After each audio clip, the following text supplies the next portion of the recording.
Good morning, everyone, and welcome to the fourth annual Canada's Innovation Corridor Summit. My name is Todd Letts. I'm CEO of the Brampton Board of Trade, and I have the good fortune of being your summit chair and host today. I would like to begin by welcoming you all to join me in acknowledging the land on which we gather. Yes, this is a virtual event, but this year's summit is hosted by the Brampton Board of Trade, which operates within the region of Peel. This region is part of the treaty lands and territory of the Mississaugas of the Credit, and for thousands of years, Indigenous peoples inhabited and cared for this land and other regions along the Innovation Corridor. In particular, today we acknowledge both the territory of the Anishinaabe, the Huron-Wendat, the Haudenosaunee, and the Ojibwe Chippewa peoples, and the land that is home to the Métis, and most recently, the territory of the Mississaugas of the Credit First Nation, who are direct descendants of the Mississaugas of the Credit. We are grateful to have the opportunity to work on this land, and by doing so, give our respect to its first inhabitants.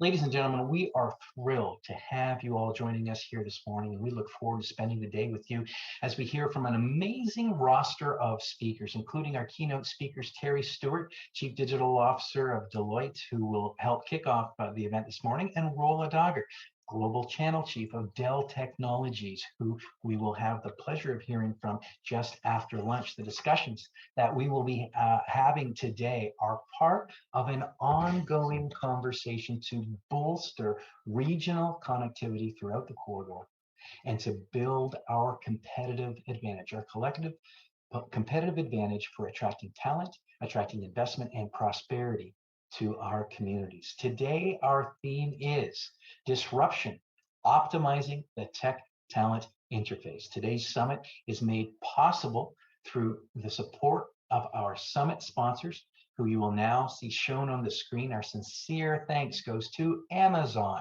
our podium sponsor today. Thank you, Amazon. To the University of Waterloo, our keynote sponsor. I also want to say special thanks to Deloitte Private, who has been a reliable partner for the summit in each of its last 4 years, an important catalyst. And the first sponsor to sign up this year was Ryerson University. Thank you, Ryerson University. Our builders for the summit and for the Innovation Corridor include Sheridan and Guelph Humber. Our municipal partners, City of Brampton, Hamilton, Waterloo, and Region of Waterloo, and Region of Durham. Thank you very much. Our drivers category included Ontario Power Generation and CN. Thank you for your support of this initiative. Supporters include Dynacare and City of Guelph, and I encourage all of you to check out all of our expo participants. You'll get a really great flavor of some of the major players in our innovation ecosystem, including Benpro Global Group, Niagara University, City of Vaughan, and close to 20 participants there. Ladies and gentlemen, in order to welcome us here today, to give greetings on behalf of the Brampton Board of Trade, it's my honor to introduce you to Michelle McCollum, who is chair of the Brampton Board of Trade. Welcome, Michelle.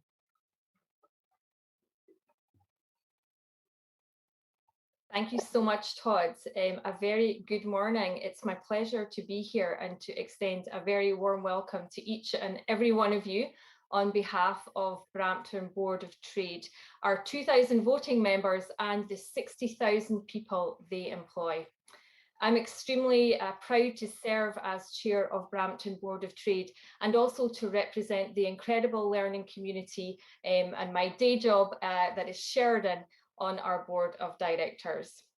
The Brampton Board of Trade has a long history of supporting and encouraging innovation in our community, from Armacel's invention of the pool noodle in the early 80s to MDA's Canadarm3 and recent successes in space exploration. We're very proud of the collaborative efforts of our business community and the collaboration amongst the many business communities behind today's summit. Our corridor is an economic powerhouse, contributing more than $360 billion in GDP annually. In 2015, our Board of Trade hosted the inaugural meeting of Canada's Innovation Corridor Business Council at Algoma University's Brampton campus. And we are absolutely thrilled to be hosting this, our fourth annual Innovation Summit. Like many of you, the Brampton Board of Trade has embarked on a comprehensive digital transformation in recent times. Today, many of our companies will be sharing their experience and insights. And if you would like to know more about the Brampton Board of Trade, please visit our new website at bramptonbot.com. We will be listening intently to today's discussions and conversations with an ear to exploring even more synergies along our corridor. In closing, and as we all know very well, disruption is a fact of life for business today. Integrating and adopting more process and product technologies is part of the solution. Learning from each other and with each other has never been more important. I do hope you have a wonderful day. Enjoy all of the different aspects of the day. I look forward to connecting with you in the chat, the expo, and the networking segments. It's now my distinct pleasure to welcome Ian McLean, President and CEO of the Greater Kitchener-Waterloo Chamber of Commerce and co-chair of Canada's Innovation Corridor Business Council. A warm welcome, Ian. Well, thank you, Michelle, and good morning, everyone. I am proud to be welcoming you here this morning virtually on behalf of Canada's Innovation Corridor Business Council and my co-chair, Jan De Silva. Working together, the Business Council focuses our collective strength and efforts of the business communities along the corridor to develop its many assets, building a world-class center of business and innovation. At the center of Canada's knowledge-based economy, the Council convenes and facilitates essential connections that enable regional economies to better shape change, to navigate it, and to compete on a global scale. Canada's Innovation Corridor Business Council is actively working together on transit and transportation connectivity, such as advocating for investment in more frequent GO rail service along the corridor, and approval for important supply chain infrastructure such as the Milton Logistics Hub. We are actively engaged in talent development, recruitment, and retention, nurturing our corridor's competitive advantages and letting the world know what we have to offer through national and global awareness initiatives. The Greater Kitchener-Waterloo Chamber of Commerce was proud to host last year's summit, and we are excited for what lies ahead today. So thank you, Mayor Brown, to Todd and Mayor Brown and Michelle and the others on the program committee for hosting us virtually here from the city of Brampton. Thank you also to our attendees for being part of today's event and helping to bring awareness of the awesome nature and bright future that lies ahead for our innovation corridor. Have a wonderful day, and I'll pass it back to Todd. Thanks. Well, thank you very much, Ian, and thank you for your leadership in co-chairing the Business Council. This is quite an important initiative, and it's wonderful to see how it's grown over the last 5 or 6 years. I understand that we're joined now by a very important booster of Brampton, booster of our innovation corridor. Of course, I'm speaking of Mayor Patrick Brown, Mayor of the City of Brampton. The Brampton Board of Trade is so proud to host this year's Canada's Innovation Corridor Summit. We worked very closely with the Planning and Economic Development teams under the Mayor's enthusiastic leadership. So without further ado, I'd like to give the podium to Mayor Brown to bring greetings on behalf of our great city. Mayor Brown? Hi, Todd. Thank you for having me on, and apologies for the delay. I'm in the process of taking my son to school. I didn't think I was up until 8:30, but I wanted to call in and say to everyone, congratulations on organizing this important summit. Obviously, this corridor between Kitchener-Waterloo and Toronto, with Brampton in the heart of it, is going to be one of the key areas of innovation growth around the world. And I know the Brampton Board of Trade is heavily focused, and I appreciate it, heavily focused on building these tech and innovation jobs. And I can tell you that we are committed to that at City Hall as well, where we're building our Center for Innovation, looking at ways to support our innovation companies across the city, where we've launched Beehive, which is an international soft landing spot for startups. And really, we're seeing Brampton companies take off at every level, from small startups to the biggest ones like MDA that I know Todd always loves to talk about, but their expansion is going to be breathtaking. And the fact that we can have these conversations where we can talk more along this corridor, I think is a wonderful thing. If there's a good idea that's working in Toronto, a good idea that's working in Kitchener-Waterloo, there's no reason that it can't work in Brampton as well, or vice versa. And so as we try to create an ecosystem that really celebrates, encourages, and creates a pathway for these companies to succeed, summits like this are important. And I just want to say we're very lucky to have such an activist board of trade in the city of Brampton, and we appreciate Todd's passion for building these jobs of tomorrow. And I should mention, I probably mentioned it 1,000 times in our city, but for the folks from outside of Brampton, one of our most famous residents is former Premier Bill Davis, who sadly passed away a few weeks ago. But when he was the Minister of Education, he famously said, "We need to create the jobs of tomorrow, not the jobs of yesterday." And that's when he was building the college education system. But I think that quote is very appropriate when you think of this innovation corridor, the jobs of tomorrow. So when our communities double down on this innovation corridor, that's what we're talking about. There is disruptions in the economy, and these jobs will create prosperity for our residents. I look at the cybersecurity center that we are building in the city of Brampton.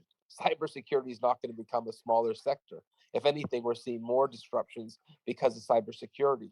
There's 800 associated jobs with our cybersecurity sector, and we know that's only going to grow. And so I want to thank the boards of trades, to Ian and Kitchener-Waterloo, I've known for a long time.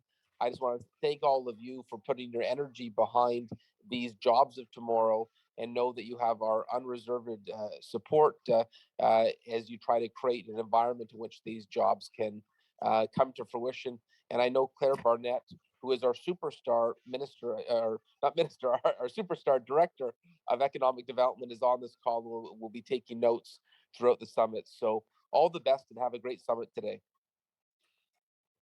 Thank you so much, Your Worship, for those greetings and those kind words, and the remembrance of former Premier Davis as well, and his wisdom. We're very fortunate to have the support of you, your council, your senior management. You mentioned Claire, of course, who's played a big part in helping make today come to fruition in a successful way, and we'll be hearing from later in the program.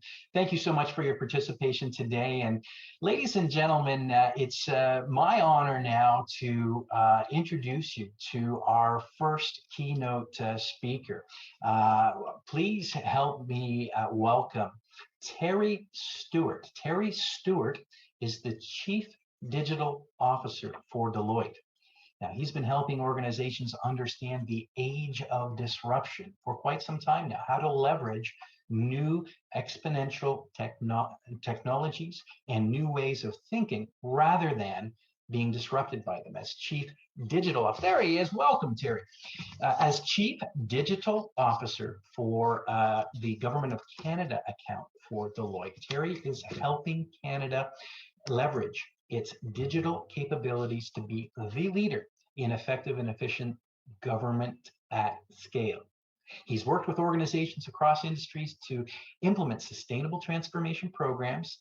In his previous Chief Innovation Officer role, Terry helped drive several disruptions with Deloitte, creation of the Greenhouse program, engagement with the Communitech Accelerator in KW, and establishment of Omnia, Deloitte's artificial intelligence business. He's an animated and passionate speaker. He speaks to audiences across the country and abroad. He's a master connector and finds value in meeting with everyone in our innovation ecosystem, finding inspiration everywhere. Terry, welcome. We're so fortunate to have you today. We're looking forward to your wise words.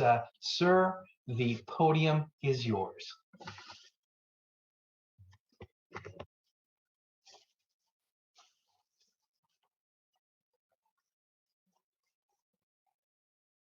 So appreciate it, Todd and Ian and the whole Innovation Corridor Business Council.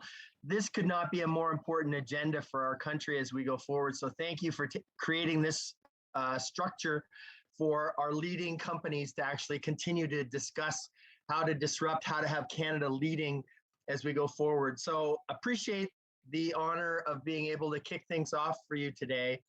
I'm going to cover a few different topics as we go through this. So I'll hit a little bit on disruption, what's happening, have we seen this before, and what does it mean to us, and how is Canada positioned to take advantage of disruption.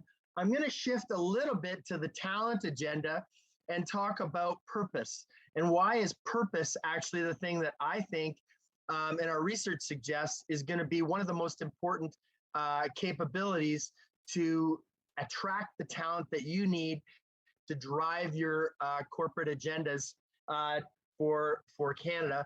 And then I'll make it a bit personal. I'm going to share a story about purpose from my own perspective outside of the corporate world, and on some philanthropy work that I'm doing around the world of music and mental health. So that's the game plan for today, okay?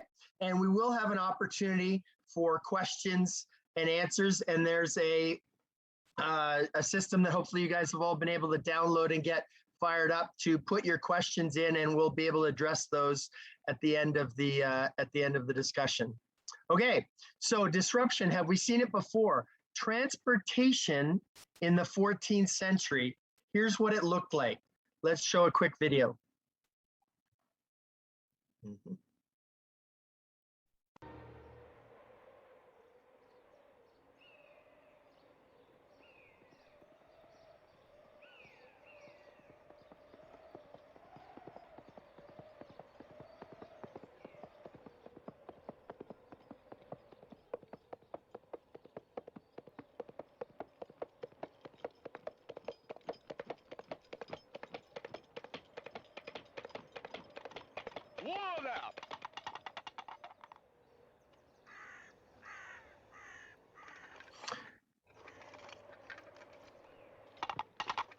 Okay, let's go to the next slide.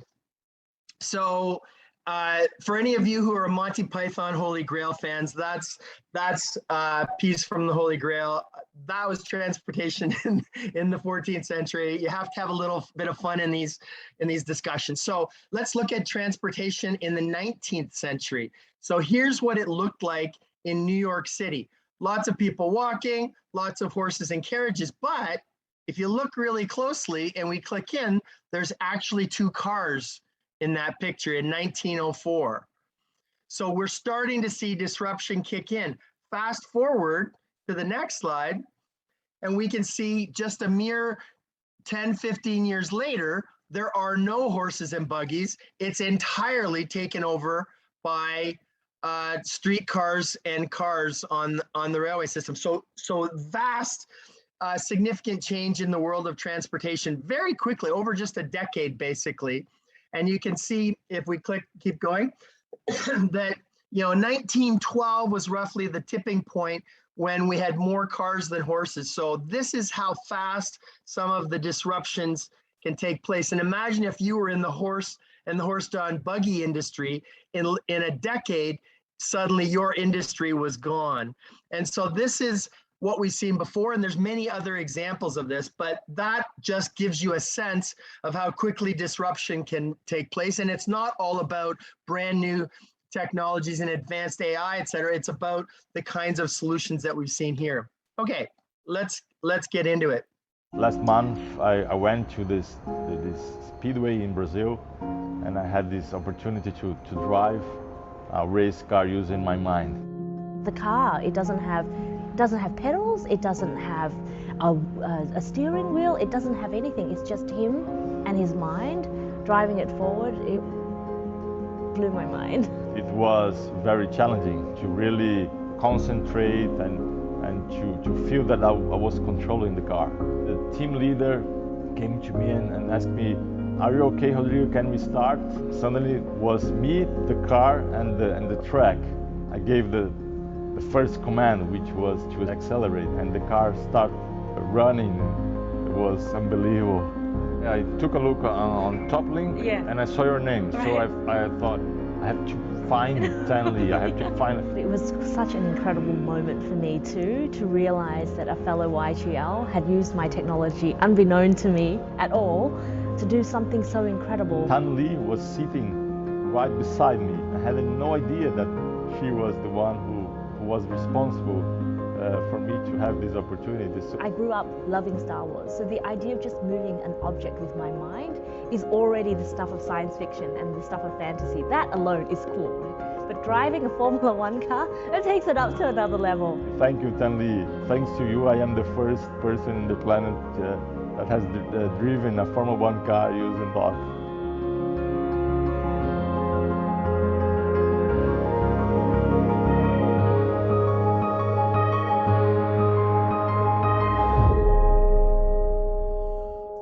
I love that video for a whole bunch of reasons, but so you can now see how far we've gone. We've had cars, we've had faster cars, we've had automated cars. If we can go to the next slide. But what I love about that video is it brings a whole bunch of technologies. We've got the best technology in cars in the world, and then we've actually taken the brain and artificial intelligence, the Internet of Things. So how are we having scanning and sensors? So we're taking his thoughts and actually translating them into what needs to happen with the car. So amazing. And the engineer that designed it was a female. Love that. The fact that we're actually creating technology that can enhance people's lives. This is a person who was handicapped and couldn't actually drive a car normally, and now he's suddenly able to drive a car just using his brain. So lots of different things, but you can see how fast some of these technologies are changing. This slide shows some of the technologies that are on an exponential curve, and we're going to talk a bit more about exponential curves in a moment or two, but these technologies are all doubling their capabilities every year. AI, virtual augmented reality, advanced manufacturing, quantum computing, etc. And what is exciting about this is Canada, you can see all those Canadian flags. Canada is leading the world in many of those things. We don't wave our flag often enough. There are amazing things going on across all of these, and I could probably put some more Canadian flags on this list as well. But that gives you a sense of the kind of opportunity that is there for our Canadian organizations if we just seize the potential and have the dream to dare to actually push the edge of what's capable. Okay, let's keep going. So we're talking about exponential technologies, and there are others today that are going to give you more discussions on this. Why is the word exponential and exponential technologies so important? So let's build this slide one at a time here. So this is a linear curve. Most of our technologies that we've seen and the capabilities that we have, they increase along a linear path, straightforward, 10 or 15 or 20% improvement per year, phenomenal. Those are linear improvements. The challenge is in today's world, there are exponential organizations and exponential technologies. And at the front edge of that curve, what you can see is it's increasing 0.01, 0.02, 0.04, 0.1, 0.08, 0.16. They are starting to increase, but they're very small increases at the lower edge of an exponential curve. The problem with that is our brains have been trained to extrapolate that. And so we look at that curve, it's very small, very low, and we say, oh, I get that, that's a linear trend.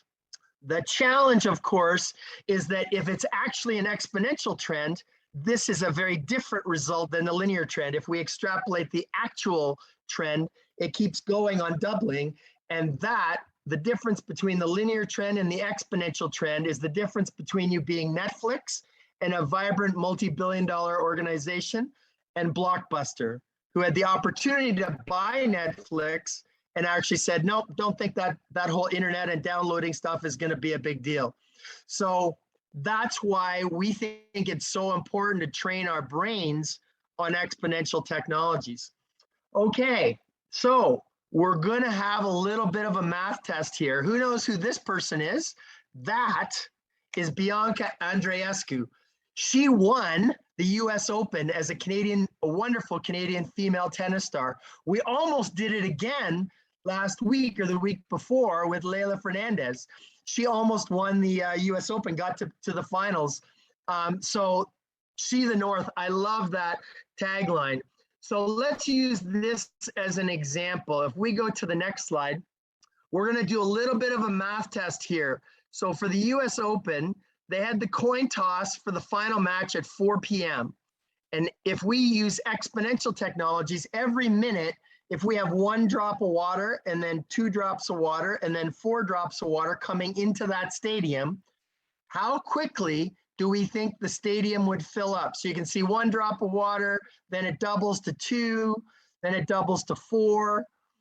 So, and then 8 and so on. So the question to the audience, and put your answers into the online chat if you can, and I'll give a second or two. And if the folks monitoring the online chat can share with me what kind of numbers we're getting. How long is it going to take? It's going to take a year, 10 years. Is it going to take a month? What's the thing? And just for those mathematicians and serious detail-oriented people, if a drop equals 0.05 milliliters and there are 61 billion milliliters in that stadium, that's what you got to get through, okay? So I'm going to pause for people to put some answers into the chat. This is an audience participation kind of session. So what are we seeing? Okay, we got 3 months.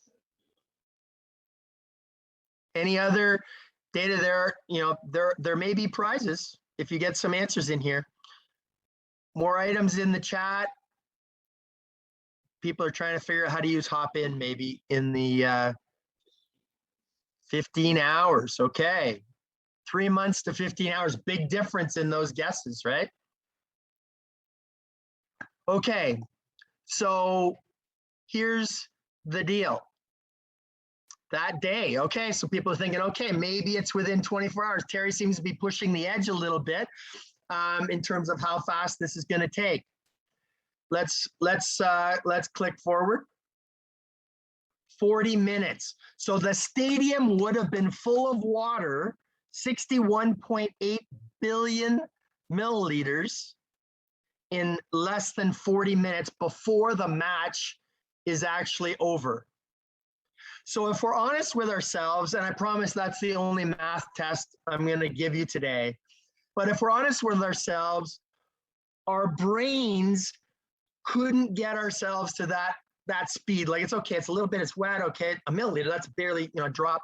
So that is the challenge of exponential growth. Our brains have been trained to think linearly, and the world of many of these technologies, especially when you compound them and combine them, is going on an exponential curve.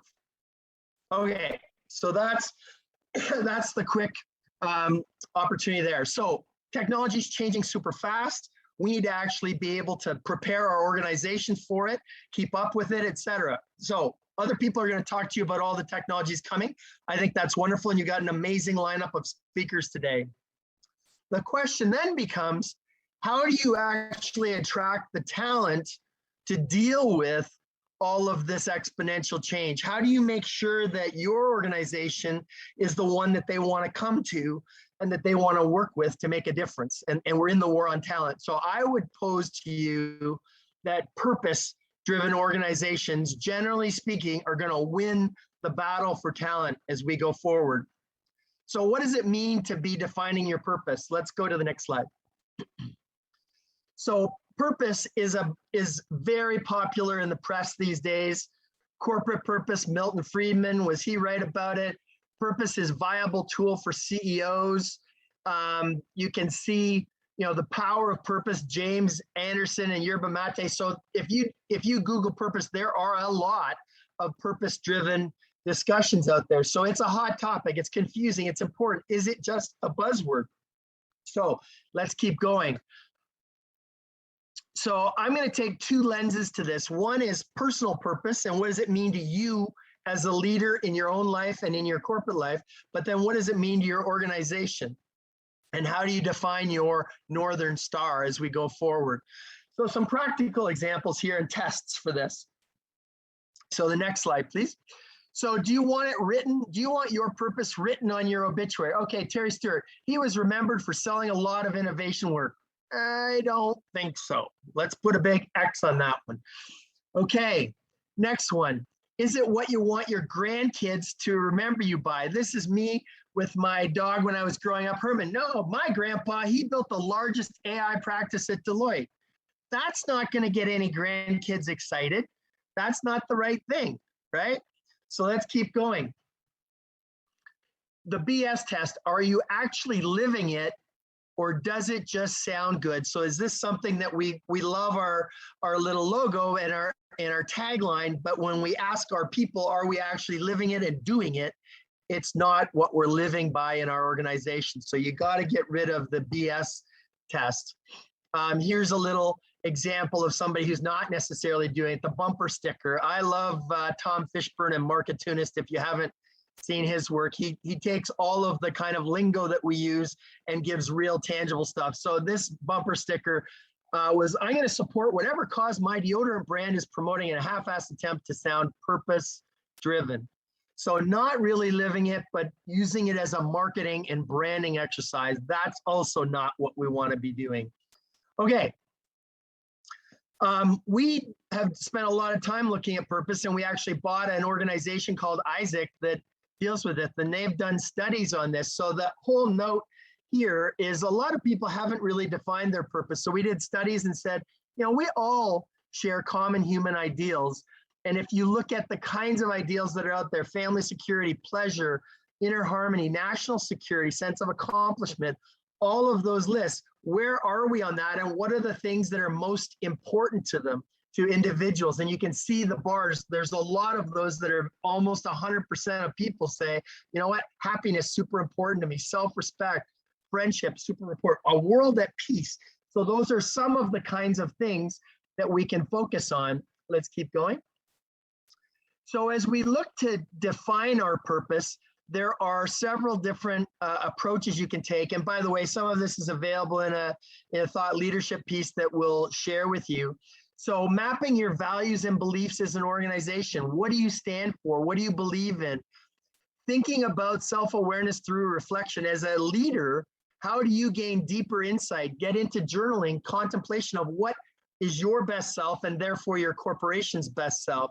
Make sure you play to your strengths. Don't just focus on the things you think people want to hear about you.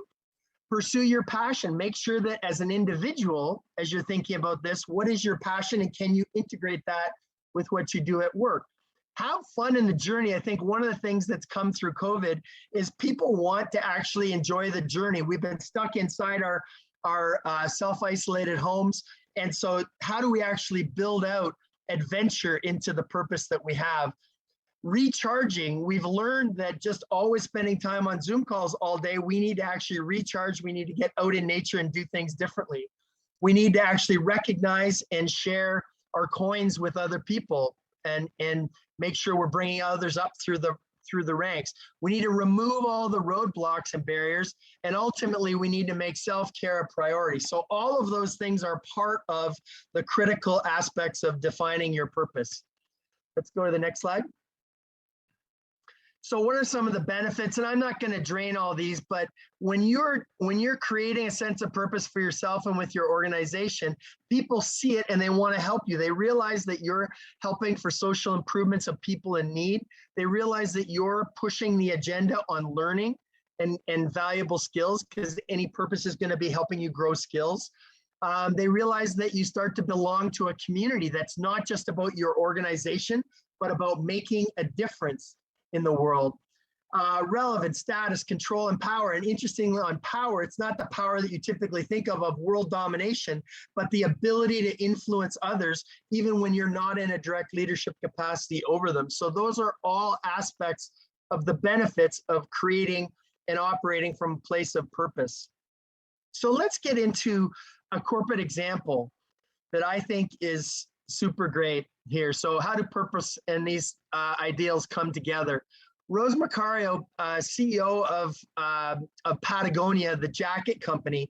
So they said values that she tries to bring to work is her belief about the people and the planet, and that we can create meaningful work that everyone together can live in a healthy ecosystem. Those are the things that will move the world forward. So thinking about how do we build a better planet, this planet that we live on, right? So we're in the business of trying to save our home planet is their corporate purpose. So she took her personal stuff, helped make it into a corporate purpose. If you look at this, walking the talk, I think this is amazing. Back in 2011, all of their Black Friday revenues, they donated to ethically correct environmental branding. So making sure that they were taking the money and giving it back to organizations. They have donated over $90 million in cash to grassroots environmental groups. When they got a tax cut from the federal government in the US, they said, no, we actually could take that, but we think it should get put back into environmental organizations. They took an ad out in the New York Times, a full page ad, and said, you know, if you've got a jacket and you're comfortable with your jacket, don't buy our newest jacket. We want you to use the jacket you've got. If, however, your jacket's getting a bit worn and you want to try something new and you like this, that's okay, buy it. But please make sure you bring your existing jacket back to us and we will repurpose it for those that are in need. So really living the sustainable environment that they've driven. I think it's just a great example of an organization that's taken personal purpose, corporate purpose, and then actually built it into their advertising, built it into their operating model, built it into how they actually drive their investments as we go forward. So that's an example of purpose at a corporate level. Okay, let's go to the next slide. The research that we've done suggests that this leads to some interesting competitive advantages. When people want you to win, not because they're an investor in you or they work with you or they happen to have a product, but they believe in what you're trying to do as an organization, you will become very hard to beat in the market. So it becomes a competitive advantage because there's a higher goal that people have.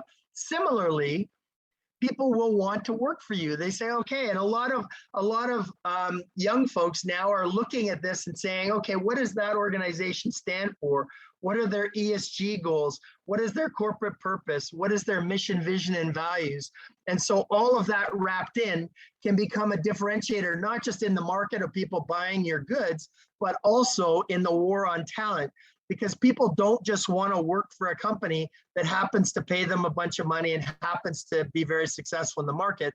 They want to work for an organization that is making a difference.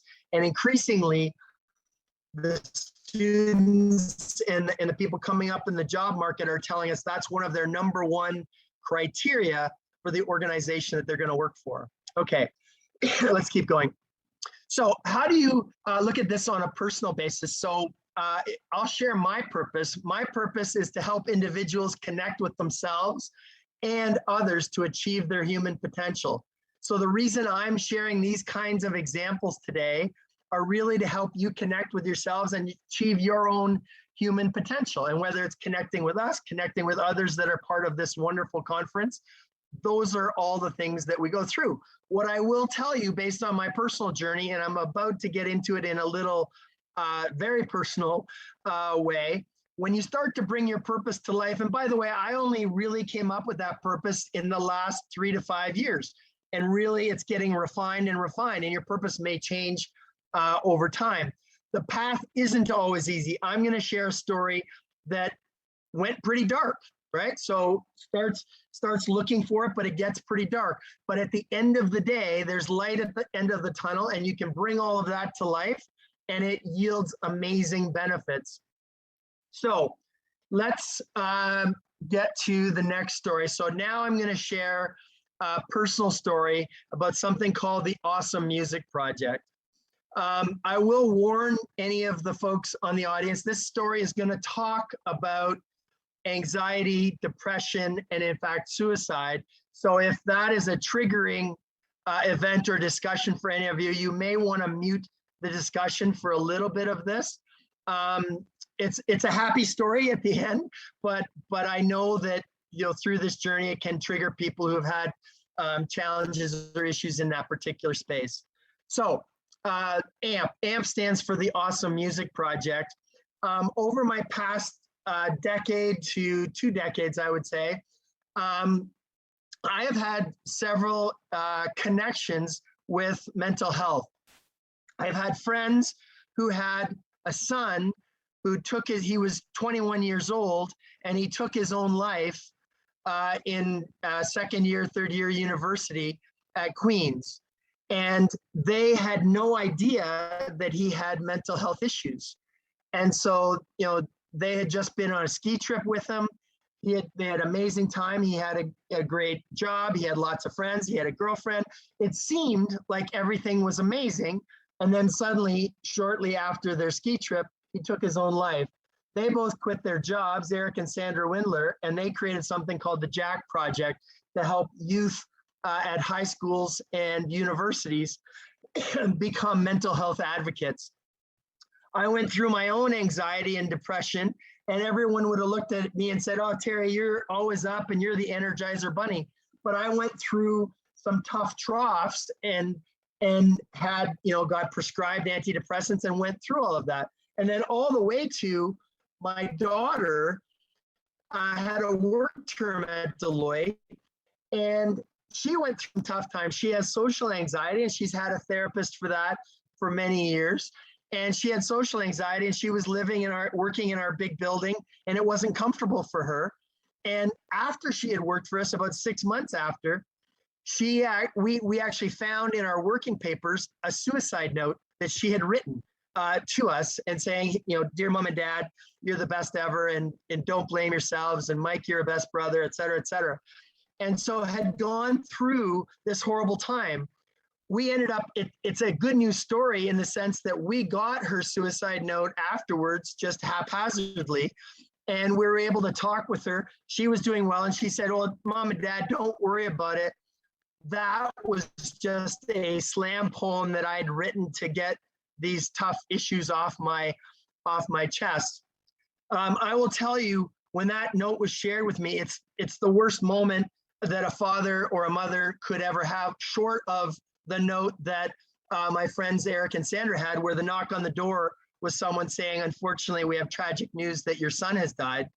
So I had to go into some soul searching and say, what do we do about that? How do we actually take this tough moment and do something that can be meaningful? And as I dug into it, I looked at my daughter's experience, I looked at my experience, I looked at others, and I said, it's interesting, when people come to their doctors with anxiety or depression or concerns, today's general system, we have two scenarios. Number one, we prescribe antidepressants. Number two, we suggest a therapist. We don't look at things like music. My daughter had been very focused on music. I'm very focused on music. We remortgaged our house to go and see the live cast of Hamilton in New York, the original cast. So music was very important to us, and yet it wasn't suggested as part of the protocols that we were looking at. Excuse me. So what we decided to do was dig in on the whole topic of music. Go to the next slide, please. So we created something called the Awesome Music Project, and it's a book that has 111 stories in it, and I'm going to show a video in just a moment, but it has 111 stories in it about songs that make people happy and hopeful. And it's wonderful Canadians from across our country. We have 111 stories. We have 31 that are famous people like Sarah McLachlan, Chris Hadfield, Amanda Lang, etc., that bring some of these stories to life. But we also have 80 stories from people across the country that are your neighbor, a nurse, a teacher, a veteran. And we have every province and territory represented. We have the Indigenous community represented. We have the LGBTQ community represented. And so we're trying to bring hope and happiness and how music helps people achieve it as part of the Awesome Music Project. Let's show the video really quickly.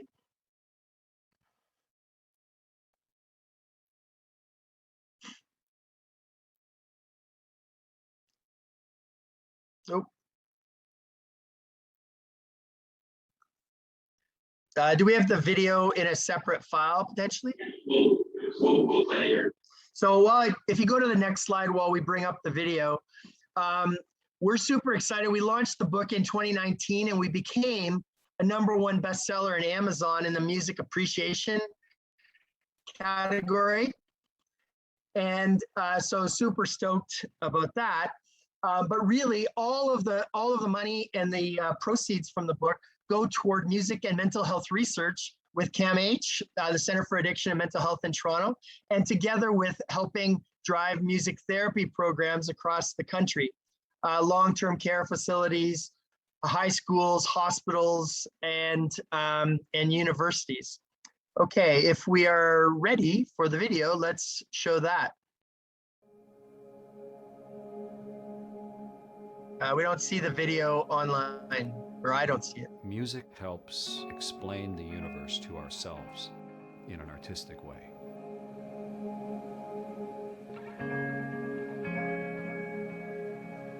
Like, I don't know any other version of life without music, right? Like, it's like literally just as much as important as air, food, sleep.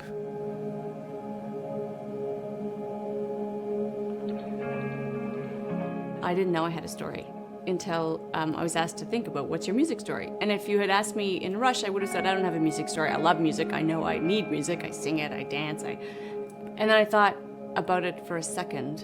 And when I realized what my story is, it was obvious. I could recall every second of it. I hadn't thought of it in that way. And it is really important to me.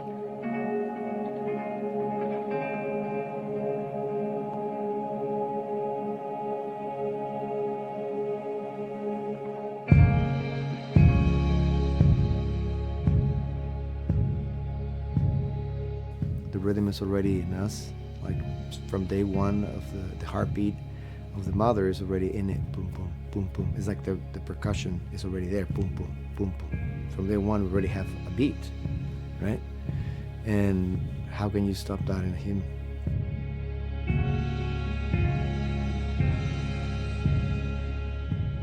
I always laugh because I'm not a good singer. And I'm not being modest. I'd ask anybody who knows me. But it doesn't matter. It's a little bit like dancing. You don't have to be good at it. You just have to let yourself do it with abandon. And so, you know, I sing in the car, I sing in the shower, I sing in the hallway. I'm the person you round the corner and you're wondering what I'm saying. I'm singing a song. I'm singing the last song I heard, probably.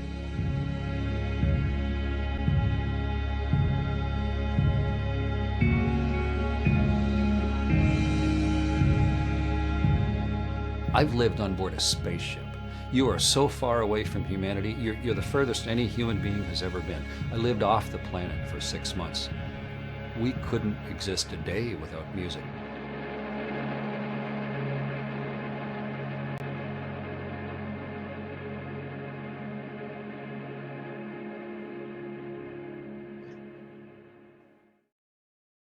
Okay, thanks. So super quick, and by the way, start putting questions. If you have questions for exponential tech or disruption or purpose or the awesome music, start putting them into the chat line. So this is really the AMP timeline. I'm not going to drain this because this isn't per se all about AMP, but what you can see through this is we created the book, we launched the book, we were doing great, and then this COVID thing came along. And they canceled. We were selected to present at South by Southwest. They canceled South by Southwest. All the concerts that we had structured to raise money had to be canceled. And so we had to pivot. So one of the things that we're learning through COVID is that you have to be prepared to pivot. And we also realized that some of the most affected by the pandemic were at the two ends of the spectrum, our elderly in the long-term care facilities and our youth. And so we created programs, in addition to the research that we're doing, we created programs to launch AMP for Life to bring music and mental health to those most needed communities. So that's a little bit of the AMP story. I bring it to life because some would say, okay, I'm not necessarily the CEO and I don't know if I have a personal purpose or I have changed the world. You can do so many things to make a difference in our society and in your organizations as a single individual. I didn't have, thousands of people behind me. We created, Rob Carley and I, my co-founder, helped create this. And now it's a registered charitable foundation and vibrant out in the market. So everyone can make a difference. And many of those differences come out of the toughest situations that we've got. Let's keep going to the next slide. And so this is just, we're not going to play a video, but this is a concert that we did up in Bob Cajun. So if you happen to recognize, if you're old enough to remember the Spoons, that was the Spoons. And they did a concert last summer. So because of all of the social distancing, et cetera, we went to Bob Cajun on the Trent Severn River. We did a concert that rolled along the river to 3 of the long-term care facilities and brought music to those communities to help raise awareness and mental health and bring a bit of joy into their lives. So that, I think, and we'll skip, given the inch to time, I want to make sure we get to some questions. So we'll skip the video and just go to the next slide.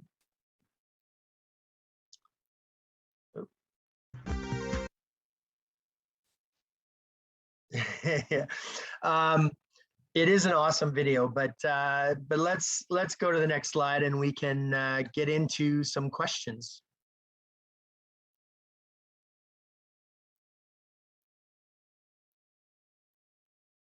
There we go. Okay. So we have some time for questions from the folks.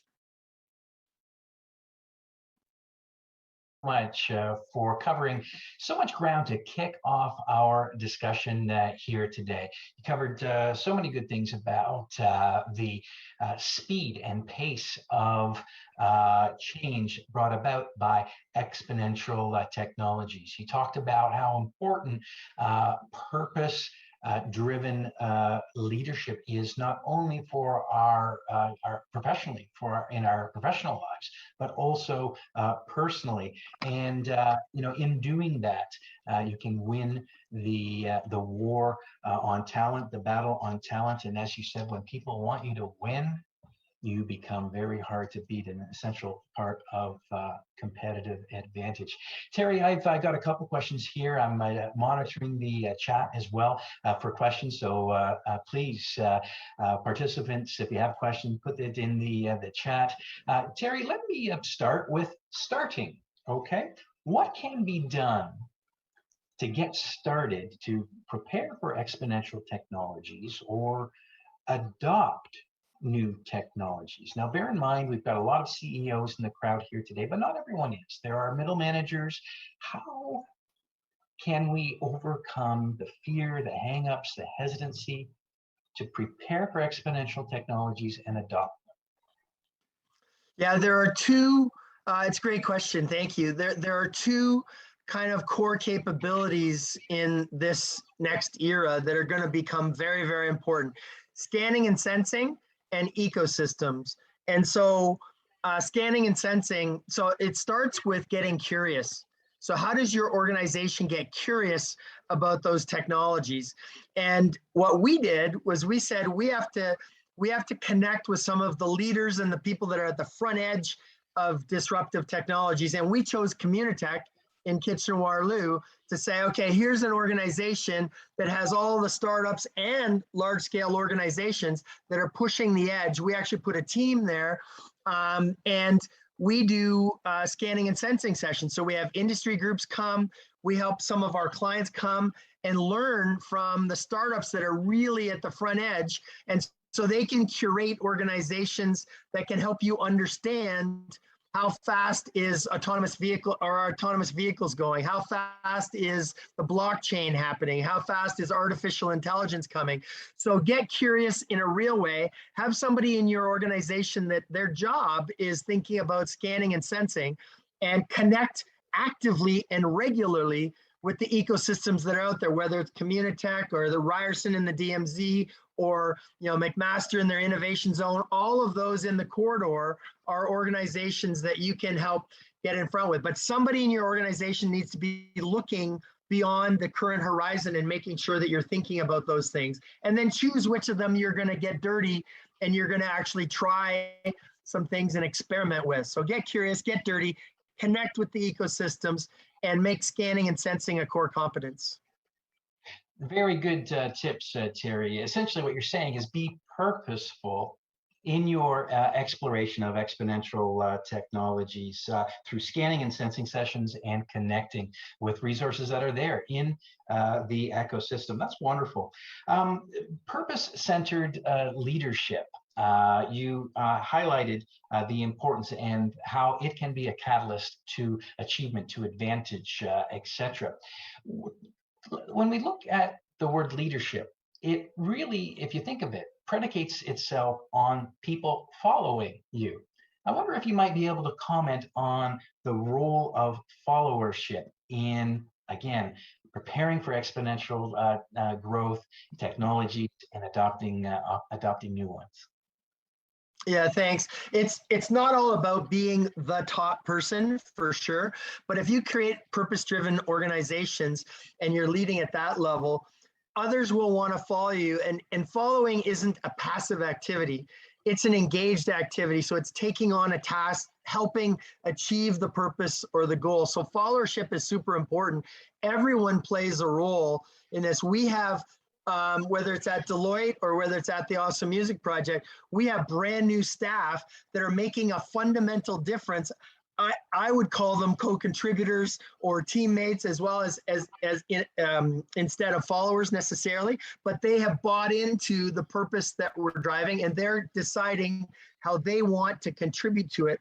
So giving everyone inside the organization and outside the opportunity to participate in achieving your purpose and driving it will have amazing results. And trying as a leader, trying to give them freedom within the frame. So how do you give them a chance of saying, okay, we want these things done. You can do them the way that you want, as long as we're actually achieving some of the outcomes that we're looking for. And that means people will have some autonomy, they'll have some empowerment, and those are the kinds of things that the next generation of talent are looking for as they choose an organization. And by the way, this applies to attracting new people to your org, but it also applies to retaining them if you're giving them those chances to take hold of something and drive it within the overall purpose that you've got. So followership is very important, and the leaders need to open up and help people make their own impact on that purpose. Thank you. Very, very good. Following is not a passive endeavor. It does take specific action. We've got a few questions coming in, Terry.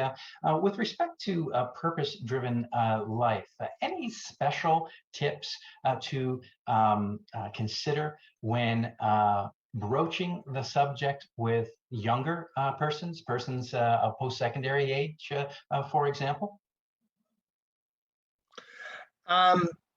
So if it's taking your corporate purpose and trying to articulate with them and helping them understand it, our youth today have a very, very strong BS meter. So they are going to understand if you're just giving them the marketing pitch or the here's what I want people to have, they will see through it. They may not tell you they see through it, but they'll see through it. So make sure, and it's your own test as you develop it, but make sure as you articulate it, you're able to go beyond the tag words of, well, we're here to make the world a better place, to actually the values that you have, the actions, like how are you actually making it real in your organization? And that means communicating how it embeds in your investment decisions, how it embeds in the way that you manage your products, your services, your processes, all of those things. because that's going to be the kind of stuff that gets real for them, and they understand that it's actually embedded as opposed to a tagline that you've created. So get real. And I would say the other thing is, the other superpower for today for leaders is going to be transparency and vulnerability, like helping. Like it took me a long time to get vulnerable enough and comfortable enough to share some of the stories that I shared today about the Awesome Music Project. What I have found is the more I share, the more our people want to actually connect, and they share their stories. And then you've got an emotional connection that's real and human. And that's what people are looking for today. Terry, again, some wise advice there. And I do very much appreciate the straight talk, getting real, as you should say. I know staff sometimes tease me for the size of my forehead. I refer to it as a 5-head, but that's because I have a built-in BS detector here, and it has served me well through the years.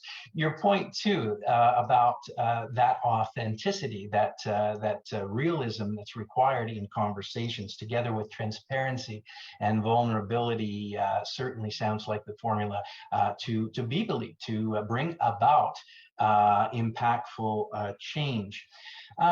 My question to you now is twofold, and it's about urgency and it's about approach. What advice would you have to help start the conversation with suppliers, with industry partners, with customers, about the need to change these ways, to embrace new technologies? And what happens to Canadian companies if we don't recognize the urgency to do so? The reason that we take advantage of every opportunity to present and talk about this topic is we feel a very real and visceral urgency and burning platform, if you will, from a Canadian perspective. Like, how do we make sure that Canada is on the front stage leading out in the market? If you look at the pace of all those technologies, what we're trying to do is wake folks up and say, wow, I can't wait to see if this stuff really pans out. I got to be getting my hands dirty. I got to be trying it and getting on with it. And so hopefully, and whether it's, the Netflix blockbuster example, whether it's, other organizations that no longer exist, some of the retailers that didn't grab a hold of digital e-commerce, are no longer around. Other people, I think we're going to see it, consolidation in the car industry. We're going to see it in other industries where the disruption is coming very quickly. So the trick is not going down a full fear, the FUD factor of fear, uncertainty, and doubt. I'm not trying to do that. I'm not trying to say, if you don't do this tomorrow, the sky's falling and you're dead. But you can see lots of examples out there that say, if you don't get on the train and start moving forward and start testing the stuff out, there is peril in your in your future. There's lots of data as well around early adopter. If you get in and you start to take advantage of some of those technologies, the early adopters are able to grab market share as we go forward. So be real on it. Help take your suppliers and others through this journey. We worked with an amazing organization. It's still relatively confidential, but an auto parts manufacturer that some of you may know, and looking at, they're saying, hey, our world is changing. We're going away from gas powered cars to electric vehicles, et cetera, shared vehicles. There may be less vehicles purchased.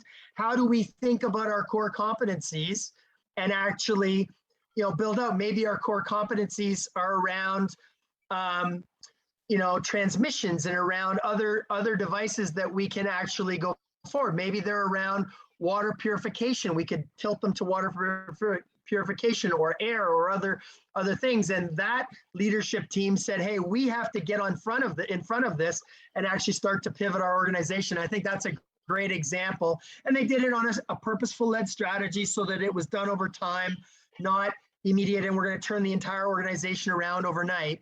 But we saw in COVID, the organizations that could take advantage of digital and virtual did very well through this journey and being prepared.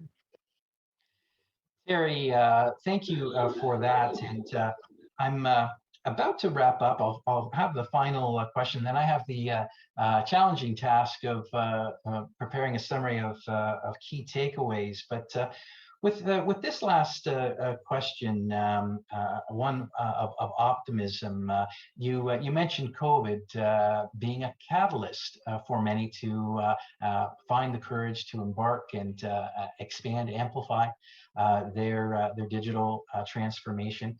How do we collectively, as a corridor, as a country, how do we build a more vibrant and sustainable Canada? I wonder if you have any final comments on the future of Canada and how, by working together, we can build a vibrant and sustainable one. It's a great question, and it actually links to Deloitte's purpose, which is building a vibrant Canada through the acceleration and extrapolation of knowledge. And how do we expand knowledge? How do we share it? How do we drive that? I think we need to take a page out of our Olympic hockey agenda and our Olympic agenda, even from the oh my gosh, whichever year was the Vancouver 2010 Olympics. So we had Own the Podium. On our hockey, like, it's unacceptable as a Canadian for Canada not to win gold medal in both men's and women's hockey. Like, we must be the world leaders, and that is our stance on that. And we go and want to own the podium. We need to take the same mantra into all of the industries that we're driving in our organizations. Why are we not just really good in Canada or really good in Ontario? We need to have the stance of it is only acceptable to be the world leaders in this. So bigger aspirations. And as you can see through many of the organizations that have been mentioned in the earlier speakers' remarks, as well as some of that are going to be presenting, Canada has that opportunity to lead in a lot of these technologies, in whether it's in AI. Jeffrey Hinton is here in Canada, Google's chief data scientist, who helped, is the godfather of deep machine learning. He's in Canada because he wants Canada to be a leader in this space, just as one example. And so have a higher aspiration, think about those steps, think beyond our borders. So make sure that, back to my scanning and sensing, we have scanning and sensing going on a global basis. So if it's AI in healthcare or in cyber or in autonomous vehicles, what's going on in Israel? What's going on in China? What's going on in Australia? Obviously the US and UK and the bigger countries, but what's going on in these other areas, and how do we take advantage of it? So I think be bolder, have bolder aspirations, and work through things. By the way, I also want to thank the Innovation Corridor for all that you do around sharing in this particular space. And I want to thank you for supporting the Awesome Music Project. I forgot to mention that everyone on the first 225 that registered for the program, I believe, are going to get a digital copy of the book. And so very much appreciate that. But all of these kinds of forums are what it's going to take for us to push our aspirations and actually achieve them for a more vibrant future for Canada.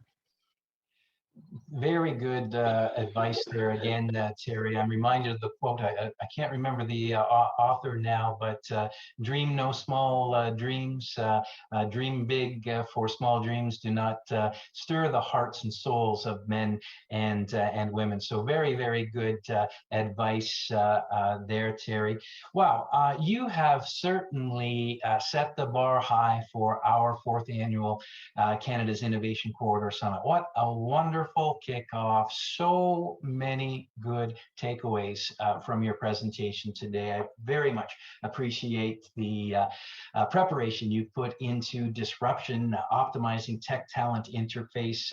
One of your slides highlighted about a dozen technologies that are all peaking at the same time. And one can get easily overwhelmed by that, but your advice to us is so important. We need to be active in training our brain to prepare for these exponential technologies. The first example you provided, where persons of any disability or any ability, I should say, are able now to harness brain through AI and translate artificial intelligence, translate it to the Internet of Things, to enable the propulsion of a car.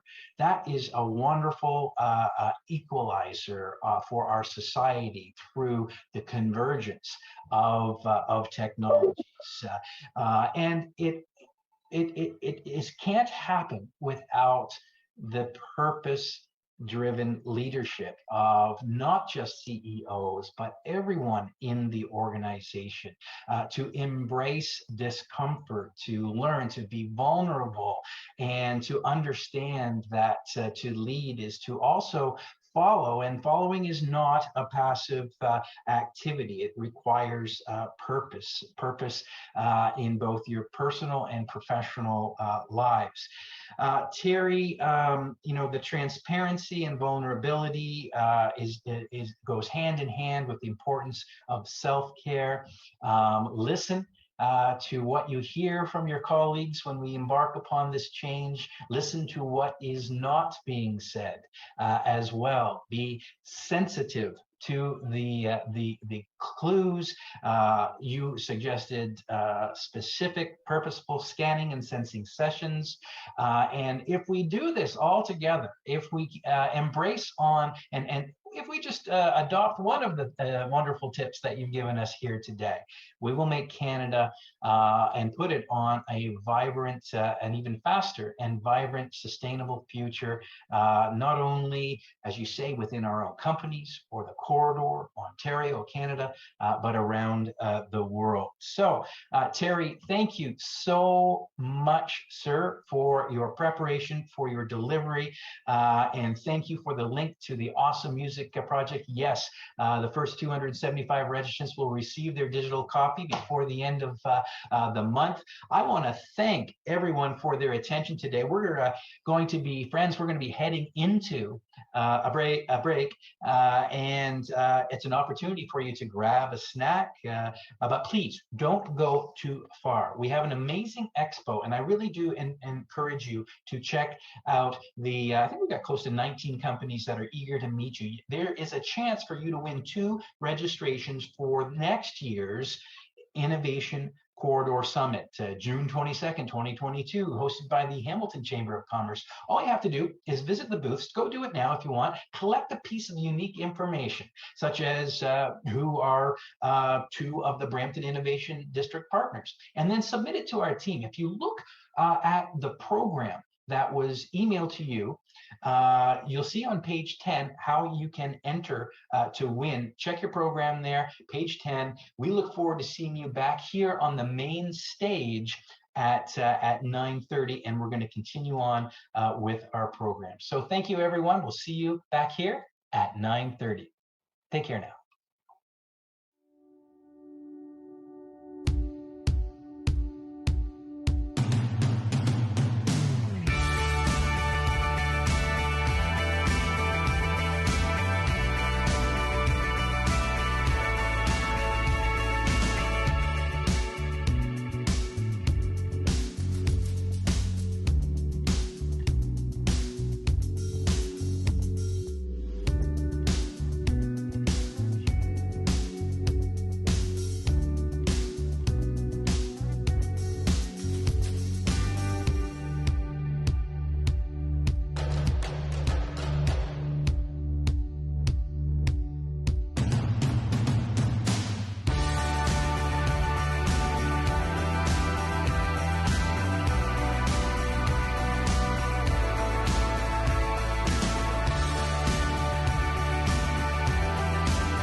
Well, welcome back, everyone. And I hope you had an opportunity to check out some of our innovation ecosystem partners in the expo, or perhaps you did some one-on-one networking.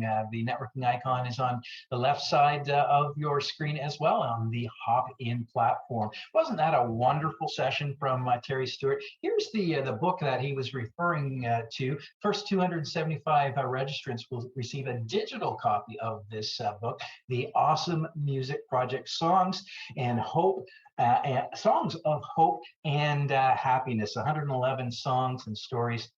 Thank you for sharing some of yours in the chat.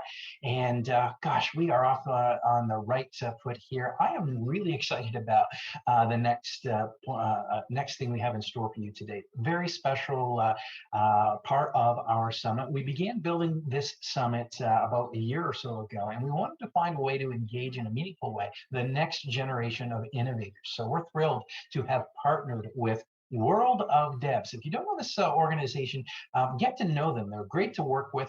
World of Devs is a student-led organization that promotes education about web and app development. This group of students were asked to participate in a hackathon just this past weekend under the theme Develop to Disrupt. And participants work together to create disruptive technologies to solve real-world problems and issues. And the winning group is with us here today. The winning group is EcoFlow. EcoFlow created a water-saving, water conservation technology, recognizing, of course, that water is a scarce resource worldwide. Their product assists the local homeowner with savings on their tax bills, with conservation, and of course, reducing footprint and environmental impact. So join me now in watching this short video, courtesy of Team EcoFlow from the World of Devs hackathon happened just this past weekend. Roll film. With extreme heat waves and drought conditions brought on by climate change, water has become a scarce resource worldwide. Yet Canadians still consume large quantities of fresh water daily without even realizing it. Even if they do, they don't care. Information provided on Canadian water bills is extremely limited, and homeowner consumption totals are difficult to locate. Many homeowners would like access to their water consumption trends. We want to create a non-profit social enterprise to help Canadian homeowners be more mindful of their freshwater consumption and empower them to take actions to reduce their freshwater use. From the diverse range of homeowners we conducted interviews with, there was a consensus that they value: convenience, easy installation, maintenance, and usage; affordability, not everyone has the budget to spend lots; privacy, knowing where their data is used. And so, reviewing the problem and insights gained from market research, our team, including Amy, Melody, and Ravi, are ready to introduce EcoFlow, our solution. This idea addresses the needs of reducing water bill costs. It provides more specific data about water consumption at home and helps the homeowner reduce their environmental impact. For hardware, the water tracking sensor uses ultrasonic waves to determine the water flow in the pipes. It is clamped onto the appliances and is completely non-invasive to the homeowner's pipes. Users can also track and assess their water consumption data in real time via a mobile app. This allows them to see the progress they have made over a certain period of time and to receive personalized suggestions to improve their water consumption. The app also includes optional features such as a leaderboard to compete with friends and an in-app reward system. To start, we would like to sell the EcoFlow sensors on an e-commerce platform. We will build our own website where users can directly purchase sensors and app memberships from, and the app would be downloaded off the App Store or Google Play. The few solutions that exist on the market are expensive and mainly aimed at selling to larger businesses. We provide a cost-effective solution that competes with existing systems in both cost and user accessibility. Not only does EcoFlow help our target market save water and money, our hardware is easy to self-install. The app provides the consumer with specific data that is actionable, and the gamification of water conservation with in-app rewards and competition. The UI UX design for the app is very user-friendly and is the one-stop shop for everything water data and information. Our product targets Canadian homeowners. EcoFlow has the potential to partner with municipalities such as the City of Brampton to purchase or reduce the cost of sensor packages in bulk for their constituents. They could also promote the product throughout their city and through connections. In addition, cities can be provided with anonymous data of water consumption in their area that can be used for research purposes. As well, municipalities who are a part of biosphere reserves might be interested in this opportunity for research to improve human actions towards their sacred environment. Parks Canada would also benefit from a partnership to track their water consumption and compare it to other areas that don't have grey water systems or that don't implement other water saving projects. Additionally, for parks with town sites such as Banff, EcoFlow could raise awareness about water use to homeowners living there. This would allow Parks Canada to promote and demonstrate their sustainability and to encourage the surrounding communities to make more eco-friendly decisions. For our first year of operations, we are projected to sustain approximately 100 customers, and customers will purchase an average of 4 sensors, with our polls suggesting the most common places for a sensor to be entertained. The estimated unit price of each sensor is $100, with each sensor costing us $75 to produce. The estimated annual membership for the app is $20. Based on these calculations, we will have an approximate revenue of $42,000 for our first year of operations. On the other hand, our expenses will total to around $28,000, which mostly derives from the production of hardware. Our company values giving back to our community and supporting environmental and social causes, and we would like to join the 1% for the planet. This organization certifies that we are donating at least 1% of all our business profits towards environmental and social change. This solution is effective. It helps homeowners be more mindful of their water habits and to adjust their water usage accordingly to become more eco-friendly. EcoFlow's vision is to spark a social movement allowing homeowners to become more aware of their individual footprint and to be empowered to take action to protect and preserve our unique plants, animals, and people in Canada. Change starts here. How about that? I'm inspired. I hope you are too. Can you imagine what an outstanding team? Congratulations to Amy and the entire team. They came up with that in just a weekend using sensor technologies, making it an app. My goodness, bravo, brava to the team that won the hackathon, the competition, and we are hosting the top three teams from the hackathon. They're joining us here today through the generosity of our sponsors. Thank you so much for that. I hope that you and your teammates can make some connections here today, embrace the information that's shared today. Isn't it wonderful to see how easily they can converge sensor technology and a mind for business and such beautiful articulation in their pitch. This is very inspirational, I think, for the future of our corridor and our country. Well, ladies and gentlemen, I hope that you're excited about beginning the second half of our morning here and really be inspired by this next generation of innovators. It's now my pleasure to introduce our sponsor for our first panel. The panel is Empowering the Connected Worker.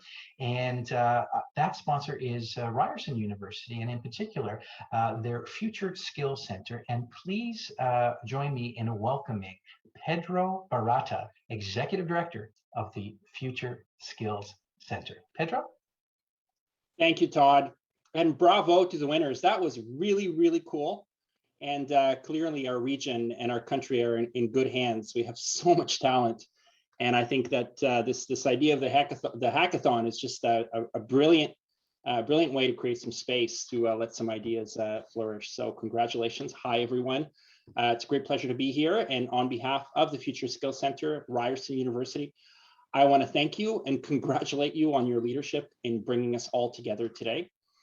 We are quite excited to be part of this conversation. As we've already heard today, getting ahead of the curve on digital transformation through innovation is absolutely crucial to securing our regions and our country's shared prosperity.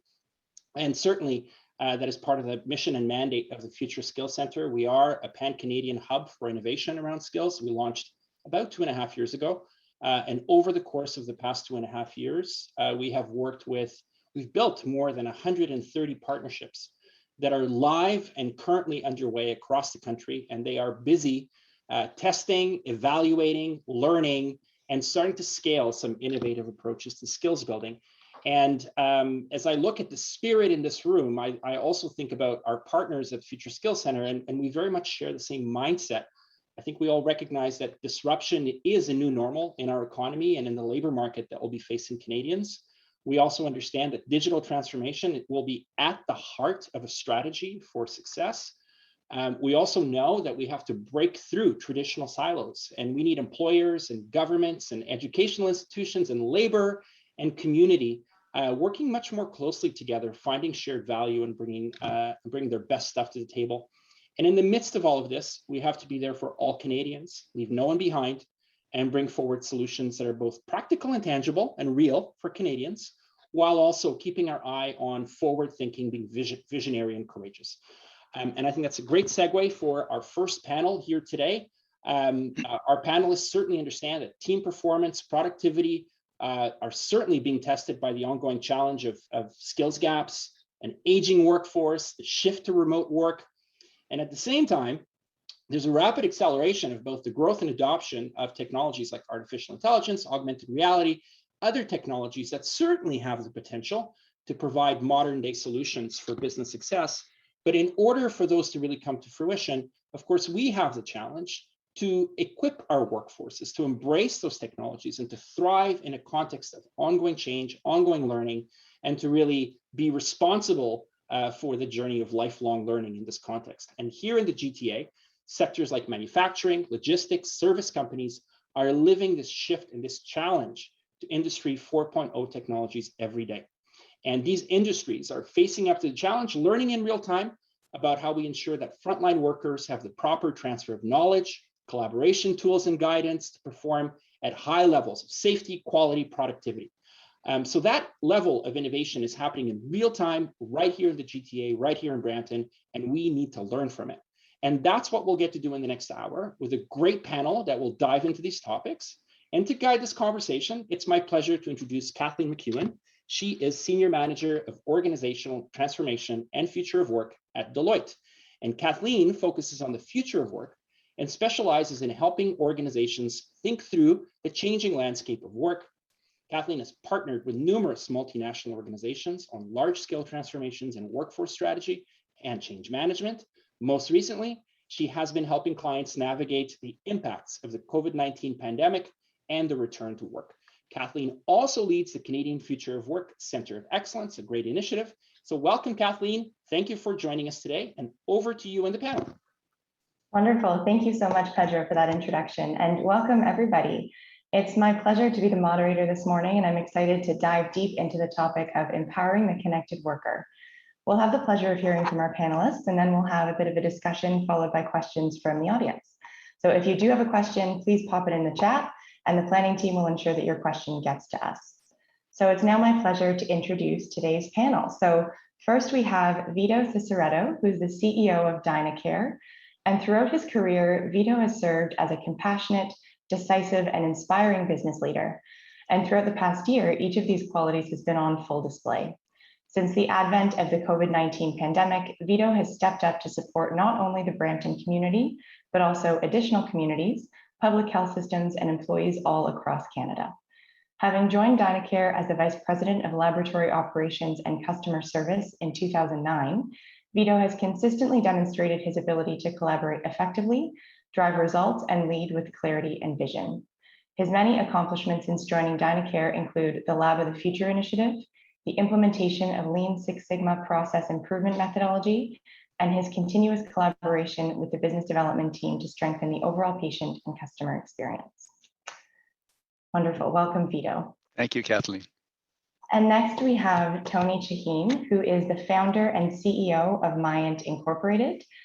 Fascinated by the potential for textile to act as an interface to the human operating system, innovator and entrepreneur Tony Chahine began his search in 2010 for the infrastructure needed to produce textile computing solutions at scale. He visited supplier after supplier, yarn companies, manufacturing plants, and R&D labs around the globe, only to be told that it could not be done. It was from these roadblocks that Myant was founded, born from a desire to build a bridge to a future connected by textile that nobody else thought was possible.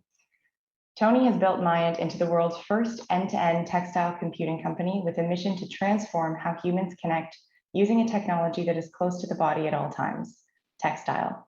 Myant has developed the capability to knit sensors and actuators into everyday textiles, giving them the ability to sense and react to the human body. This continuous bidirectional interface to the human operating system empowers humanity to transform its capabilities and performance, helping people proactively manage health and deliver treatment, and allowing us to better build connections to our own selves, to each other, and to the Internet of Things enabled environments around us. We're unfortunately missing one panelist today. Alison Gifford, Senior Manager of Public Policy for Amazon Canada, sends her regrets, but she remains an event sponsor. So thank you both, Vito and Tony, for being here. And I understand you each have a short presentation. So Vito, let's start with you. Thank you, Kathleen. And thank you. It's great to be here. I just want to make sure my slides are being projected. Let me start. One of the things that I reflect on is during a time of crisis that this is really the ultimate test of leadership. And when I think of history, and including our current pandemic and some of the things that are going on in the world, I think it's important to reflect on. It takes a lot of courage to lead. And as I reflect on this, I think of leaders across industries, across governments, across the world, and how important it is, and how it really does put us to the test. Quite simply, what has the pandemic done, and how has it affected technology here at Dynacare? It very simply, and I'm not overstating, it's changed everything. If I could ask you to move to the next slide, tell you a little bit about Dynacare. Dynacare, we operate across the country. We're a health solutions company with 3,000 employees in over 200 collection centers across the country and 7 laboratories. And we've had to really pivot, like every other organization through this pandemic. We've had to really pivot and change the way that we do. And a lot of what we do is done remotely, like many of your respective organizations. If I could ask you to move to the next slide.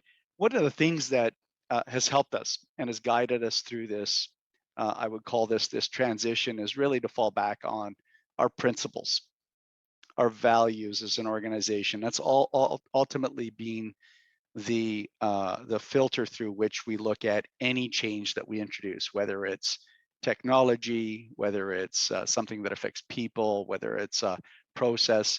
We ultimately look at through the lens of our values. One of our values, one of our more important values, is that of focusing on our employees and ensuring that we have and that we live to our values of having a Dynacare difference in our work environment. And that falls onto 3 pillars. Those 3 pillars being, we want to create an environment that inspires, where people are inspired to do their best work. We want an environment, and we want to create an environment where people can grow. And last but not least, last of our pillars of our Dynacare difference is we want to create an environment where people are not just surviving, but they're thriving. These are the 3 pillars that form our Dynacare difference. When I talk about, if I could just ask you to move to the next slide, when I talk about some of the changes that we've had to implement through the pandemic, and one of our challenges was really, how do we connect with folks? How do you connect with 3,000 employees, some of which are physically situated in a laboratory, and many of which are operating from their homes, from a remote location? And what seemed impossible going into the pandemic was not only a necessity, but was also something that we were able to master and we were able to do quite well. And I'll start with just virtual leadership meetings. We started the pandemic with all the uncertainty. We felt it was important that folks, our people, had the opportunity to hear from us as leaders, myself and my entire leadership team. So we started with having virtual leadership meetings using technology And we did that every week in both official languages, with the opportunity to use technology to allow people to ask questions, any question, which we found particularly effective. Leader huddles, this was something that we were in the past, when we were able to physically be in the same room together, that was a lot simpler, it seemed. But using technology similar to what we're doing today allowed us to continue to have leader huddles, particularly in times of uncertainty, when it was important that we needed to communicate up and down and through the organization. Mobile communications, everybody seems to have a device. Everyone seems to have a device, and we've leveraged mobile communications and technology to allow us to communicate with our front lines, to keep engaging and empowering people, and to feel that they were still connected to the organization, even though we were physically not in the same room or in the same building. We used our learning management system, which is a digital offering, where historically, we would congregate in a classroom. We would bring people together, and we found that obviously with the pandemic, that was very difficult and impossible to perform. And in some cases, just by the very nature of the work that's done in our environment, where some roles are we operate on a 7/24, 365-day-a-year schedule. Sometimes it's difficult to find a time that's convenient for a logistics driver to be able to take a learning management module that they've been wanting to take, whether it was something that they wanted to take or whether it was something that we considered mandatory. And so our learning management system allowed technology to give people the flexibility of taking advantage of these learning opportunities at their convenience at a time that was safe and convenient for them. We use the internet as well. So with 3,000 employees and having to get important messages out on a weekly basis, we recognize we're not going to get 3,000 employees all together all at once. The business had to run. We still had patients to serve. We had clients that were counting on us. We had people whose nature of the job that they did required them to be on the road or in a laboratory testing samples. So we leveraged the internet, the Dynacare intranet, to allow people to take advantage, and we would have the content that we would deliver live. We would post that on our internet and allow people, again, to gain access to that content at their convenience at a time that was convenient for them or for an entire department. And last but not least, and we found this to be very, very effective in terms of shaping how we leveraged and utilized technology, was to provide people with an employee feedback platform. And so we allowed people through technology to tell us, is the information we're providing meaningful? Are you able to leverage this? What would you like to hear more of? What would you like to hear less of? And so that was a constant pulse that we kept with our frontline employees across the organization, and allowed us to really, really connect on a very different level. What were some of the lessons learned? If I could ask you just to sort of move to the next slide. Some lessons learned lessons that I've learned along the way. And first and foremost is never to underestimate the power of engagement and how you might achieve that. We found it was very, very powerful. It has helped us to establish a level of trust at a time of high uncertainty, high stress. People weren't sure whether they were going to still have a job. People weren't sure if they were going to be safe in our environment. And technology allowed us to really, really engage people and to develop a different level of trust that I would argue in the past was something that it was difficult to achieve. Secondly, if I could advance to the next, is meeting employees where they're at and recognizing that in periods of crisis and periods of stress, like we've been through and like we're going through, it's important to recognize where people are at from a mental perspective and a mental state. What level of stress, what sort of challenges are they facing? What are the things that they need to hear from us to help manage that stress and cope with that stress in an environment, again, that leads to our Dynacare difference, where people still can inspire, grow, and thrive in an environment, notwithstanding some of the challenges that we were facing. Thirdly is to make sure that you're, as a leader, be vulnerable. There were a lot of times where I would stand in front of thousands of employees, and I knew I didn't have all the answers. and I rarely go into these sessions where I have all the answers. There's certain messages we want to deliver, but I think it's especially important during times of crisis, being vulnerable and recognizing that it's okay as a leader to stand up through these technology mediums and say, we have an answer, or we might not have an answer, but we'll certainly go away, take this away, reflect on it, and come back to you with one. And that was really, really important. It allowed us, again, to use technology, even if it wasn't perfect, but just to establish that rapport, connect with people, whether it was via phone, via video, but providing people all sorts of platforms and opportunities to still hear the same message, even though we weren't physically all in the same time zone or let alone the same room. And last but not least is innovating by taking risks. It really, really important. There were times, and as I reflected on this, where we took risks, we took a leap, and we tried things out.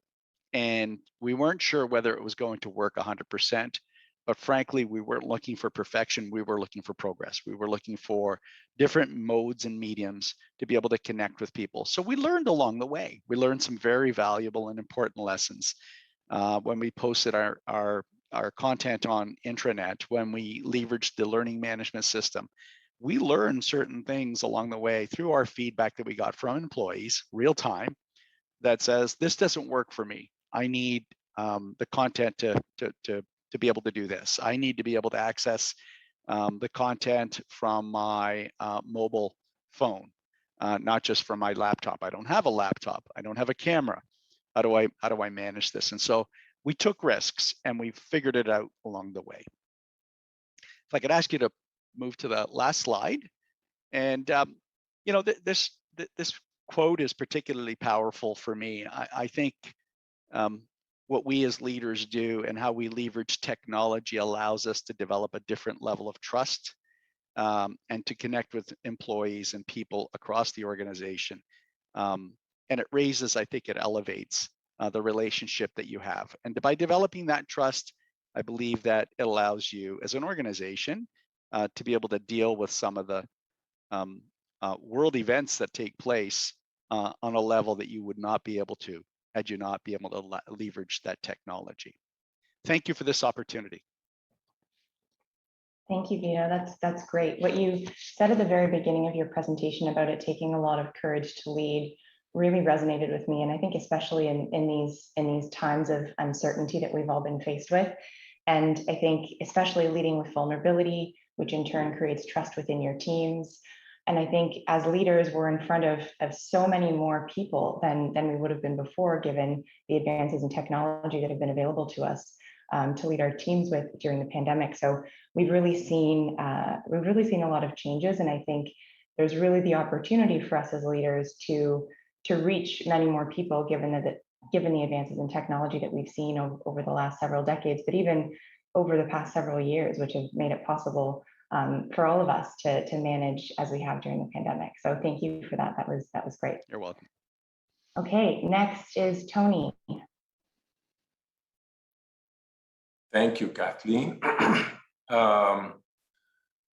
Today I want to talk to you about, I believe we need a new framework, a new relation between work and workers, between health and safety, efficiency and productivity. So if you can bear with me, Kathleen gonna help me present and go through. Maybe you can start on the first page if you don't mind, Kathleen.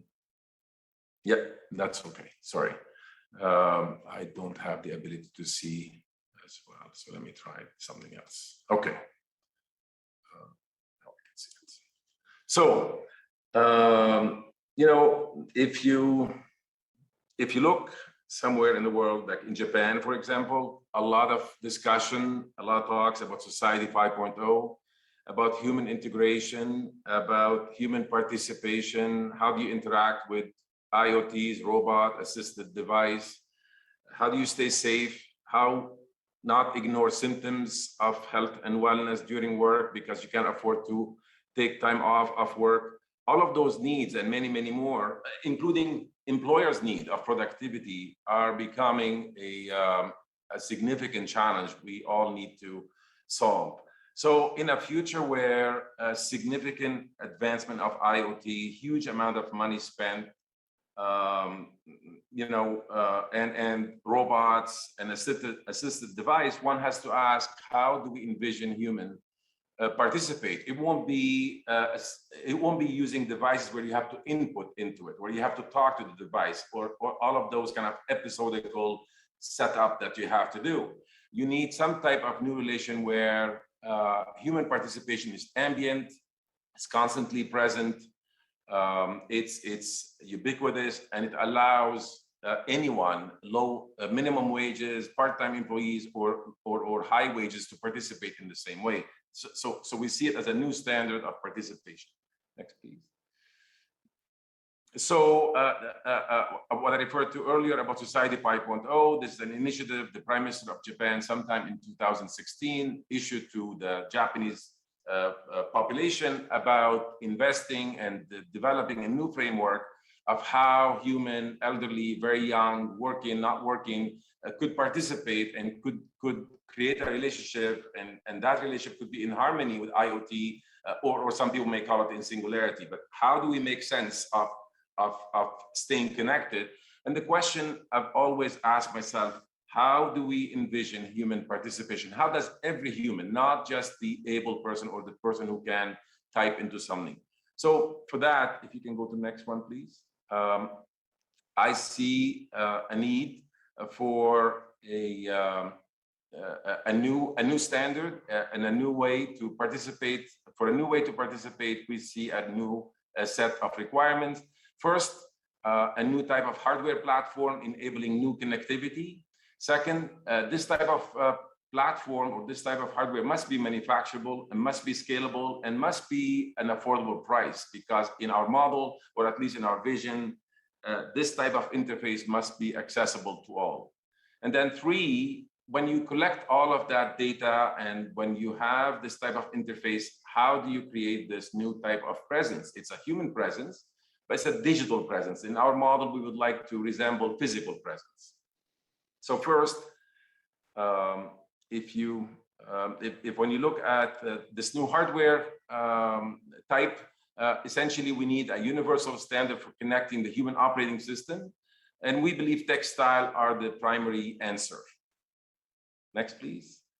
The digital presence that we're after requires this new interface, and the characteristic of this interface needs to be ambient, meaning it's passive. It's none of those things that you have to command consciously. It needs to be continuous or near continuous, bi-directional, and then it has to be holistic and accessible to all. Next, please. So people might ask, why textile? Well, we think textile covers 100% of the population. They cover pretty much most of their body across the 24 hours. If it's not textile on the body, it's textile in our bedding, flooring, seats, etc. So we believe that textile could form that equivalent of a DSL cable to the body. And it will be kind of the foundational piece to connect in the near future. Next, please. So to illustrate it differently, we see textile or textile computing, we refer to it in our company as skin, as the primary connection. That is t-shirts, bras, tank tops, socks, jackets, shirts, etc. That's the primary connection, and we define it as primary because it's across your body holistically, and it covers 100% of the population. And then we developed an interoperability system between the primary connection and secondary connection. And the secondary connection in this example could be wearables such as wristband, could be devices that you operate from time to time. It could be an Alexa command, could be a camera you're in front of. And then there's a requirement of third-party data set that in this case, from a healthcare perspective, it could include your blood test, DNA level, and x-rays, etc. But all of that is to truly develop a robust and reliable connection. The challenge that we want, the problem that we want to solve is how do we create a robust and reliable connection system to the human body across the 24 hours. That's why we see textile as the primary connection and wearable and third-party data set working together in order to create this robust and reliable tool. Next, please. So essentially, this is an illustration for our, what we call a DSL cable skin. You can see it in everyday type textile. Could be in a chest band, in a bra, in a tank top. These are washable, dryable. They have huge amount of data and multimodality of data on a continuous basis. But they're also bi-directional, meaning not only they can send data, but they can also receive action. They can receive heating, thermodynamic technology, they can be cooling, they can do electric stimulation, shape-shifting, just to name a few. And then next, please. As I mentioned earlier, in order to create this type of connection and make it accessible to all, affordable to all, we needed to develop an end-to-end advanced manufacturing textile computing solution. That wasn't available to us. We spent 10 years developing it right here in Toronto, and currently it's in production right now. We are shipping. We start shipping our product over the last 3 weeks. So next, please. Just to show you again some of the type of data and why you need a very sophisticated assembly and manufacturing to produce this product. Textile as an interface, as a primary textile interface, it's measuring significant amount of data from balance and pressure in your shoes to your core body temperature, to your electrocardiogram, your respiration rate, your dizziness, fatigue, stress, anxiety. It can also look at your muscle soreness, your back pain. All of those things are done on textile today. And then on the other hand, they can also develop actuation. They can develop heat. They can do haptic feedback on textile. They can do shape shifting. They can emit light. They can do stimulation, electric or vibration stimulation. These are for people who are sitting all day long or operating with some pain requirement, with some pain relief requirement. Next, please. So to create this type of infrastructure, we have almost every sort of disciplines of engineering under one roof. We needed to develop that to meet ISO requirements and healthcare requirement. So we assemble a team of unique R&D talent, fiber extrusion, data science, engineering, assembly, rapid prototyping, and definitely robotic engineers to create advancement in the machines that can produce this product. Because after all, this is a type of PCB layout manufacturing, except it's made on textile. Next, please. So fast forward to now, we have 65 patents issued to us, 53 patent pendings, 150 staff, mostly scientists and engineers. We have ISO 9001, ISO 13485, which I would say was very difficult in this new domain of soft electronic, or what we refer to as textile computing. We're Health Canada cleared, and we are hopeful to get FDA soon, and then as well as CE mark. We have a number of relationships here and in the States with Mayo Clinic, Northwell, UHN in Toronto, Holland Bloorview, and South Lake Hospital. We have lots of relationship with academia. And then we have a textile computing and a rapid prototyping lab at Ryerson University to allow the next generation of students to really understand these new disciplines. Next, please. So all of that is to create truly this new physical, this new digital presence. What's important is to create this. What's so important for us in creating this multimodality of data is to truly enable a presence that is our presence, except it's expressed in a digital way. So it allows us to really express ourselves differently. It's not one of those things that you have to text and send an emoji after to express your feeling. And it's not one of those things that you send the data, but then you have to spend, you have to type for a minute or two to explain what the data mean. It kind of work in a very different way. I will explain in a bit. Next, please. So where we want to go between the primary connection, the secondary connection, and the third party data set, we would like to create a virtual health guidance, and we will enable this digital existence by the individual or the wearer's data. So it will include social behavior, genomic, biosensing, immune systems, gut microbiome, and then all sorts of other data. So all of that is to form truly that presence in a proper way. Next, please. So illustrated differently, you can see on the far left, the human interface data. Skin is our primary connection. Secondary could be wristband, could be devices used in a factory, or assistive devices.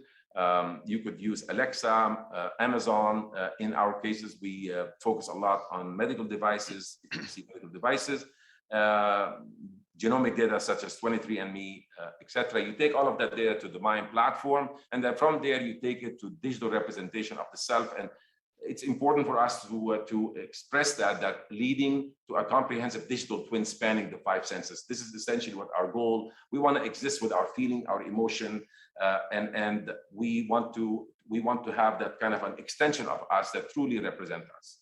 Next, please. Again, illustrated differently, you can see the MIND platform gathering data from the skin garment.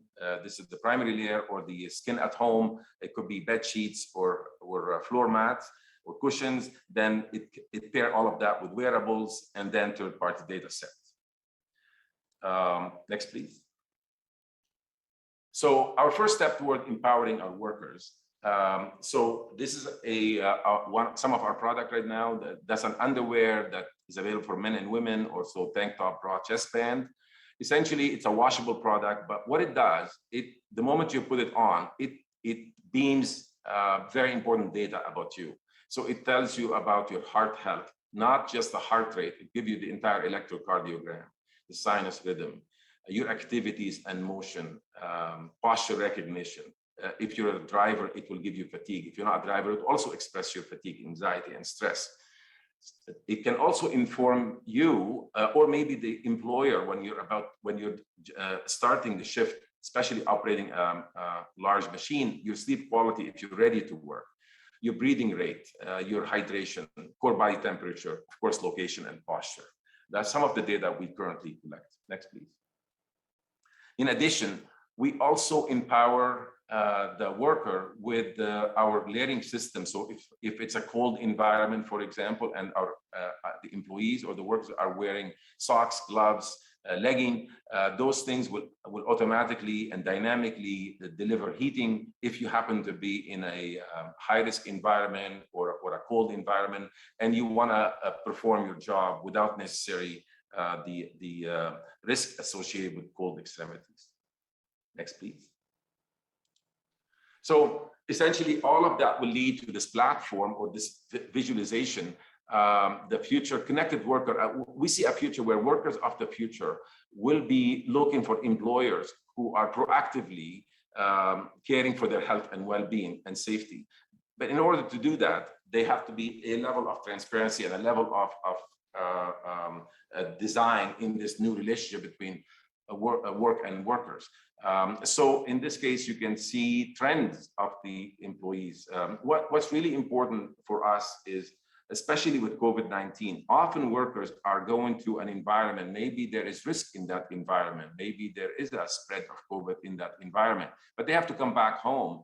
So bring all of that risk back to their parents or family.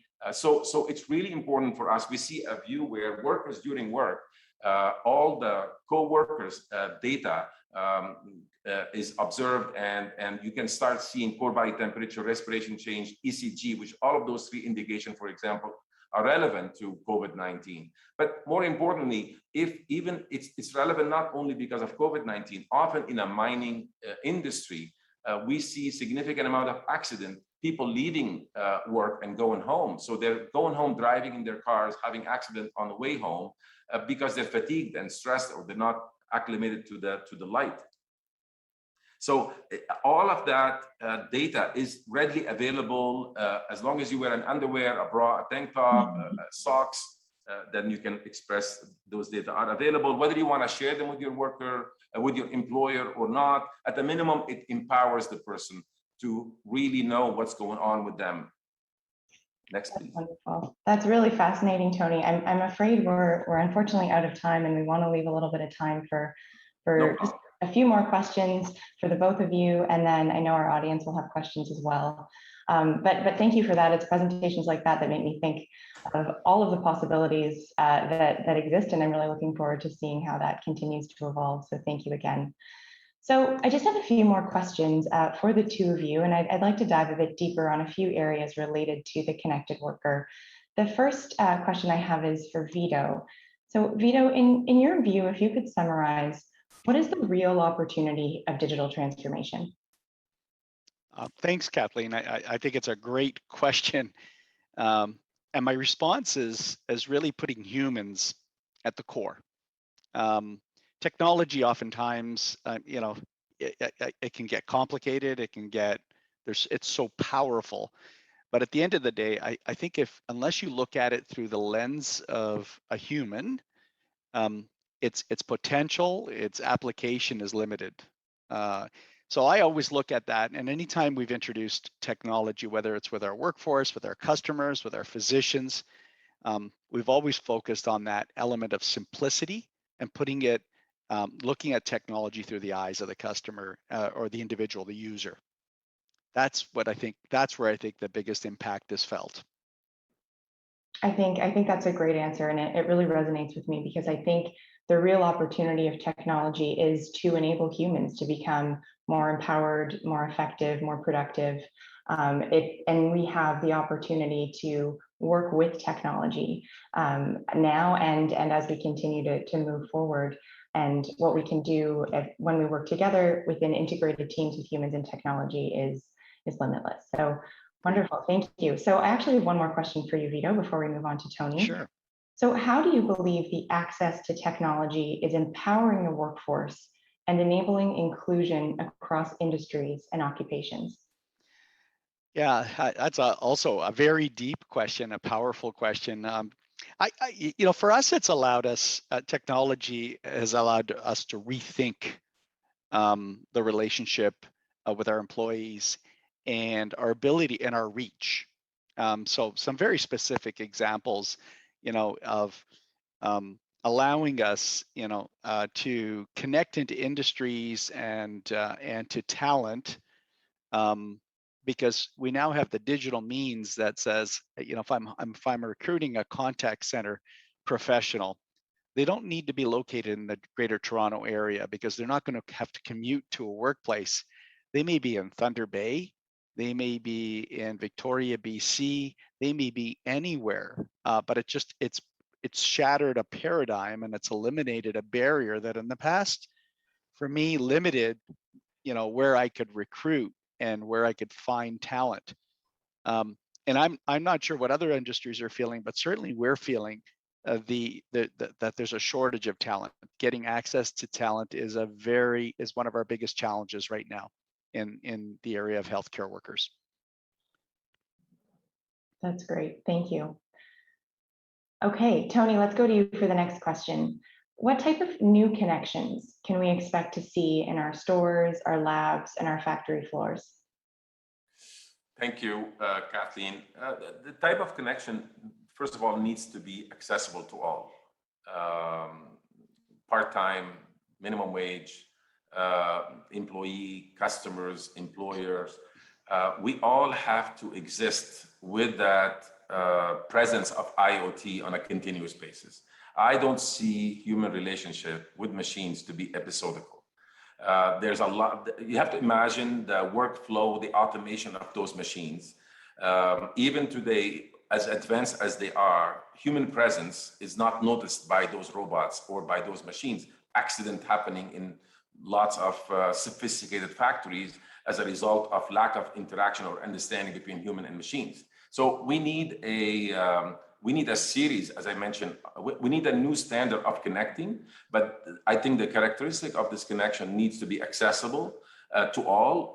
It needs to be ubiquitous, and it needs to be holistic and continuous. that's how I see it. Wonderful, thank you. And I have one more question for you, and this is one we've sort of touched on through the presentations and previous questions, but interested in hearing your view. How do you believe humans and machines can work together to create better outcomes for employees and customers and stakeholders? Yeah, thank you. I think, again, if I can give you an example in high-risk environment, whether it's in an oil and gas platform or a mine, the machines are becoming bigger and bigger, and humans are not physically evolving. So the ability to the machine to notice human and human to notice the machine, especially those driverless machines. So they have a set of, those machines are working on a set of flow, highly efficient, etc. And often humans are, in the way they're interacting with those machines, are causing accidents. So so living in harmony with that framework is really important.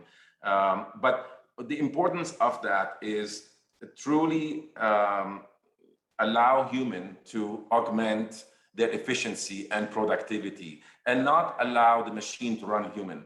The whole point of what we believe is you need to have a participation at the same level.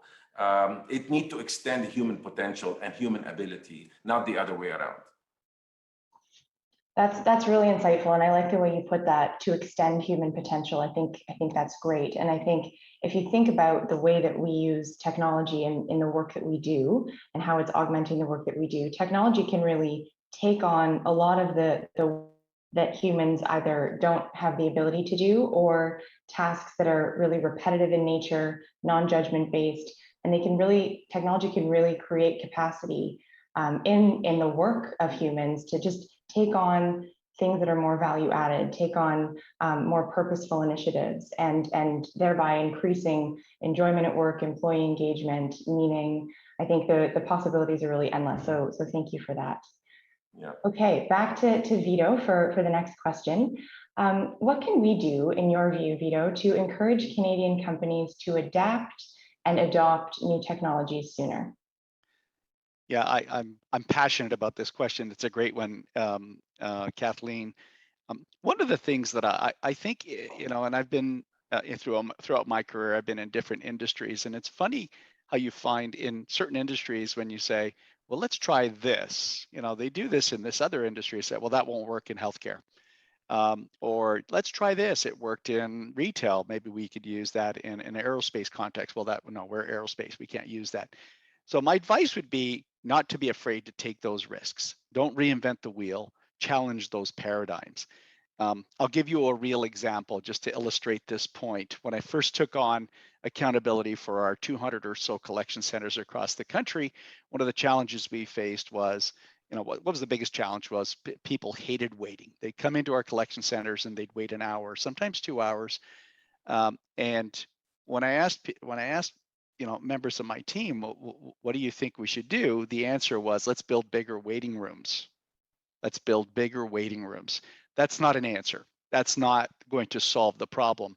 Solving the problem is making it convenient for the patient, making it convenient for the client. So we used an app that allowed people to check in electronically that says, I'm going to book the time that I want to be there.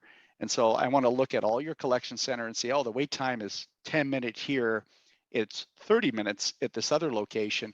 Guess what? I'm going to go to that location because I want to drop the kids off at school, and then I want to go have my blood work, but I want to have a place in line. That was an application of a technology that we didn't develop, that was already existent, and it was being utilized in the retail sector. But that's an example of something where, we took it, we applied it to our environment. Now, did we apply to 200 collection centers all at once? No, we didn't. So another way to adapt and adopt is pick a contained area, test it out, work through its kinks, and we did. And when it's ready, then start expanding it. So it doesn't have to be a home run, but you start small and you build on your successes. Thank you for that insight. That's great. And my final question before we get to audience questions. So audience, please feel free to continue popping questions in the chat. Tony, I will ask this one of you. So how can we effectively drive adoption of new technologies within organizations? So this one has a big change management angle. Sure. I mean, from an employer perspective, I guess cost is extremely important. Having said that, having said that, the cost will be significantly cheaper when you start assembling the productivity, the empathy that you have to provide the employees, the care about their health and wellness. You see, I happen to believe health and wellness is not a sexy topic you just throw around to entice people. We are all having a problem, especially in the GTA, finding employees. So you have to have a common ground, and their health and wellness must be an integral part of all companies' process. So I see adoption happening this way. You know, many of us have symptoms during work, and we ignore them, as we all do. We all do that, often because many of us can't afford to take off that hourly 2 hours or 3 hours to go see a doctor, and especially with COVID, is a very big problem. So if truly we want to live in harmony, and health and wellness is at the forefront of our future, and relationship between work and productivity, empathy, health and wellness cannot be segregated. It needs to be at the core focus relation between the employee and the employer. So in order to create that, a new framework must exist where employee data is protected. Judgment against using the data of the employee cannot be used to fire people, cannot be used to increase insurance, reduce insurance. So the point where I want to go is, I don't believe we are at the luxury of working with employees like the way we used to do. We have to find a new common ground. And what's important for employers of the future, in order to afford this new type of connectivity, they have to be incentivized, and they have to be driven to make sure health and wellness, productivity is equally important. Thank you, Tony. And what you just mentioned had privacy implications, which is a big theme in our chat as well. And so there's just lots of comments that we're getting from participants today with concerns about privacy. And there's one question that I'm going to ask you, and it's, do you think there's a risk in biodata being used in a way that disadvantages users? And the example that this participant gave was, what if Sun Life increased premiums for people with data that indicates they're putting stress on their back, for example? How do you protect against things like this? I think there are also the flaws being designed to protect those things. It's not just going to be willy-nilly, anybody can do whatever they want. But the benefit one has to ask, the importance of the data as a companion to your experiences. We are going back to our homes with stress and fatigue and causing significant health consequences. You see, the work environment is pretty much a significant percentage of our life. If we are not investing in that 8 hours or 9 hours or 10 hours a day in a way that the employee leaving work with a level with the health and wellness that they need, we are causing significant consequences in the future for that individual. So we have to look at it slightly different. It has to be disruptive. It's definitely uncomfortable, but we need to look at what's the benefit of creating this new type of framework, and how do we protect, and how do we create rules and laws to make sure that it's not going to be used in a way to disadvantage that employee. But I'll go back to this point. If you ask the question about someone who has to work sometime 2 days on a shift in a mine or something, what they're putting their body through, and then they have to, and what they're sacrificing, I don't think it should be this way. I think health and wellness, productivity, empathy should be at the same level, and should be at the common level of conversation. Should be from the CEO down, from the top employee down. It needs to be everyday conversation in our social interaction at work. Great, thank you. So next question from the audience, I will direct this to Vito. How do we make sure that technology is for everyone, so that we're creating a more equal society and not leaving some people behind? Yeah, that's an excellent question, and it's I have to tell you, it's one we've wrestled with, Kathleen. And thank you for doing that, for bringing this forward. The response is there is no one solution fits all. It really isn't. And so what we've found is that you make the technology accessible to as many people as possible by working around their constraints or their desires. And I'll give you an example. Certainly, our driver community, is on the road. They can't participate in some of our huddles, some of our town halls. They're physically in a car. They cannot be on a call. They can't be watching a video feed of the CEO and his leadership team.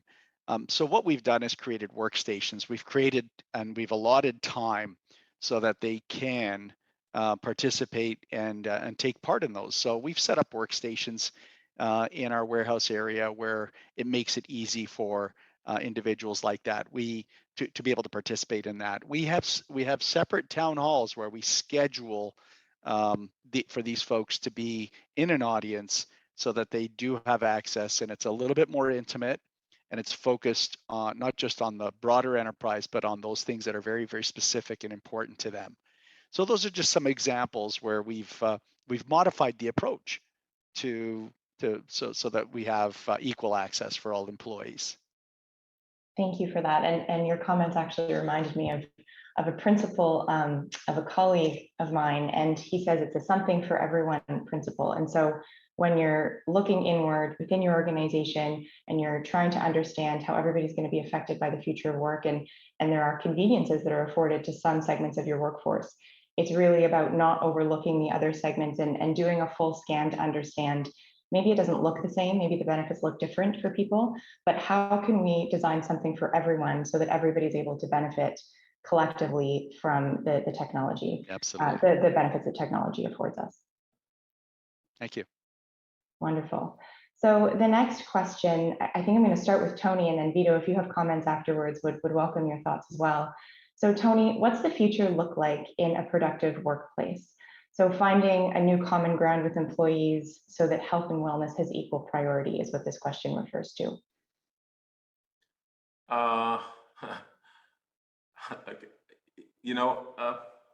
It's just about transparency and accountability.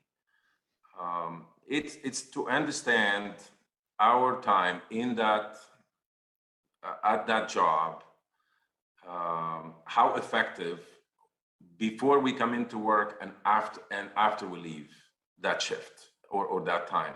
It's really important. You have to imagine, Kathleen, living in a hyper-connected society.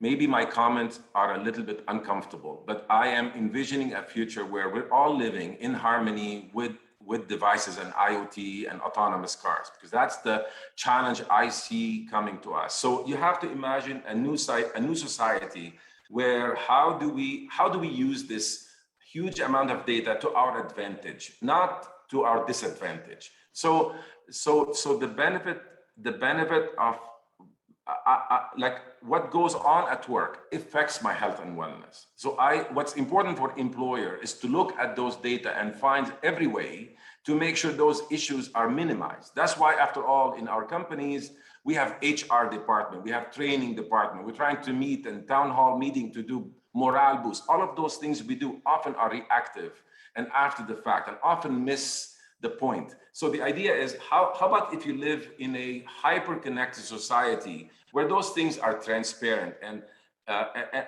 action have reaction, they're all measurable. And so that's how I envision it. Wonderful, thank you for those thoughts. Vito, is there anything you'd like to add? Yeah, I would just like to build on what Tony has shared. When I think of the future of workforce and how does it change our relationship, I think our relationship with our employees focuses not just on the physical well-being, but also the mental well-being. And I think that's an important shift, and it's an important pivot as we navigate through this pandemic, and even after this pandemic. I also think it's important to recognize that people learn differently. They acquire information differently. Not everything, not one solution works for every single individual or employee. And I think that it's important for workplaces to have flexibility If you want to be an employer of choice, I think you have to offer that flexibility. And frankly, I think it creates a richer, more diverse environment. I think that only works well for everybody. Absolutely. Okay, thank you. I think we have one final question, and I will direct this question to Tony. Tony, is the technology capable of reading toxic conditions and environments that the individual may be exposed to? And I believe this is talking about your skin technology. Yeah, if you remember on my slide, I was showing the primary connection using skin and secondary connection are IoTs. So in an environment of a mine, there are carbon monoxide sensors, there are temperature sensors, oxygen sensor, etc. We're fusing all of that. The key is to superpose your own physiological data over these events. So when you are in an environment that has those toxic things that people are concerned about, you can see reaction of them with evidence into your own physiological system. So you're not separating those things. That's why it's important to fuse the data from the environment into your own body data, so you can make sense of why your physiological data have changed. One thing that when you are living in a continuous or near continuous, you are developing multimodality baselines. So you're not looking at your data in an episodical way, meaning, okay, this is my heart rate right now. No, you'll be able to see your heart rate vis-a-vis a trend where, okay, when I come to work, I seem to have a core body temperature of X. I seem to have my heart rate, my EKG, my POSH, etc. And then if there is toxic things in the environment, you will see a deviation in your baseline that is unfamiliar. So that's how you start seeing all sort of evidence. That's how you start seeing evidence to your interaction that's gonna stay with you. That's how you'll be able to look at the data. Skin is not gonna develop every single sensor. By far, we're not there, but we are definitely developed over 100 interoperability structure with hundreds of devices to make sure that's not about you buying skin, it's about you connecting holistically. So we made it, our technology and our API is open. So if you want to work with Apple Watch and Fitbit and an IoT device and a Nest thermostat, all of those are fusing together in our own platform. It's fascinating. Thank you. All right, so we're out of time for questions, unfortunately. Thank you very much to both of you for your time and for showcasing the innovation that's currently taking place all around us to support and empower the connected worker. To our guests tuning in, it's now time for an expo break. So please do take the next 20 minutes to enjoy some networking, visit the awesome booths in the expo, and don't forget about the passport giveaway. And we'll be back at 11. So thank you very much, everybody. Thank you. Thank you.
Welcome back, everyone. I'm Todd Lett, CEO of the Brampton Board of Trade and Summit Chair for today. Hey, wasn't that a wonderful panel on empowering the connected worker? Thank you for your questions in the chat. We encourage that. Tell us what you like best about the summit so far. And maybe the best is yet to come. I hope you had a chance to visit the expo booths and also perhaps interact with some one-on-one speed networking. We're now moving to our next panel, which is preparing our people, cybersecurity in an increasingly scary world. It's now my pleasure to introduce an amazing team player and champion of the innovation corridor around the world. Our panel sponsor today, Claire Barnett, Director of Economic Development for the City of Brampton. Claire? Thanks very much. It's my pleasure to introduce our second panel. It's a much scarier world out there. Hacks to customer data, interruptions to automated processes, and a theft of intellectual property pose tremendous disruptions in today's workplace. Often, human error makes our companies most vulnerable for attack. What are the latest tricks and how do we know and how do we turn our weakest links into our greatest strengths? It's my pleasure to introduce Dr. Ian McCullough, Associate Professor, Director of Professional Practice Health and Health Sciences at the School of Public Health Sciences and Associate Professor of Cryptography, Security, and Privacy Group at the David R. Cheriton School of Computer Science at the University of Waterloo. Professor McCullough joined the University of Waterloo in 2004 as the inaugural J.W. Graham Chair in Health Information Systems.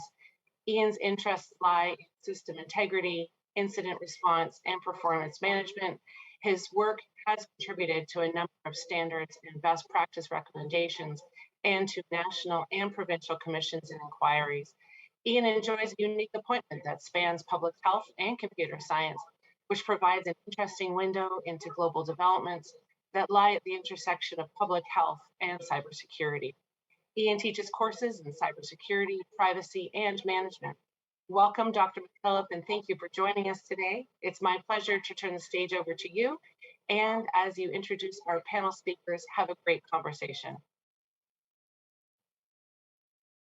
Thanks very much, Claire, and welcome to everybody. It's my pleasure to be moderating this panel, which Todd already mentioned is on preparing our people, which of course is the core element of many of our cybersecurity programs, and it is a scary world that we're thinking about how we do that in.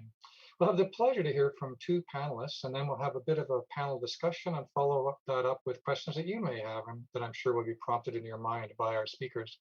If you do have a question, please just write it in the chat and the planning team working their magic in the background will ensure your question gets to us. It's my pleasure to introduce you to today's panel. We have Dr. Jeremy McBean. Jeremy serves as the National Director of Marketing Communications for Konica Minolta's IT Services Division in Canada, known as IT Weapons. After earning his PhD from Western, he joined the IT Weapons team in 2008. His passion for clear thinking and honest messaging is what drives the company's communications, marketing, and talent acquisition efforts. Facing outward, it's about engaging and educating the broader community of Canadian professionals, clients, and peers. Internally, it's about professional and team development within the company. Simply put, Jeremy's team works to ensure that everyone understands what the company does and why they do it. We also have the pleasure today of having Charles Findlay with us, who's the Executive Director of Rogers Cybersecurity Catalyst at Ryerson. Ryerson's Center for Collaboration Excellence in Cybersecurity Training, commercial acceleration, and support for applied R&D, public education. It's based in Brampton, right where we're hosting from today. The Chamber of Commerce, of course, taking a wonderful lead on this initiative. Charles brings extensive experience in public admin, law, and finance to his role. Most recently, Charles served as Chief of Staff and Director for Policy for the Ontario Minister of Economic Development and Growth. In those positions, he worked closely with the private sector and government leaders, as you can imagine, to develop and implement the province's strategy to make Ontario a global leader in technology, innovation, and commercialization. And speaking personally, that's something I know that a lot of us are really behind as a strategy, so kudos there. Prior to joining government, Charles was a senior legal counsel at BMO Capital Markets. He practiced law at Torrey's, which I still remember as Tory, and Tory. So they simplify that. Worked as a technology researcher at Forrester Research and was a freelance business journalist for the Globe and Mail and Canadian Business Magazine. So as you can see, we've got two dynamite panelists joining us today. So thank you, Jeremy and Charles, for joining us for today's sessions. We're going to start with Jeremy, and then I'll pass the baton to Charles. We'll circle back after that for a chance to all of us ask them some questions. So Jeremy, can I pass over to you? Sure can. Appreciate the introduction, Ian. Appreciate everybody tuning in. Hopefully we share a little bit of value and a little bit of insight in our time together this morning. So for me, thinking about this topic and where we're at in the context of not just this innovation summit, but thinking about how our economy and our society is coming, we hope, fingers crossed, coming out of this pandemic over the last year and a half, and what the implications are from a technology management perspective. Because one of the threads that sort of weaves its way into everything business leaders have had to cope with they've been coping with it in an increasing degree of severity for the last few years. But I think one thing that now is on the forefront of everybody's mind is this idea that we need to sort of normalize and plan for a longer term future, given all the technological changes and investments, whether due to necessity or strategy or a combination of both, that unfolded the last year and a half. And so if you're looking on here, this issue of technical debt is something that I think captures from a risk management perspective, where a lot of Canadian business professionals, technology leaders, and just everyday citizens coping with the role that technology plays in our life. This is a situation we find ourselves in now, especially from an organizational perspective. It was IDC Canada late last year. They said that they estimated that 3 to 5 years of digital transformation and technology investment spending, 3 to 5 years of investment and spending was accelerated into 8 or 9 months. So every Canadian had to figure out a way to interact digitally with their teammates, with their customers, with their colleagues. And so what we find is, after a series of months of people making oftentimes ad hoc necessary decisions without a whole lot of long-term planning, we find ourselves now in a situation where we're responsible for a person, technology, and workspaces ecosystem that was kind of Frankensteined together with some urgency over the last year and a half. And now it's our responsibility to sort of look at that from a risk perspective, the gaps, were interoperability challenges that we have. Some people bought Zoom, some people activated Microsoft Teams licenses to collaborate with their teams. Some people activated Cisco WebEx video conferencing systems. They were asking their staff to work from home. And so there's a mixture of personal activities and family activities happening on workplace devices that aren't always on the corporate network. People are logging in from home. So all of this sort of spaghetti noodles of technology and digital collaboration interaction gives rise to this notion of technical debt, that we all acted really quickly, but now we've accumulated some technical debt that we sort of need to make sense of. So there was all the ad hoc decision and urgent work from home setups that everyone had to do. But now, as the dust begins to settle a little bit, vaccines get into arms, and however you make sense of our exit out of the pandemic and into some semblance of new normalcy, now technology leaders are grappling with, okay, what does technology enablement and work look like 2 years from now, 3 years from now, right? And it's as simple as, what are our policies for work from home? Are we going to let people only work from home? Are we going to bring everybody back to the office? What that brings with it, is thinking through what the implications are from a technology perspective. And that's where risk management and cybersecurity becomes a really important thing. So this notion of technical debt corresponds to, okay, how do we collaborate digitally? How do we interact with one another and our customers in a digital first way? But all of that needs to be underwritten by a centrality of focus on cybersecurity. Because here's the thing that I found, it's a fascinating and startling fact. If you could advance to the next slide, please. So everybody, in one way or another, most of the economy, people were asked to work from home, but close to 3/4 of us never received any special training or guidance from a security perspective on what's different now that we're working remotely or even in some sort of hybrid setup. So you think about the themes of this conference, optimizing the tech talent interface. There is no more important place for cybersecurity priorities to unfold than the interface between us as fallible people and the devices that we use to access work, to collaborate with our teammates, and to interact with our customers. And so the idea that now we have to make sense of the situation we find ourselves in. Now we have to sort of let the dust settle, look at the Frankenstein ecosystem of different software platforms for collaboration, people using a mixture of devices on and off a company network. All of that gives rise to a whole new set of challenges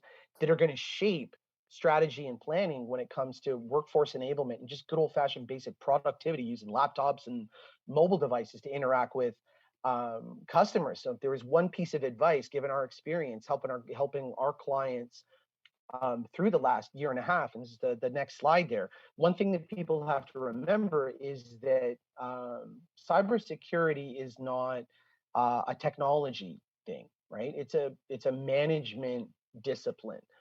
And the idea that everyone needs to take these sorts of things seriously, I think that notion is probably ubiquitous and pretty uncontroversial.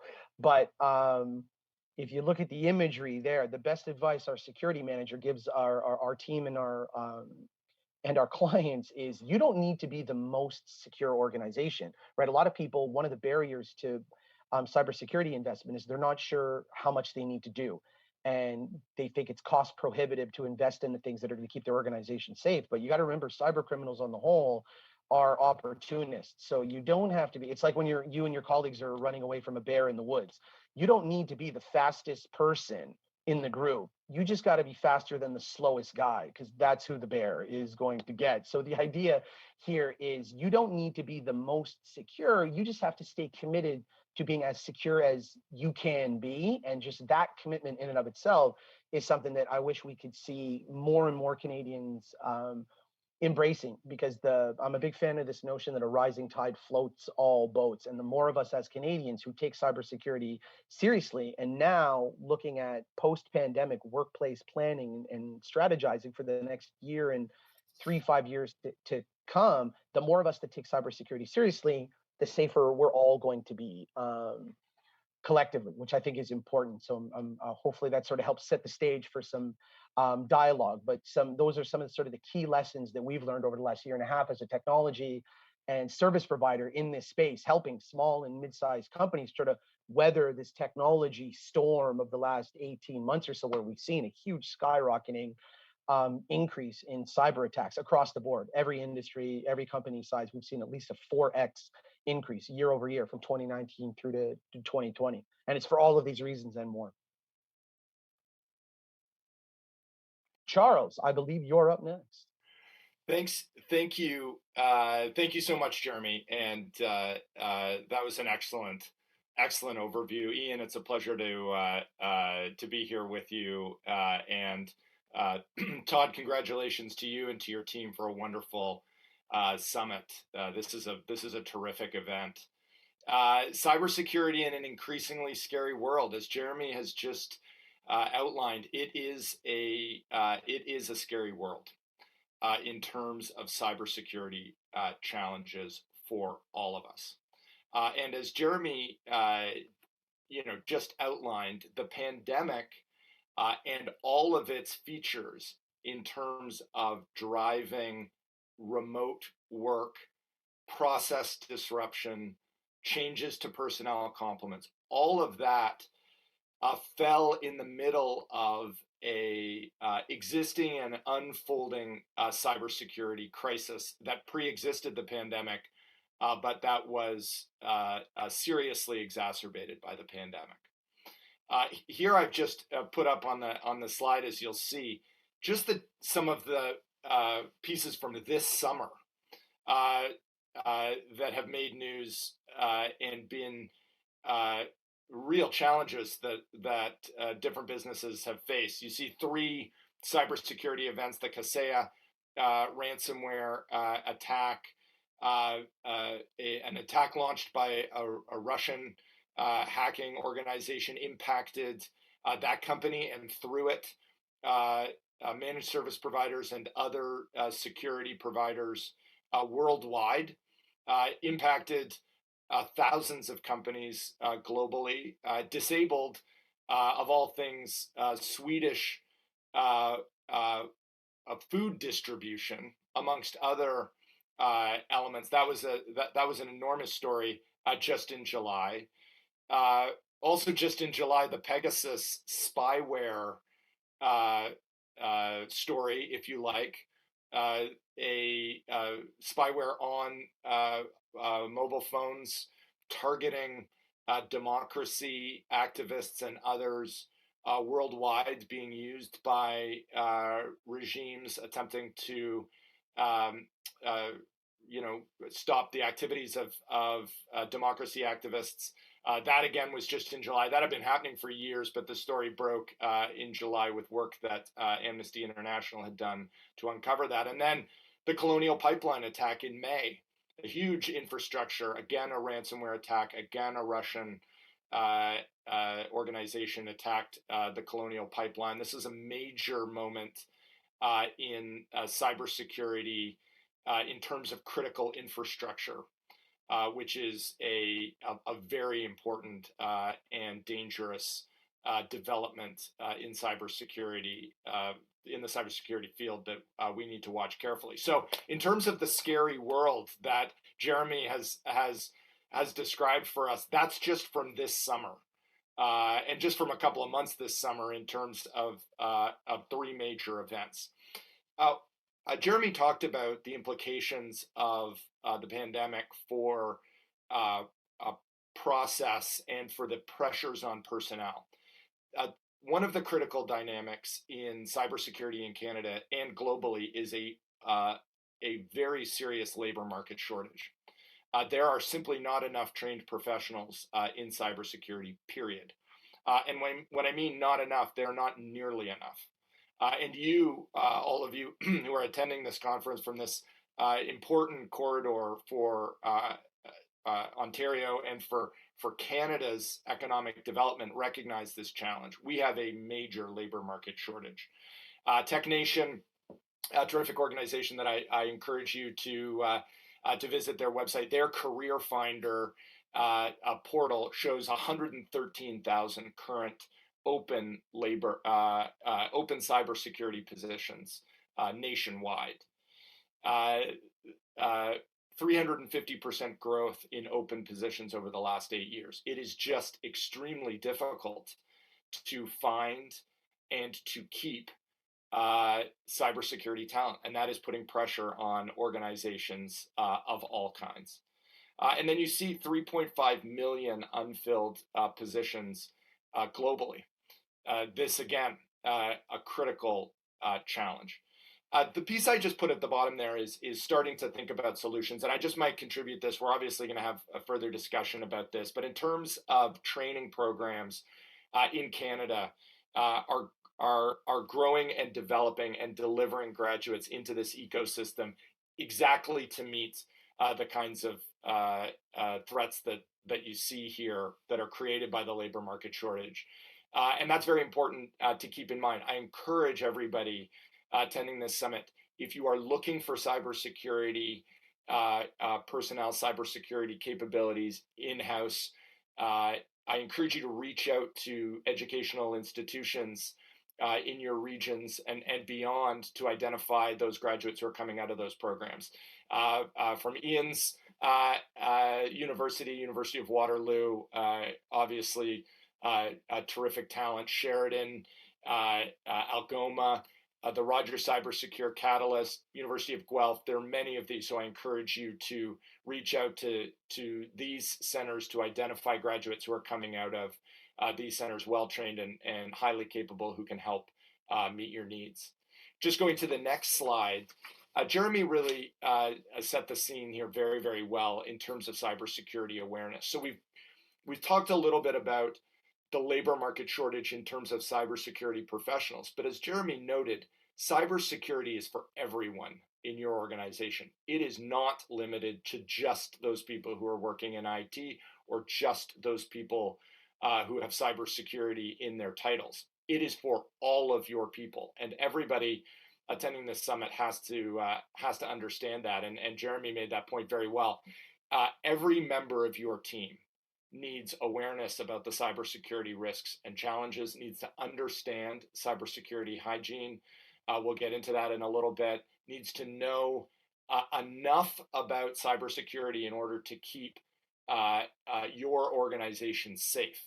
One of the dynamics of cybersecurity that is so dangerous is that any one of your members of your team can be a vulnerability in respect of cybersecurity if they do not have the proper awareness. And here I just list again, just contributing some answers to this this challenge, resources that are available to you to meet this cybersecurity awareness need. The Canadian Centre for Cybersecurity, the Federal Government Centre for Cybersecurity has excellent resources.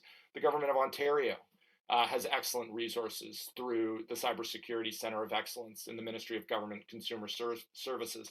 And the Rogers Cybersecure Catalyst has developed resources for small and medium-sized businesses. So I encourage you to visit those. So I'll stop there. Overview, it is a scary world. The labor market shortage is serious and growing. There are really cool and exciting answers to that challenge being created, and awareness is for everybody in your organization, and the resources are available. So thank you very much, and looking forward to the discussion. Thanks very much, Jeremy and Charles. Interesting insights. Not only do we have the talent deficit that Charles talked about, and boy, we're all facing that, not only, as you mentioned, in the industry, but even those of us trying to supply the industry, finding enough talent at all of our educational institutions to put out there. But of course, COVID has, changed how we do business in ways that we didn't expect. I think Jeremy touched on that beautifully. I mean, who would have thought 18 months ago that our organizations could send every single person home and we'd still be functioning? Most organizations, I'll include mine, would have claimed that's absolutely impossible. How the heck could we possibly be in business with not a single person in the building? And in the process, of course, our IT gurus were forced to deploy solutions with none of the thoughtful planning that we'd normally put into deploying stuff, right? And again, I'll just talk about my organization, which I love. I mean, we've come through this, but I just, every day I scratch my head. During this journey for me, I don't know how many of you met this, my organization deployed Zoom, Teams, WebEx, BBB, Adobe Connect, and I'm sure there were some others I lost track of, which also meant I was usually in meetings I wasn't supposed to be in because I was always on the wrong platform. So, our employees were adapting to this new world. And as our panelists have noted, cybersecurity couldn't be top of mind because the real pressure was simply trying to keep the lights on and have an organization function. So as all of us, the cyber guys, cyber men and women, we'd love to think they'd be, spending all night thinking about us, but they weren't. I love Jeremy's idea that for cybersecurity, you just need to ensure there's someone less secure than you are for the bear to catch. I wonder if I should begin introducing that as a strategy in our formal classes at Waterloo. So just look around, make sure there's somebody the bear is going to catch before you. But on that note, let me ask our panelists just some things to get us going. So if you guys could offer some practical advice to the people listening today, what do businesses need to be thinking about in the next 6 to 12 months with respect to cybersecurity? So maybe Jeremy, if you just want to take a kick at that first. Yeah, for sure. I think for me, if you sort of try to, if we were to generalize across small businesses, mid-size, and the great big enterprises, what the commitment they should all share is to ongoing awareness training.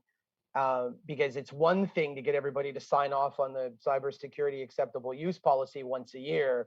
It's quite another thing for it actually to become embedded in the culture of the organization, which is what's necessary, right? The gigantic labor shortage in this space that Charles described really, really well is in response to the demands that the universe is putting on us. The reason we need those people in this space to do that work is because the situation is as complicated and getting increasingly dangerous that we need to respond. The best time to plant a tree is 20 years ago. The second best time to plant a tree is right now. Unfortunately, as Canadians, we're behind on this. We're playing catch up, and the last year and a half put us further behind when it comes to matching investment and awareness to compensate for the level of threats that are there. So the first piece of advice that I would give to anyone in a leadership or technology leadership position at any organization is take seriously, not just you need to train your people, and there's really cost-effective ways to do that. There's gamified tools you can get,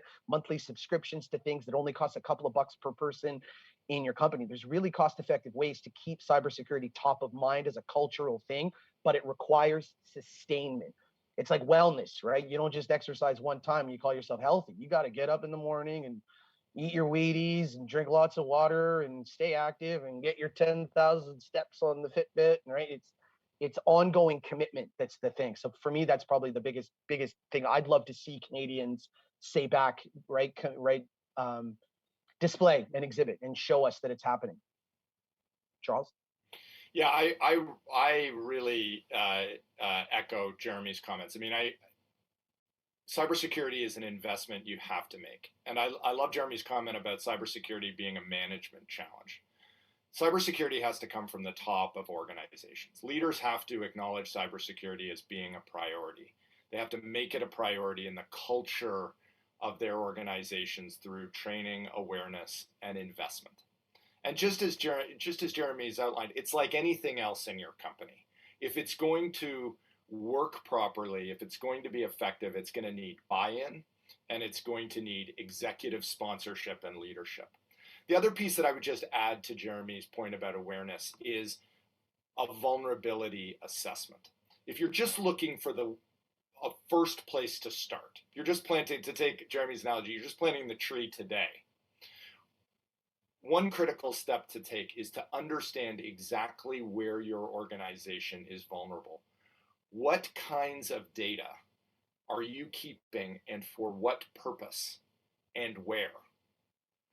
These are the beginning initial steps that you need to take in order to develop a cybersecurity program in your organization that is effective. I'll just make one obvious point. One of the most secure ways to protect your information is by not keeping it. If you don't need to keep information that's not necessary to your business, data that's not necessary to your business, processes that aren't necessary to your business, infrastructure that isn't necessary to your business, don't have it. That's actually a point that's often overlooked.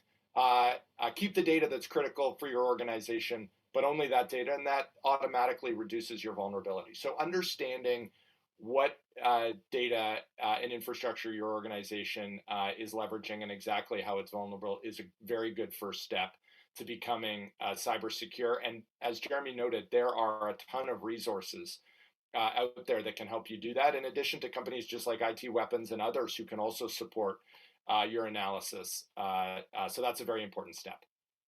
If I could add to that, Charles, just real quick, I think so. It's not just that it's a great idea for people to get an assessment and understand where their organization is at from a policies and procedures and technology perspective when it comes to their sort of security posture. It's becoming increasingly mandatory. Yeah. Not everybody realizes the implications of some legislation that's been passed over the past couple of years, right? Updates to PIPEDA, right? The Digital Privacy Act, I think it was late 2018. And then now just at the end of 2020, quietly, well, for most Canadians, probably don't realize it, but the Consumer Privacy Protection Act that was passed has implications for the kind of personal data that you store, customer or internal, and what you do with it. So everyone needs to have this stuff documented for a variety of reasons and to get analysis. So there's an increasingly sort of strict legislative ecosystem that we're all beholden to that gives rise to the import to really get a picture of what your organization's security posture is. So you understand that where you need to be compliant, you are at the provincial and federal level with respect to these new data protection and privacy pieces of legislation that came into force in the last year or so. Sorry, Ian. No, I had a really good point. So in fact, we're sort of talking about this whole area of cybersecurity hygiene. I think one of the challenges I always say to people is, if you only have $100 to invest in security, you don't even bother buying a firewall. Invest it in your people and help them understand what it is to just think and be cyber aware. Just a little side story here, a great research study I saw where they had an organization that knew you should never plug any USB device into your device, and this was educated and people knew about it. So they tried the classic trick of leave a few USB devices in the parking lot or in the kitchen or in the cafeteria, and then they watched to see how many got plugged in, and not many. They were very encouraged. Then they left a few more around, but this time they marked them top secret, Department of National Defense, and 3 times as many were plugged in to machines. So my question from and these studies are very replicatable. It seems so. How do we get people? And I think, Jeremy, you raise a good point. Legislation's changed. Maybe it is through gamification. How do we help people become more cyber aware? Because if some of these things are people don't actually know that they're doing something that has cyber risk. Charles, great point. I mean, yeah, don't collect data that you don't want to have to protect. Maybe at my organization we should shut down a few communication systems. Maybe we don't need Zoom and all these, less of them to secure. So how do we create that sense of belongingness or a commitment, I guess, to cyber awareness in our employees? I can start. One of the key pieces on this is that cybersecurity is also about competitiveness, and it's also about succeeding as a business. As Jeremy's described, there are regulatory requirements in terms of companies and disclosure about attacks and other pieces. If you want to be part of a supply chain, if you want to be a supplier to a large company, you are going to need to meet cybersecurity requirements. Cybersecurity isn't now really about just securing your own organization and sort of keeping everything safe. It is how you are going to maintain competitiveness in terms of your business.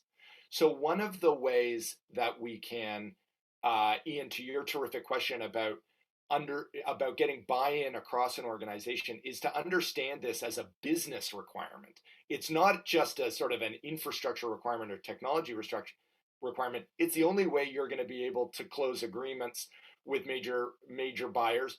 Everybody's going to be looking for it if they're going to get you into their supply chain. If you're a manufacturer, it's going to be critical. So looking at it as a competitiveness piece is really important. If you are cyber secure, that is a competitive advantage for you. So I just say that part one. Part two, Ian, directly to your point about how do we get buy-in, train and test.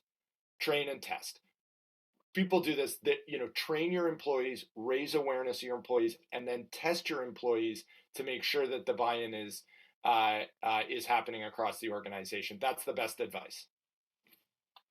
I think the only thing I'd add to that is whoever's responsible for pushing the cybersecurity agenda at the organization needs to understand their executives and what they care about, right? Because the reality is that cybersecurity as a management discipline is only going to resonate with your executive team if the reasons for taking action correspond to the values that they have for the company. If the person who founded the organization was a sales professional first, and now she's responsible for the operations, she's going to think about customer reputation. She's going to think about competitive advantage, and so therefore it's beholden to whether it's IT or finance or risk management, whoever's pushing these initiatives forward in your organization, understand what the decision-making drivers are, and you have to speak to those. Because if you're speaking to somebody who's sales-minded, they're going to care about the implications on customer reputation and customer attrition if we lose business because of our cybersecurity habits. They're going to care about being competitive. If it's somebody who's operationally minded and is concerned about productivity or efficiency and sustainability, the arguments that you raise to drive decision making are going to be motivated a little bit differently. Happily, cybersecurity is so gosh darn important. It should check all of the executive decision maker boxes, but it's on us as the people that are pushing for these things to get normalized, to become part of the culture. You got to you have to understand your executives, and you have to understand the culture of your company in order to make sure that, because it's sort of 50% decision making and 50% communication internally. How do you sustain it? Put posters on the wall. I remember one of our clients is a design agency, and we look after their back-end technology and their email systems. Part of what they did is they went into the washrooms. And so you know how like at restaurants or bars or at the shopping mall, they've got advertisements in like the bathroom stalls, right? So they had like silly cartoon things about cybersecurity awareness. And one of them was like, treat your passwords like your toothbrush, right? Change them often and don't share them with anybody, right? So they have these like little cutesy signs around the office because they knew it was a design agency. They're a visual company culture, right? These people produce beautiful, persuasive things for packaging and advertising campaigns for some of Canada's big brands. So the way they captured the imagination and the culture of their company, right, to be more cyber aware was, okay, let's put together some funky posters and these sorts of things. So it's about understanding. You have to take the time to understand who your people are, who your executives are, if it's going to work. Because just saying we need to be cyber safe, and then if somebody, right, we're responsible if it doesn't work, right? If we didn't find the right decision-making triggers, or however you want to describe it, to get them to adopt it. So it requires some empathy and some understanding to say, what do you need from me as the person who's pushing for this stuff to get it done? And most of the executives, when you ask them that question, they will tell you what they need. And that's the first step to sort of getting that kind of sustained awareness that Charles was saying is so critical. That's a really good points, Jeremy. So in fact, to Charles' point about train and test, of course, that needs to be done carefully. Train and test was a bit about my story with the USBs, right? They'd obviously trained and then they tested. As I was introduced, I work in the healthcare sector right now. But sometimes you have to be careful how we do this. I saw a study some of you may have seen in the paper was reported, where a health organization during COVID sent out to all their staff, a memo that said just amazing effort that you've all put in with COVID, and in return for that, you can have a day off with pay. Just sign up here. And of course, everybody signed up, and it was a phishing email, and they managed to get goodness knows how many passwords, et cetera, out of their people. And of course, their people were also, you can imagine, went off the deep end when they learned they really weren't getting it. It was their own employer who was roping them in. So yeah, train and test, I like it. But Jeremy, your point about the ads in the washrooms, know your audience and figure out how to attract to them. That's a nice segue to actually a question that's come up in the chat. And I don't know if we'll have an answer on this, because I know in my sector, this is like one of you want to create a war in a bar, you ask this question. So someone's asked, are there any particular learning management system solutions that you would recommend or you've seen that would support a cybersecurity initiative? And so I won't get into this one because LMS is my world as we live on them. But have you seen some that are pretty good for cybersecurity stuff? Jeremy, you're nodding your head? Yeah, that's the thing. This space has gotten really, really mature. And like anything in technology, especially software in particular, right? Once it gets mature and there's lots of competition, the consumer wins, right? Because then the features that are available at certain price points to subscribe to this stuff are really, really compelling. So one of the ones that we like is KnowBe4. So they're an international software company that packages up cybersecurity awareness training, and they'll do simulated phishing emails out to your company, just like the one you described. And usually you want to pick something that's not going to like cause a revolution of disdain, right? There's more subtle ways to do it. Make it look like it's an Amazon email that they have to click to do these sorts of things. But it's all done because most people don't have time to do this stuff effectively, which is why we have this labor shortage that Charles was talking about. So a lot of these things come administered as a subscription. You just pay a monthly fee and they'll send out however often you want to do it, monthly, quarterly, right? Little 5-minute learning snippets, right? And you can track and report on everything, right? Another t-shirt slogan I love is you got to inspect what you expect from your people. I don't know which management guru person, Peter Drucker or one of those folks years ago came up with that turn of phrase, but a lot of these platforms, KnowBe4 is one. There's a bunch of others that literally it's a couple of bucks per month. and it's all you can eat, and then everything is managed there for you inside of a portal. A lot of IT companies now, services and support organizations, will administer this stuff for you if you don't need to, for a small monthly fee. It's pretty economical. And even then, like the free resources from the provincial government and the Canadian Center for Cybersecurity have free things. It might not be as advanced as a full-on LMS system where you could track and report in meaningful ways, but there's really good places to start that don't cost anything. But if you're willing to invest a few dollars for a proper trackable framework like that has an LMS system, KnowBe4, there's a bunch of others that are fairly reputable. It's like antivirus software, right? There's the big companies out there, right? Like Symantec, McAfee, Bitdefender, right? There's the big names that you sort of shop around, compare the feature sets. You're probably gonna be fine. The same thing for these cybersecurity awareness software platforms to do like ongoing awareness training. KnowBe4 is the one that we like the best, but there's a bunch of other competitive platforms out there that are similarly costed that are really easy to get moving with.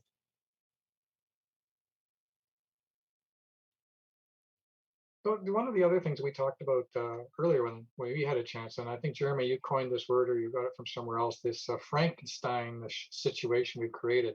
So in the last year and a half, with the deployment of this solution and that solution, we've sort of bought ourselves a spaghetti mess of technology. Now, you guys are too young to remember this, but I lived through year 2000 and the investment that we did back then. And you know, somehow we came out the other side of it looking pretty good, even though there was no year 2000 problem. I sometimes wonder if it was the biggest scam we ever pulled in the IT world to get significant investment, but we got good investment and investment was made and we came out of that. But that, although we were rushed, I didn't get the sense we were as sort of madly plugging things in as we are now. So Jeremy or Charles, how do organizations get back to a new sense of normal?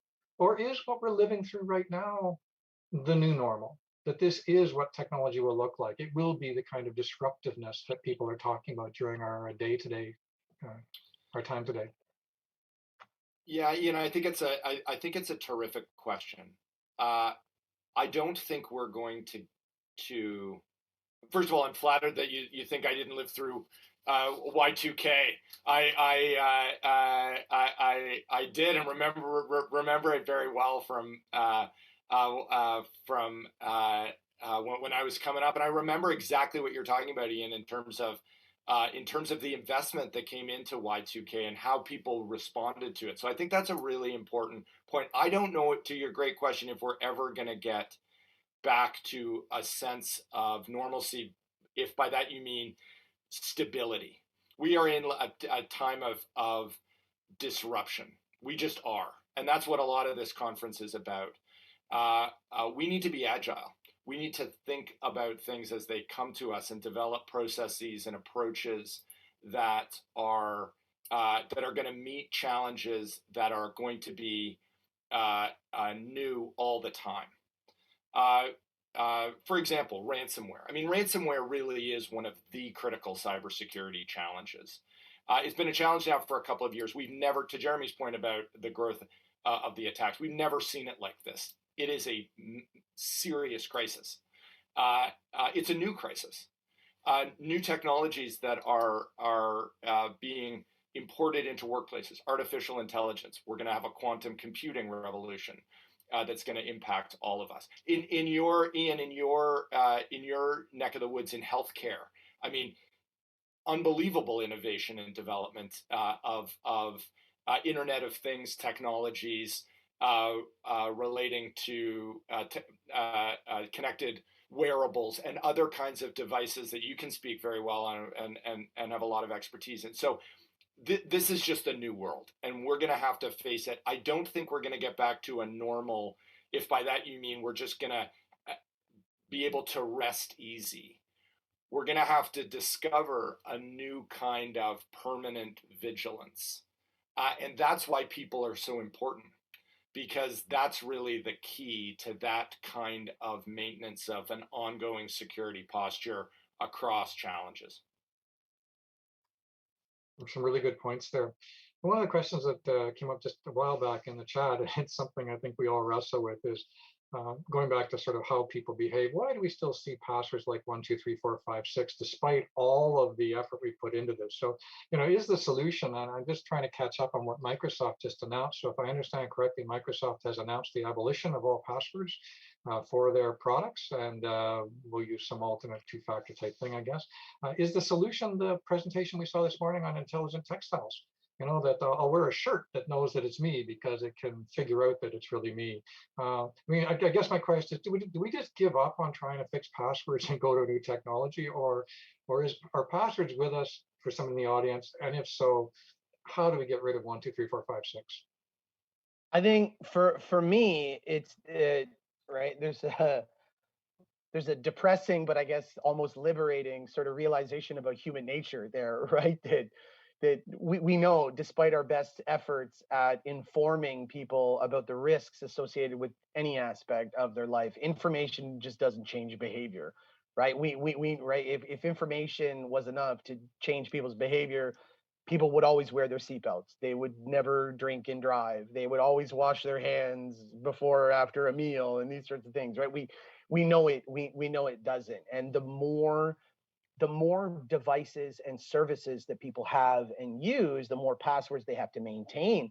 There's this phenomenon. It started to sort of get traction middle of last year, and I think it's really playing itself out now, is people have caution fatigue. It's a real thing, right? And I know there's been some really interesting like organizational and social psychological research stuff on this, and people have been like blogging about it, and there's been some really nice insight, but it's hard to keep track of everything. And so I think Charles made the point, we have to find new ways to do things. Trying to memorize all of the passwords that you have to keep up with and maintain in your life isn't going to work. That's why they invented password managers, right? So people don't have to, right? There are tools, there's tools out there to help offload the like cognitive load that's required to keep track of all of the password. We have to sort of look for ways to save us from ourselves, right? And sometimes it's like, okay, find a way to use two-factor authentication so I don't need a password anymore. And those tools are out there, because the idea that the old methods that got us to where we are now aren't going to be the same methods that get us to the other side of tomorrow. And so we have to look for ways and tools and habits that'll accommodate that. The entire like the whole philosophy behind a zero trust approach to security, right? Technology professionals, folks in the cybersecurity space are right. This is like an operating sort of mantra for them, right? That you set everything up from a technology and a policy perspective where nothing is trustable, no device, no person. And if you operate in that way, sure, there's going to be certain constraints on what you can and can't do, but the information or the critical data that needs to be secure will be secure in a different way. So the mindset has to change, and somebody needs to be willing to do the research to find the tools to make it easier for us to sort of not be the problem, right? And like you said, passwords are a really good example where if we keep going the way we did before and just make longer, more complicated ones, it's not sustainable. Password managers, two-factor authentication, biometrics, those are going to be the ways that are going to keep people a little bit more secure. But like any new technology, people are going to be a little skittish. The early adopters are going to, well, I don't want to give my fingerprints to my cell phone, and right, like there's going to be some caution there in the early stages. But that's a really good example, Ian, of where new tools are bubbling up to save us from ourselves, because password management is not what it was 10 years ago. And like powerful computers can hack a 14-character password in like a morning now. How true, if I loved your line, if information could change behavior, I often think if that was true, we wouldn't be having a pandemic of the unvaccinated right now, right? Information just isn't changing behavior. So let's just switch gears from it. We're talking a lot about what our organizations can do. And maybe, Charles, this is a good question for you, given your really cool background. Any advice for what government can or should be doing? I mean, the feds have taken an amazing lead, in my opinion, in some of the work that they've done here. They even have a DNS server that's make sure you get. I introduce that to my students. Most of them have never even heard of it, but it's amazing. What advice would we have, or might you have, for what government can do to help either set a path, or do they have to beat us or lead us? Maybe that's the question. I think it's a great question, Ian, and government, just as you've observed, government has has done a lot and continues to do a lot. And I encourage folks to visit the Canadian Centre for Cybersecurity website, the Ontario government's Cybersecurity Centre of Excellence, as I mentioned, is doing a ton. Both of those organizations, to Jeremy's point about LMS and about awareness platforms, both of those organizations deliver free training. Governments are really active in this area. They are going to have to, I think, to your good question, I think they're going to have to do both, lead us and beat us. The regulations have to be there. They just do. Especially around critical infrastructure. It's too important. The consequences are too serious. The implications are too dire for government not to impose requirements, and that's what you're seeing governments do in jurisdictions internationally. Europe has been a leader. The United States has requirements. Canada has requirements. Asian countries, China has requirements. So that's those regulations are very important. But government also has to lead. Government itself has to be and maintain its security posture, and the Canadian federal government and provincial governments are doing that. Municipal governments are doing that and working on that very carefully. We lose track of municipal governments. They're critically important when it comes to cybersecurity and maintenance of services to their constituents. Cybersecurity is vital for municipal governments, and a lot of municipal governments are taking a lead on that, including the city of Brampton. So that's a really important piece. So in answer to your question, I think there's a lot that government is doing. There's a lot that government still needs to do, obviously, across all three orders of government. And I think it's going to be a combination of beating us with regulations and making sure that we're in line, and leading us with training and with culture and with focus. Every really good disaster movie starts the same way, right? The scientists and the experts are pleading for leadership and decision makers to listen to them. They don't listen, and then the volcano happens or the thing explodes and whatever, right? It sounds like it's a little bit tongue in cheek, but like you said, Charles, you described it accurately. Ransomware right now is a crisis, right? Cybercrime and fraud cost Canadians, not Canadian businesses, citizens, cost citizens over $55 million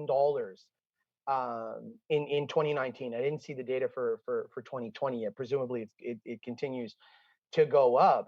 So you're right. It's a combination of these things. The legislation has to have teeth, right? That you look at the Digital Privacy Act that was put into force in 2018 is a good example that I was really happy to see, because the mandatory breach disclosure. So before that legislation was passed, unless you were in a regulated industry, if your organization suffered a cybersecurity breach and personal or private information of your customers or your internal staff was exposed, odds are you didn't have to say or do anything about it. You can sweep it under the rug. But now, if you have a significant cybersecurity breach where someone's information was impacted, you have to report it to the privacy commissioner.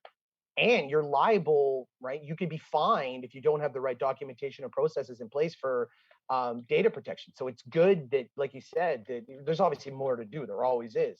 But to see that the governments at all three levels are putting into place regulations that have teeth to make people, business owners and leaders accountable to take this stuff seriously. It's an important step. They have to do the same amount of investment to provide resources to help people get there and not break the bank trying to do it, which I think some of the resources you shared are there. But when the legislation has teeth, that's what's going to help change some of the behaviors for the folks that think it's in the nice to have column, not the necessary column, right? And if I could just make one just quick observation, Ian, on your question, and we've talked about and cybersecurity in an increasingly scary world. I mean, we're taking this is obviously a discussion also around cybersecurity for the organizations that are attending this conference and for their people and for society and our economy generally. I just want to make the very narrow point that cybersecurity is a huge opportunity in Canada. We have incredible capacity in cybersecurity. I mean, Ian, University of Waterloo is world famous for the work that it does in computer science and technology. generally, Ryerson University, my own institution, other universities across the country, companies like IT Weapons and many other innovators are driving cybersecurity. And Canada has a huge opportunity to be a global leader in cybersecurity in terms of economic development. So I just want to make that point. We're talking about cybersecurity obviously as a defensive and protective requirement, but it's also a huge opportunity for jobs, for economic development, for economic growth, for creating Canadian success stories nationally and internationally. Maybe another panel discussion, but I just wanted to put that pitch in. It's not all bad news. I think that's an absolutely fantastic point, Charles. And in fact, I think Israel is just a country one has to look at who have actually said cybersecurity and leading that as an industry, as an economic development platform, has been an amazing success for them. And I think there are many of us, and probably lots in this audience today, that really believe that's ripe for the picking in Canada. And I'm certainly not an economic development wizard, but I really think that is a place Canada could drive. So great discussion, and on behalf of everybody, thanks so much for your insights on what we need to do to stay safe and crazy, and not stay crazy, in the crazy world of technology, what we need to do to stay safe. Everyone, it's now time for a lunch break, and although we aren't together in person able to enjoy lunch together, that will happen again soon, I hope. We do hope you have something healthy and delicious planned to enjoy at home or wherever you might be. Some of us are actually being allowed to go back to our offices. I haven't seen my office yet, but I'm told it's there and waiting for me. Although apparently phones were removed during COVID. We no longer have telephones. So there's a disruptive technology for me. I have to learn how to work, and as an old guy, how to work in a world where there's no phone. The expo will be open during the lunch break time. Just click on the icon that's on the left-hand side of your screen. I already went and explored it myself. There's tons of good stuff there. So please go and have a look. It's a great time to learn more about the corridor that we're all a part of geographically, and maybe even to meet a new friend. There's a click there for one-to-one networking. I haven't tried that yet. I don't know if that's like a random dating activity where if you click that, maybe the host will explain that part. But yeah, let's click on it and see what happens. You'll be randomly paired with somebody. So please enjoy your lunch break, and we'll be back here at 12:40. And thanks so much again to the panelists who joined us today. Likewise, thanks, Ian. Take care, everyone. Stay safe.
Welcome back, everyone. And we hope that you are enjoying the panels, the keynote speakers, and of course the expo.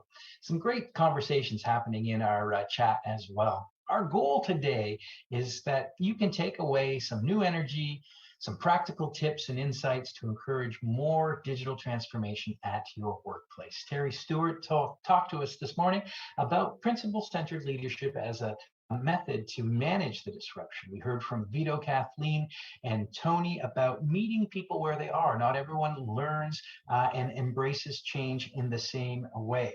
We heard about the importance of balancing health and wellness with productivity, given the magnitude of change. And of course, Ian, Jeremy, and Charles talk to us about the Frankenstein spaghetti that we have in place in some organizations as a result of the urgency of COVID and developing new digital technologies, and how caution fatigue is a thing. And we need to be aware of it and ensure that we come up with solutions that are human-centric when it comes to cyber security. Well, welcome back. I really looking forward to this afternoon.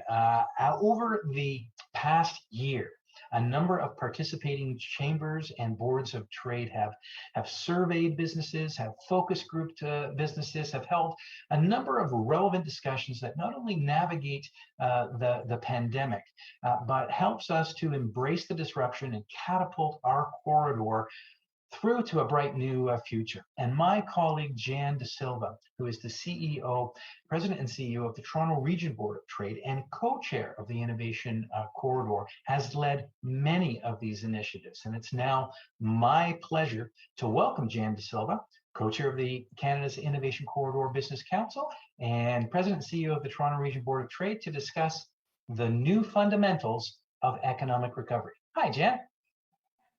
Hey, Todd. Hello, everyone. It's great to be here at the Innovation Corridor's 4th Annual Summit. Todd, thanks for that introduction. Congratulations on a very stimulating day of discussion. Really important stuff. A big thank you to everyone at the Brampton Board of Trade for hosting this year's installment. As you've been hearing throughout the day, our local economies and businesses benefit greatly from our combined strength as a corridor. Markets, talent, and infrastructure cross municipal borders and tie us together. And a boon in one area of the corridor generates positive ripples throughout. This sets us apart as Canada's largest and most significant economic zone. So as we tackle this 4th wave of the pandemic and work through its economic challenges, our approach is as a single interconnected force. Traditionally, recessions and large-scale job losses are caused by downturns in the market. High interest rates, low consumer confidence, and stagnant wages all contribute to such downturns. In the pandemic, this simply is not the case. Right now, people want to go out, want to work, want to study, want to spend money. They're just not able.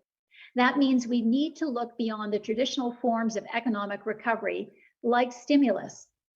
At the board and our Innovation Corridor Business Council, we've been redefining what recovery means in today's modern context.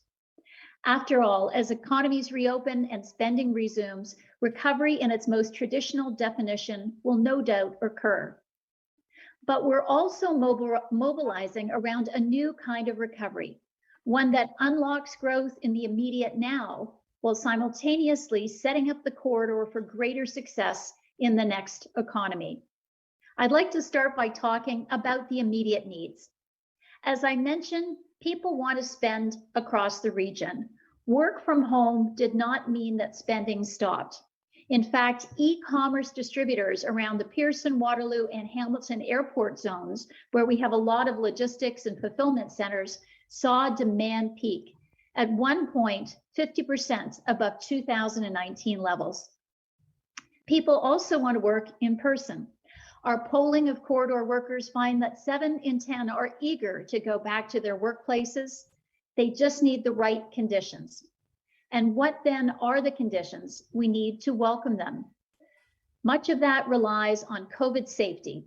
And our focus as a corridor council has been on helping SMEs reopen, especially our smaller businesses. That's why, along with other corridor chambers, we've been distributing rapid COVID tests for free to small businesses. With more than 700,000 rapid tests ordered in Toronto alone in the past 90 days, these are greatly appreciated by our businesses. But testing only gets us so far. We need a way to safely reopen our economies and prevent another lockdown in spite of virus variants. The boards and chambers in the corridor were some of the earliest voices in support of a COVID safe pass for businesses, calling on the Premier to introduce this additional layer of protection to help avoid another general lockdown. The province subsequently announced their proof of vaccination policy modeled from our COVID Safe Pass proposal, and this program begins tomorrow. And while this is an important first step, our work here isn't done.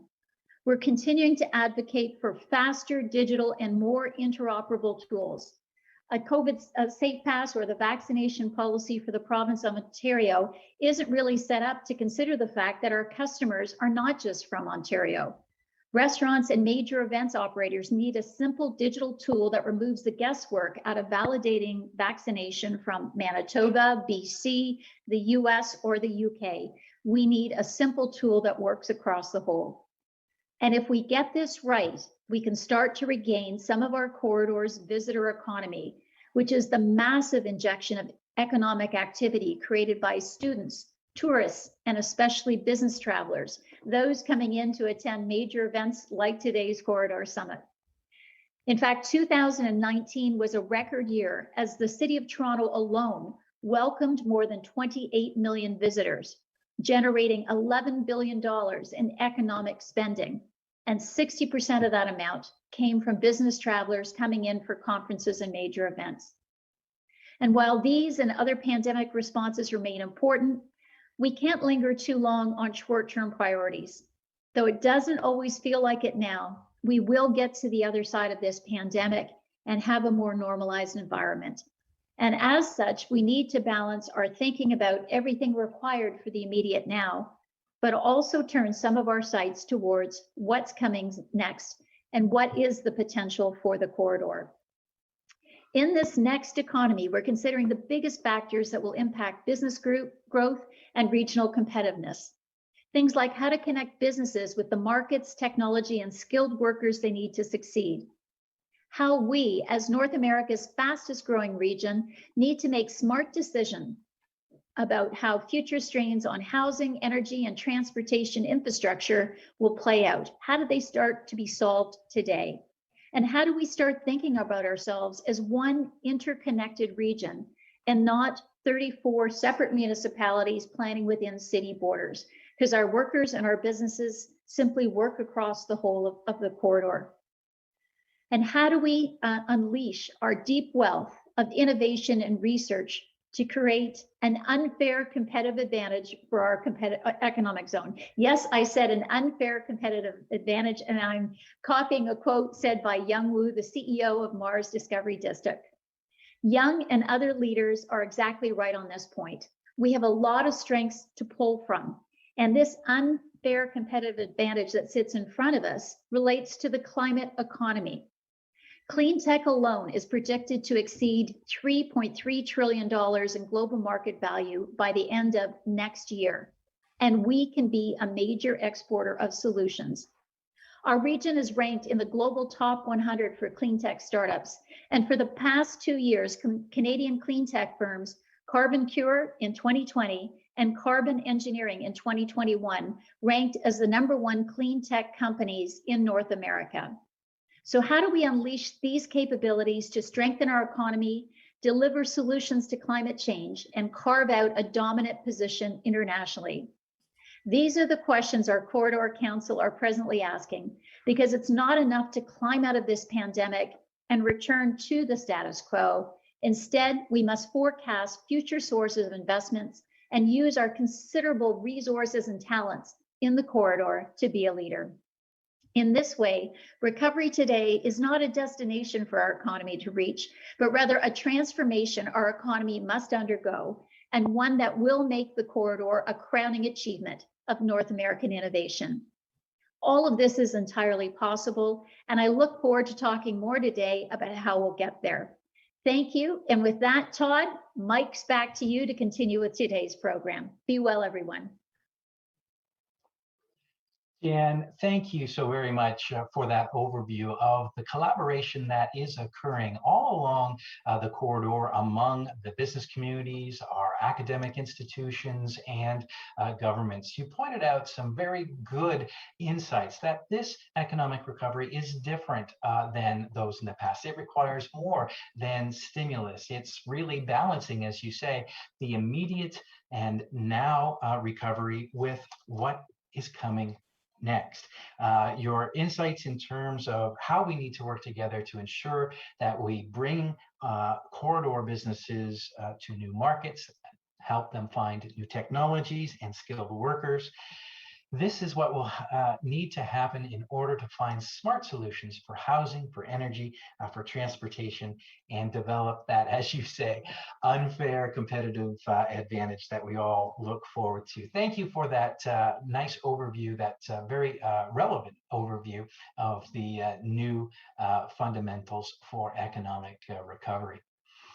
At this time, ladies and gentlemen, it's my pleasure to introduce another special feature of our summit this year, and that's the innovation pitch segment. And we'll be hearing from a young startup called Moby Systems. And we've invited Moby to participate and to make their pitch on the encouragement of the Peel Region Regional Innovation Center. And before we hear from Moby Systems, I would like to welcome Shirley Speakman.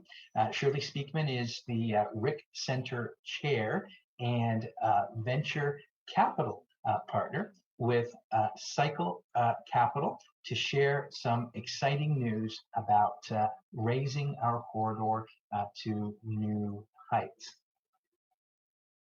Shirley? Thank you, Todd. As Todd said, I'm Shirley Speakman. In addition to being chair of the RIC Center, I'm a senior partner with Cycle Capital, one of Canada's largest clean tech venture capital funds, and we invest throughout North America. As an investor in innovative companies, I see firsthand the challenges companies face day to day. And I'm proud of the hard work we've achieved alongside of our tech entrepreneurs with the support of our founding partners, the Ministry of Economic Development, Job Creation and Trade, and Peel regional communities, including Brampton, Caledon, and Mississauga. Support organizations like ours help entrepreneurs take their companies to the next level of growth and financeability. During my time on the board, I've seen companies launch, gain traction, and celebrate seed funding rounds. These are the companies that create jobs, fill commercial real estate, and contribute to economic prosperity. As the ecosystem in Peel grew, we relocated to the Brampton Innovation District, leveraging relationships to accelerate company growth. At our Future is Now event held earlier this year, we announced that our team was reimagining our name and brand identity to reaffirm our commitment to entrepreneurs and our role in the evolving ecosystem. That work has paid off. So now I'd like to share a short presentation to reveal our new identity. Every business begins with an idea, but it's built by a community. As an inaugural player in the startup and innovation ecosystem within Peel Region, RIC Center has paved paths and fostered founders for more than a decade. As the innovation ecosystem continues to expand, the RIC Center is integrating its core values into a new name. After 13 years serving as RIC Center, we are ready to help innovative solutions ready to scale through a new identity.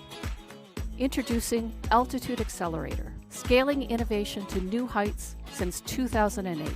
We're nurturing innovative ideas and accelerating growth for entrepreneurs, startups, and mature tech companies.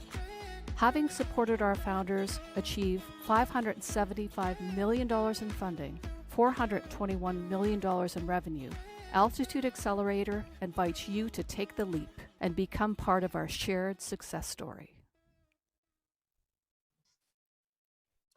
It's now my pleasure to introduce Greg Schultz, CEO of Moby Systems Global, to share more about his company.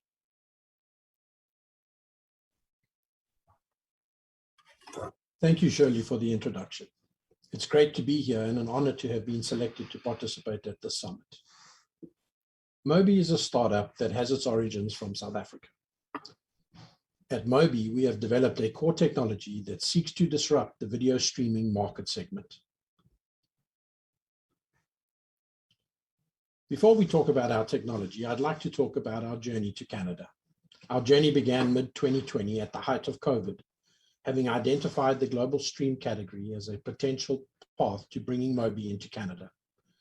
Brampton City Economic Development was the first to lend their support to our GTS application and obtaining authorization and establishing our business in Canada. During this process, Brampton City introduced us to the RIC Center, now the Altitude Accelerator, where we were accepted as part of their Cohort 15 Startup Incubator Program. Both Brampton City and Altitude have provided unbelievable support in smoothing the way for our transition into Canada. We are proud to call Brampton and Canada our home. Today, we have proven traction on the world stage, and we are getting the business ready to scale. Our new base in Canada supports our expansion into 6 global territories, which is planned for October 2021.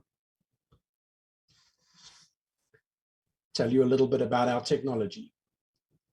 One of the annoying aspects of streaming video, especially for live events, is that it lags behind cable and satellite TV. Nothing is worse than watching a sports game and hearing your neighbors scream when your favorite team scores before you even know what happened. In today's world of speed and precision, and in an industry that touches all of us every day, we still experience live streaming delays by 30 seconds or more. Just think of all the innovation we could unlock if this challenge was solved. Latency is the symptom of a much deeper problem facing the live broadcasting industry today. We see a global trend, especially in the younger generation, where they have turned to social media and other digital platforms to get instant information. Live digital platforms are leaving everyone behind, and viewers are looking elsewhere for content. Our patent-pending technology changes the way video is transcoded to ensure that time delays are dramatically reduced while maintaining higher quality and flexibility. Time synchronization with low latency at scale is said to be the holy grail of digital streaming. Until now, we are 10 times faster than traditional linear encoding processes, and we are much more cost-effective. Our technology has enabled us to enter and innovate in major industries. Connect technology is the core that has allowed us to create a suite of products in various industries. We just completed our first 8 smart stadium installations. We changed the way sports analysis is done by merging video with analytics data real time so that teams can bring context to data in a seamless way. Any organization encoding video through traditional processes can benefit with our seamless Connect integration. Some of the biggest brands in the world are now working with us to help solve real problems using our Connect technology. It's not just about video streaming being faster.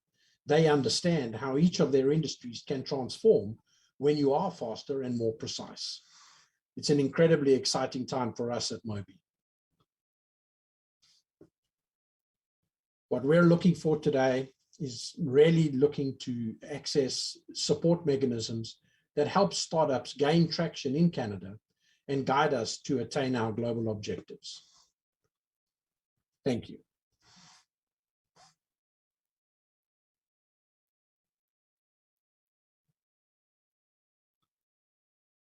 For sharing this exciting news with us here today at the summit, Altitude Accelerator. I think that's the perfect name.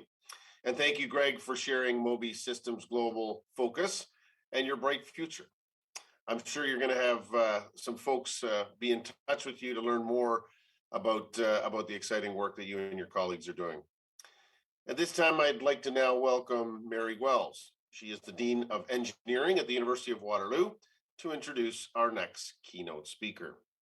Previously, Mary was the Dean of the College of Engineering and Physical Sciences at the University of Guelph and a professor of mechanical and metronomics engineering at Waterloo.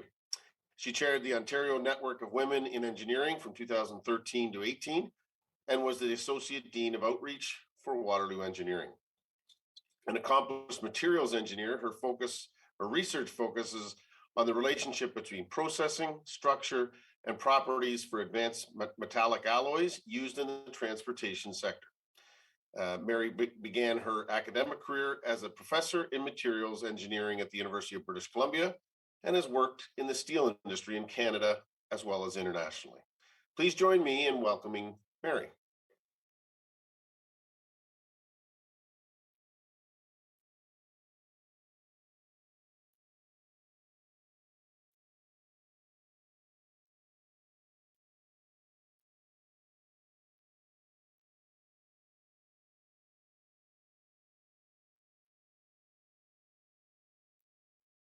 Leading the way in creating, connecting, and operationalizing disruptive technologies. For example, Waterloo's world-class artificial intelligence research institute focuses on how to operationalize AI for the real world so that the talent, the humans who work in all sectors, private, public, and government, from the mailroom to the boardroom, can benefit from the good that AI can enable. The same for technologies like 5G, the Internet of Things, and cybersecurity. These are all areas that Waterloo has deep expertise in, but more importantly, it is our ability to translate it into something that is usable and readily available to improve life, not just for some of us, but for all of us. As we educate tomorrow's leaders and creators of disruptive technologies, we do so with the understanding that our world needs bold collaborations between academia, industry, and government to solve large global challenges like the climate crisis and future pandemics. It is only by working at the intersection of technology, society, and talent that we can succeed, and we must do it together. It is now my real pleasure to introduce our next keynote speaker for today. Leadership is not simply a role that you fill, it is an action that you take each day. It is this philosophy that guides Dell Technologies Global Channel Chief, Rola Dagher. Over her career of more than 2 decades, Dagher has worked with some of the brightest minds in the technology industry while honing her natural leadership style. I've had the great and personal opportunity to meet Rola a few times, and I'm just so impressed with who she is. Dagher returns to Dell Technologies after leading as president of Cisco Canada for 3 years. Prior to this, she held various sales leadership roles at Dell and Bell Canada. While Dagher is a proven sales and channel champion, she will be the first to say that her success is a direct reflection on the dedication and drive of the entire sales organization. Dagher believes in diversity of thought and has made it her mission to empower, support, and foster diverse talent.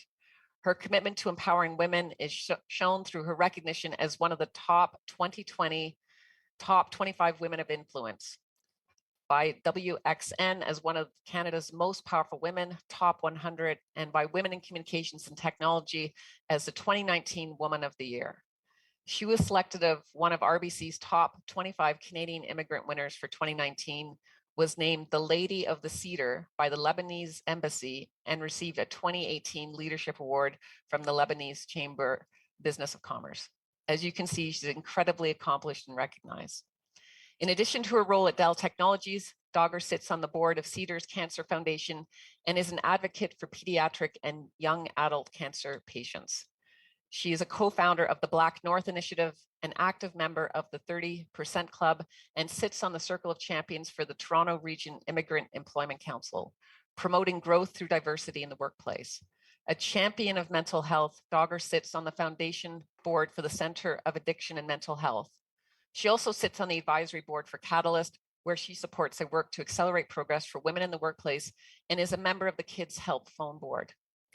As an active member of the Business Council of Canada and a member of the US-Canada Innovation Partnership, Dagher helps shape policy around the workforce of the future and promotes the adoption and acceleration of emerging technologies, innovation, and research. Yet through all of her accomplishments, Dagher firmly believes that no one achieves greatness in a silo. She believes that you have to learn it, earn it, and return it. And in this process is one that she continues to work through at every stage of her career. Welcome, Rola. The stage is yours. Mary, it's so good to see you. And you forgot to say you got me during COVID to get to join your board as well with the amazing that's right, the work Dean's you Advisory do. Council. And I so miss saying welcome to the stage, Rola, and then I go and give you a big hug, I know. Mary. And it's so good to see you. So thank you. What a great opportunity to be with all of you today. And I hope everyone is safe and sound with everything that we're going through. So grateful to be with you, talking about the greatest potential equalizer of modern times, which is technology. So let me tell you a little bit about me. My passion for equality stems from my past. So that's where it all started, in a very, very small town, in a small village in Lebanon, while living most of my life in Lebanon in a bomb shelter during the Civil War. Escaped to Lebanon with my daughter at the time in the trunk of a car as an immigrant that came to Canada, not speaking a word of English, but what you hear me say all the time, I am the proudest Lebanese you'll ever meet, but the most grateful Canadian you will meet, because what Canada has offered me is an opportunity of a lifetime. I started my career in retail, and I actually moved into Bell Canada about 23 years ago, and I was a telemarketer selling long distance minutes. Fell in love with technology, loved being able to solve problems through technology back then, and from there moved into technology sales, built a successful sales career, and after 15 years, I came to Dell Technology, where you have to build a new muscle memory of learning all about infrastructure and manufacturing. Worked my way up to a manager role, then to a leadership position overseeing the largest enterprise and infrastructure solution team in all of Canada.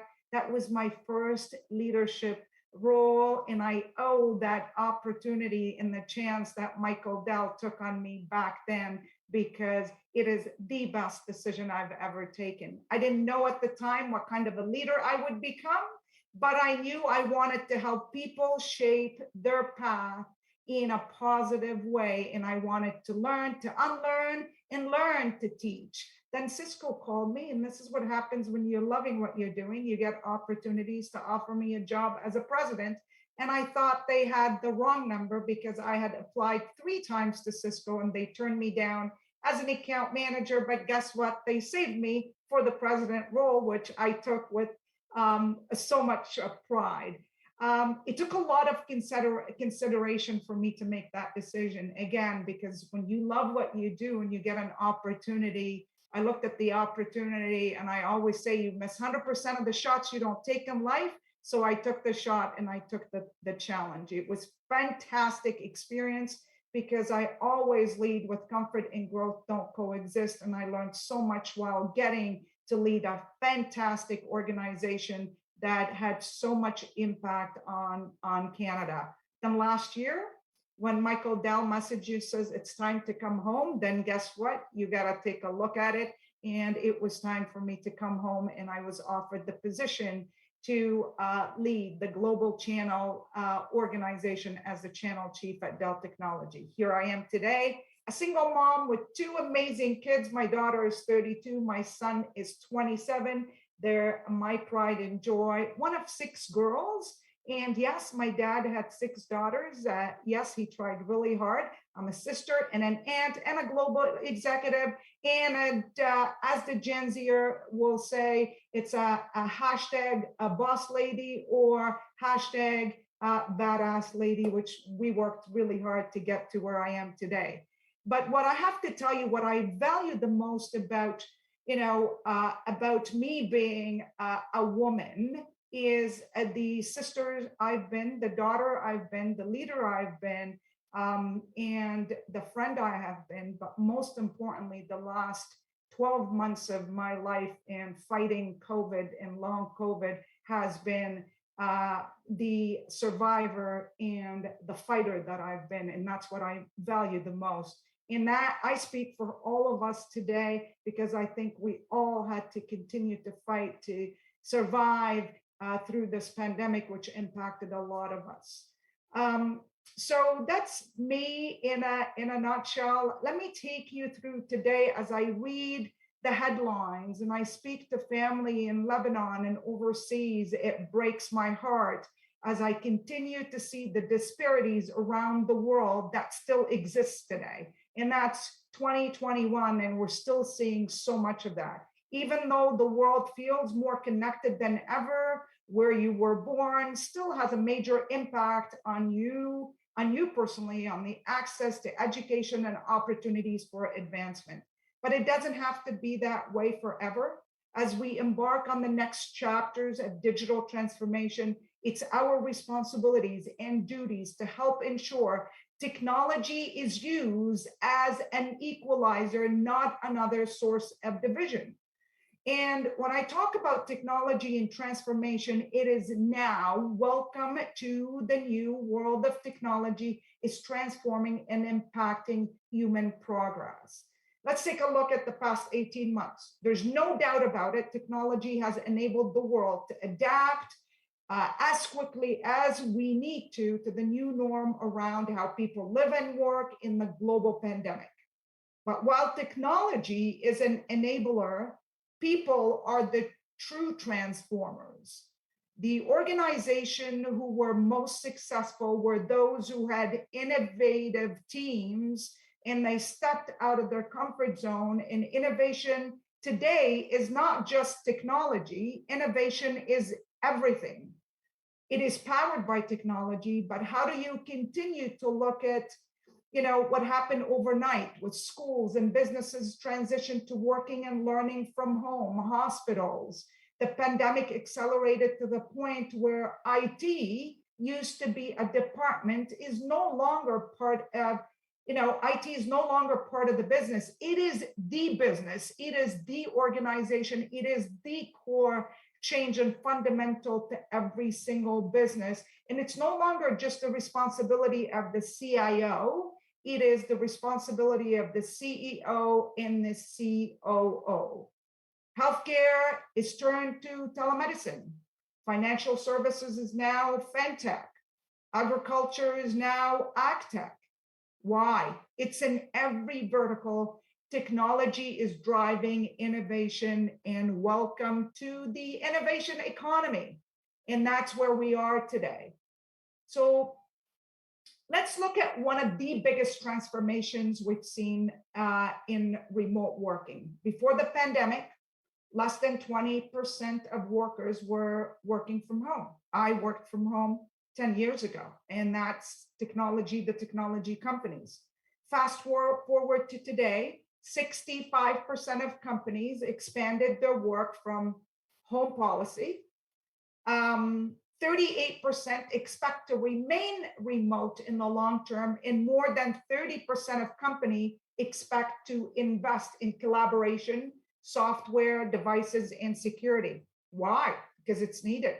Because work is shifting from a place you go to a thing that you do and an outcome. And that's why you're seeing all that changes. So what will this mean to workers? Two things: happiness and productivity. And yes, you heard me correct. Happiness and productivity. Some organizations, like us included, have had strong remote policies in place for many, many years. And we've seen productivity gains, a smaller carbon footprint, and better work-life balance.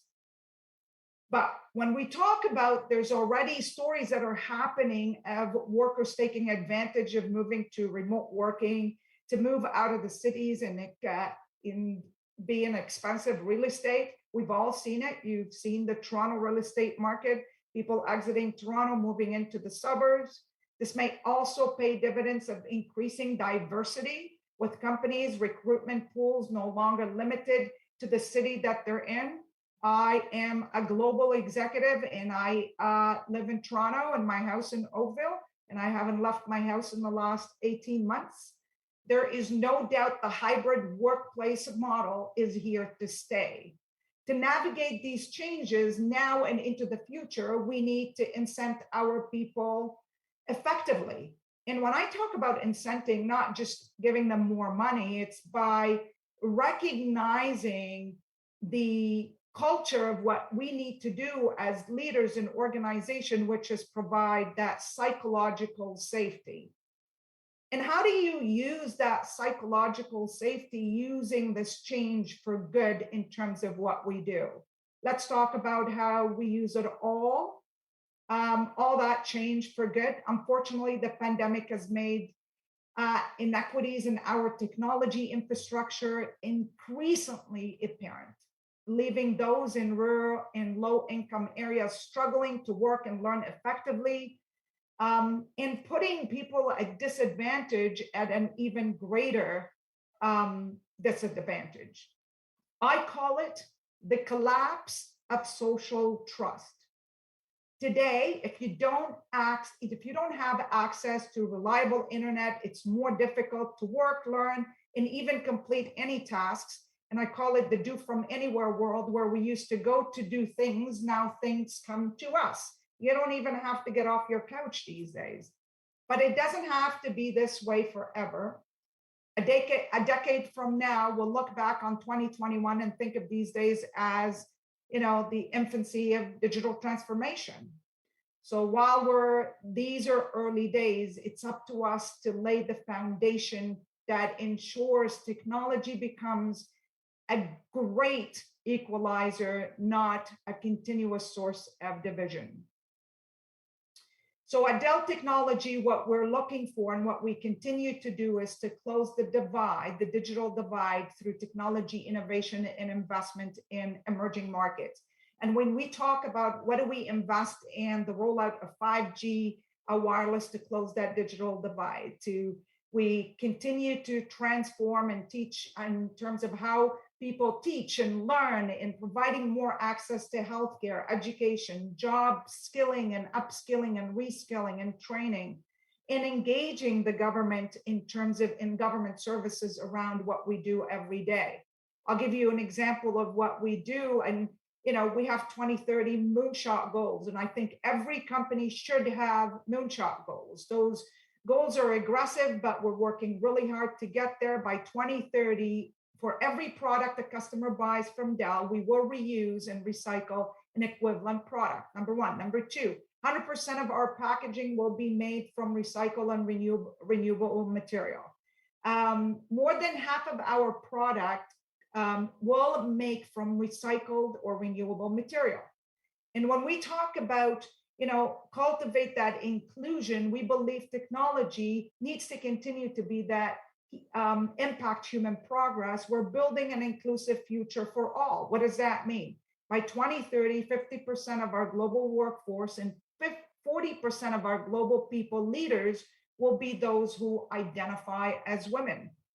How do we continue to transform lives? We'll continue to advance health, education, and economic opportunities initiative, and that is literally looking at impacting 1 billion people by 2030. The technology that we build has played a critical role in the hands of our customers, in helping our partners to go out there and continue to put that experience, because we live in a world of experience and personalization. And when I talk about this is extremely close to my heart, as I've been fighting long COVID for a year now, that we're standing remote hospitals and go out there and finding solutions for people like me that are fighting every day to get out of bed with long COVID. While we do all of that, we continue to uphold ethics and privacy, because we will fully automate our data control processes, making it easier for customers to control their personal data and privacy, because we believe that privacy is a fundamental human right. And we continue to do that with priorities in mind.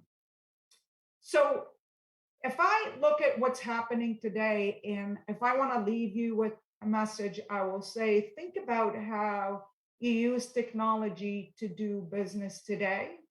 And when you do so, how do you build an inclusive culture for all? As leaders, it's not important that how many people follow you. It's important how many people you develop, how many people you empower, how many people you inspire, and how many people you help to go out there and make an impact, and help people be accountable to deliver on all of these goals that I've talked about. As leaders, we also need to be visible, empathetic, and have that humanity to those next generation leaders, because I look at, and when Mary talked about me and my profile and what I live by every day, how do you learn it, earn it, and return it back? Because it's time for us, when we get to the top, to send the elevator back down and help. Gone are the days that where organization just focused on shareholders and their stocks. It's all about the stakeholders in terms of what impact do we make. And gone are the days where people want to join companies for their logos or their brand. It's joining a culture that is based on purpose-driven organization. Purpose and impact are the two words that every single person on this call needs to think about. And I will tell you that the purpose and the impact is what every single person and employee will remember you by. So please make sure that you have that conversation and be that impactful organization that you want it to be remembered by. So Jan, over to you. Rolla, wow, excellent points. And I'm just, I could have just listened to your introduction all afternoon. I mean, I'm always so inspired by all the adversity you've overcome and continue to overcome and all the impact that you have. So I'm so glad to be back to ask you some follow-up questions, because your topic, work from anywhere, is just, it's so precise. And technology has certainly been the great enabler through this pandemic. Work from home, study from home, shop from home has kept many elements of the economy still moving, has kept people employed, has helped our kids continue to learn. So you're absolutely right. I couldn't agree more. This has totally accelerated the digital transformation of the way that we approach the world of work. And the flip side of this, I'm hearing from major firms such as yours about this incredible talent shortage that we're now physically facing in the corridor.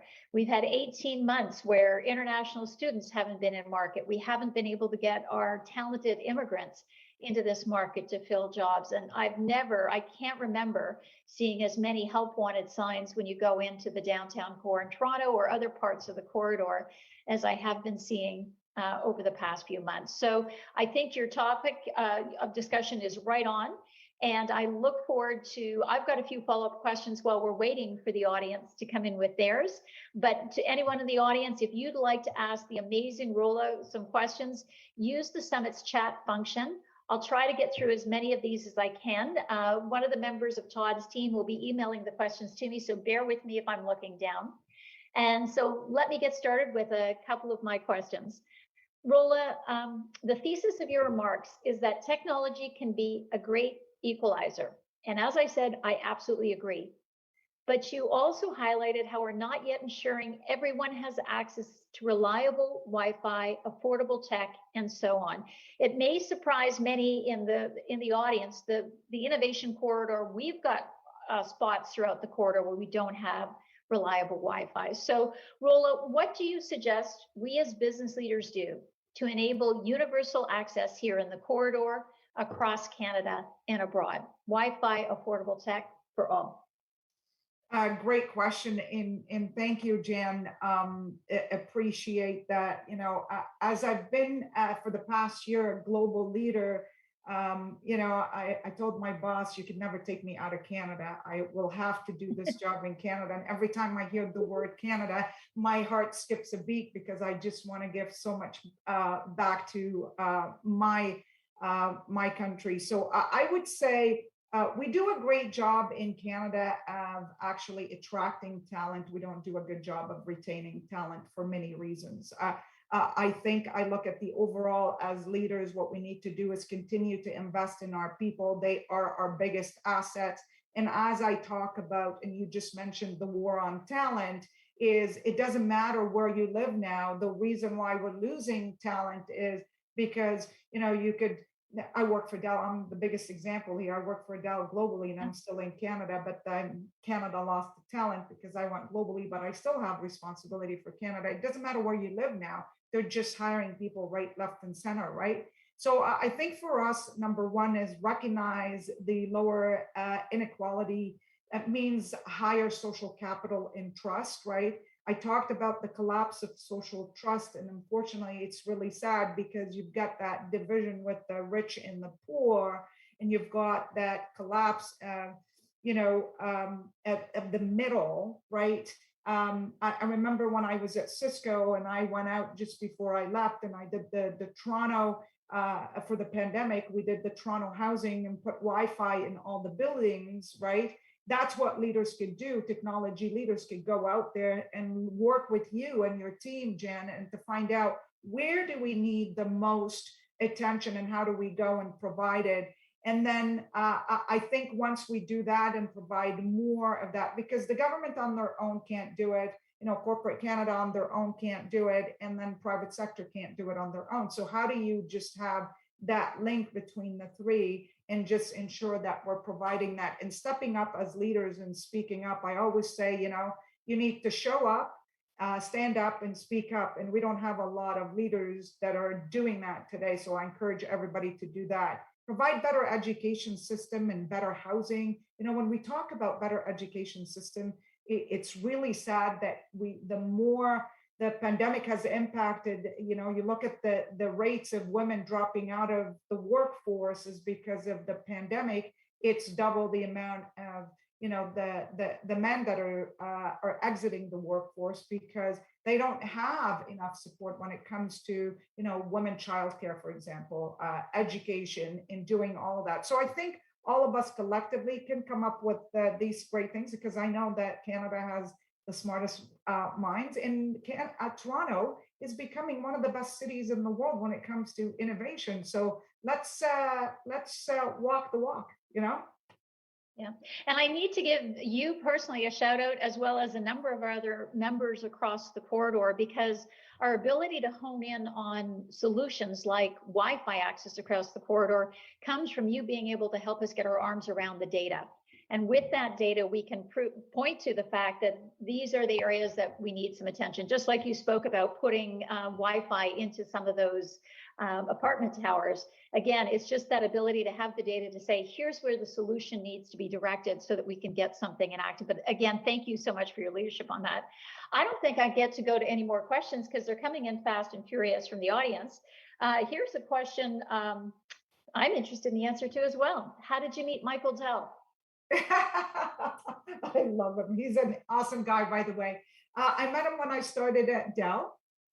So I started my job at Dell, and a few months later, they started hearing that who's this Canada leader that are making so much good, positive waves, and he came to Toronto, and we met face to face, and I met him probably 3 times before I left Dell. And when I left, just to show you how classy Michael Dell is, and the reason why I came back, my boss was really mad at me. I didn't report to Michael at the time. It was few layers, below. And Michael Dell sent me a text message and said, Rola, I hope I'm not late. Please tell me, what can I do to help you change your mind?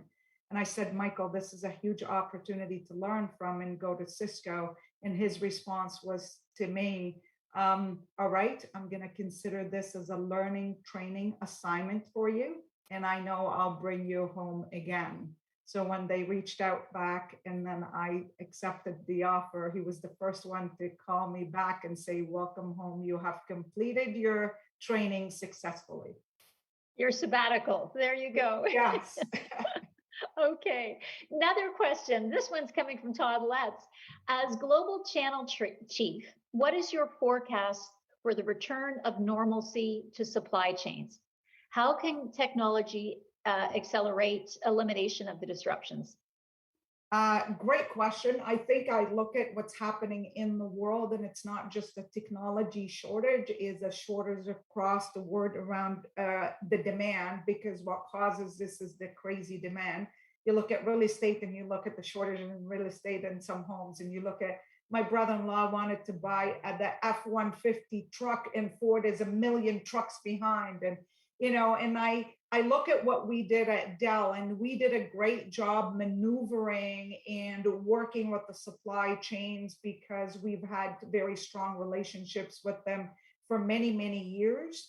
And what we did is put priorities on the customers and on the partners, the frontline workers, education, all of that, to ensure that we continue to make sure that the world is running, right?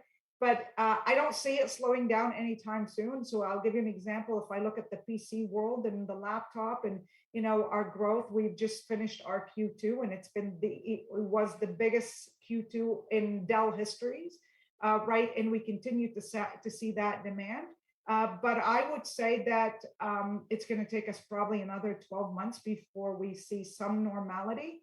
But overall, I've seen good balance of handling the supply chain and the shortage in the industry. I'll speak about Dell. I think we'll continue to make sure not just the frontline workers where we stabilize them now, is the mid-market businesses where it's so important to ensure that technology is in their hands for the recovery of the goods through technology.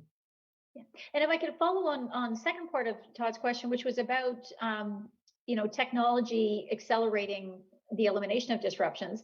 I represent Canada on an APEC Business Advisory Council, and we're talking nonstop about how do we digitize supply chain inputs and the whole navigation and fulfillment process. Any thoughts, that we could learn from the Dell experience, because you not only have products, you're also in the supply chain game yourself. Yeah, I mean, automation. I'll tell you that use technology for its good and make sure that you're not afraid of it, that it's going to take away from people, right? So when I look at technology, you look at 5G, you look at edge, you look at the telcos, you look at what's happening in the world. The more we automate and the faster we automate, the better it is for us as organization to recover. So I would say, don't be afraid of that, and let automation take care of it. Let the robots take that part of it, because when I look at now and see those repeatable tasks that are done by humans could be done by robots and AIs, that could help us. That is the technology that can help us just fast track. Yeah, and hopefully we can encourage some frictionless digital trade relationships, so that you're not as paper bound trying to move goods from one country to another to fulfill the supply chain and manufacturing, but all Absolutely. Good stuff. You highlighted something in your remarks, and I spoke to it in my earlier remarks, which is emphasizing sustainability in the years ahead, especially in the relationship between tech and the climate economy. Can you speak more to how you see tech helping us reach our climate and economic goals? And the second part would be, what strengths do you see our region, our corridor, having in this regard? So I would say, and I talked about, what we're doing from a sustainability perspective. What are we doing from our, 2030 moonshot goals? I think Dell overall, when I came back to Dell a year ago and saw what we're doing, I think it's great. But I'm not seeing a lot of companies are actually executing on that. I would say, if I bring it back to Toronto and to Canada, I would say be the leader of sustainability versus the consumer of sustainability, right? Because I look at Canada has done great job when it comes to, technology, and we being the hub of AI. And if you look at what Montreal started and what we started in Vancouver, when we started in all of this, and when you look at what the government has, said we could do from a super cluster perspective, I say that it's time for us now more than ever to lead with that versus just sit back, take a back seat and just wait for the world. So lead with that versus just sit and then just consume it. Perfect. What advice would you give to women entering male-dominated professions? Be yourself, because everybody else is taken. Why don't you talk a little bit about that International Women's Day event that you did, where it was moms and daughters getting together? That was so brilliant. Oh, thank you. So that was, I love that. I think that was the last one, Jen, that we did before the shutdown. Yeah, that was my biggest, proudest moment, is to have my daughter with me, because if I look at my achievement in life, and the biggest accomplishment for me was raising Michael and Stephanie, my kids. For us as women, I could tell you my experience. The system wasn't set up for women like me, an immigrant, and to actually be in the position that I am in today. What helped me got to where I am today, and being in an environment where 99.9 is men, is my passion helped drive my success, but learning has been the fuel of my success, because I learned how to learn to unlearn. And I learned early enough in my career that don't when you walk into a meeting and if they're all men in there, I never, ever differentiated that, oh, they're all men and it's me. I come from a family of 6 girls, so I didn't know any better. And my father had taught me basically there's no difference between what a girl could do and what a boy could do. So Rolla, if you ever come back crying, a boy hit you or while you're playing, I'm going to kick your butt and take you back out there because you can defend for yourself. And I did that, right? So that's how I grew up. And I grew up walking into a meeting feeling that I believe in my capabilities. I believe in what I have to offer to the table. Confidence comes with you having an open mindset, not a closed mindset, and just walk in and continue to believe and be yourself. Because the minute you start, you lose your authenticity, you lose yourself when you pretend to be somebody else. Brilliant, brilliant.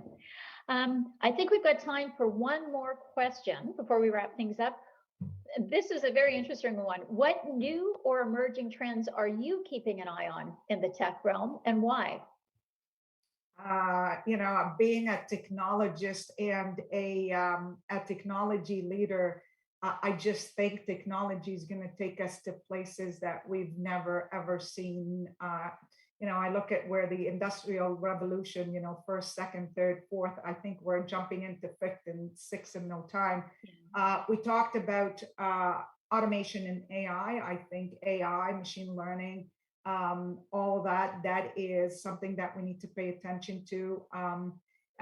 Again, when I talk about AI, let me just be clear in terms of the focus on the quality of AI and the work around, IQ, EQ versus, AQ. So IQ could be now replaced by AI, right?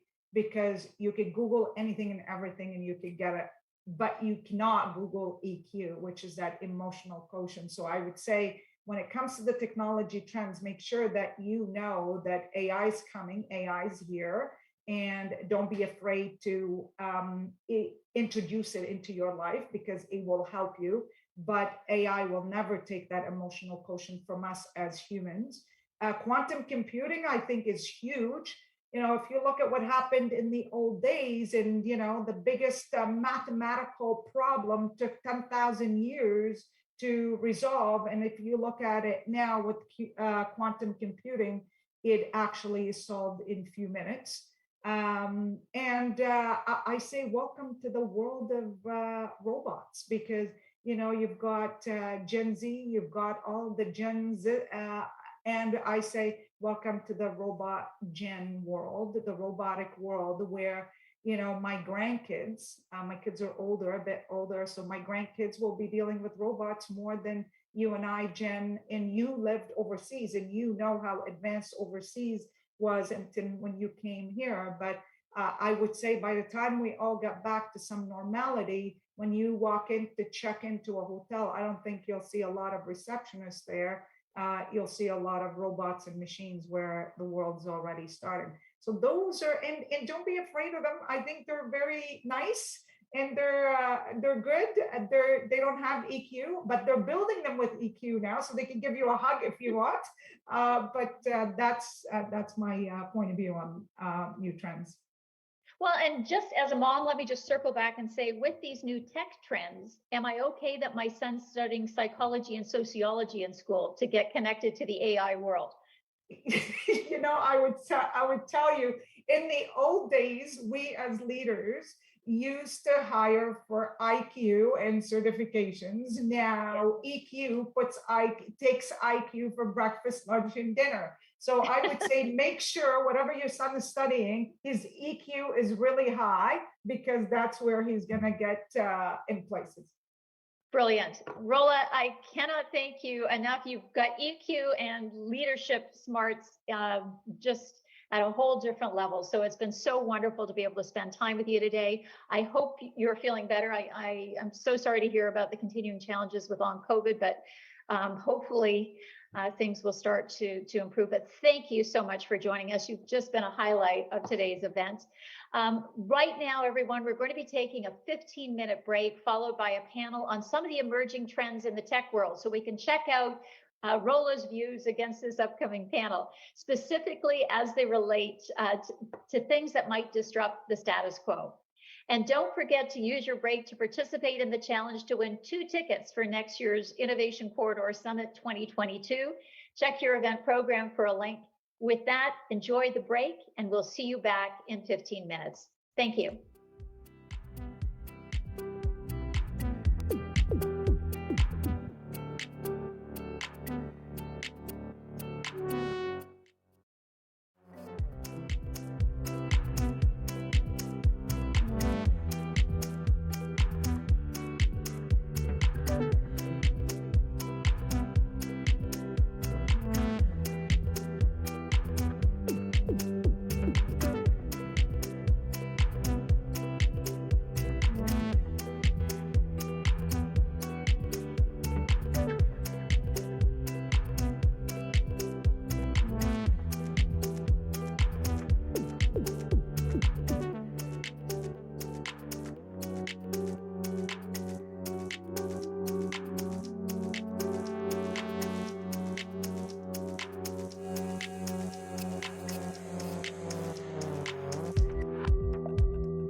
Welcome back, everyone. Wow, what a day we are having. We just had the special announcement of the Altitude Accelerator, the new name and expanded services of the Regional Innovation Center in Peel region.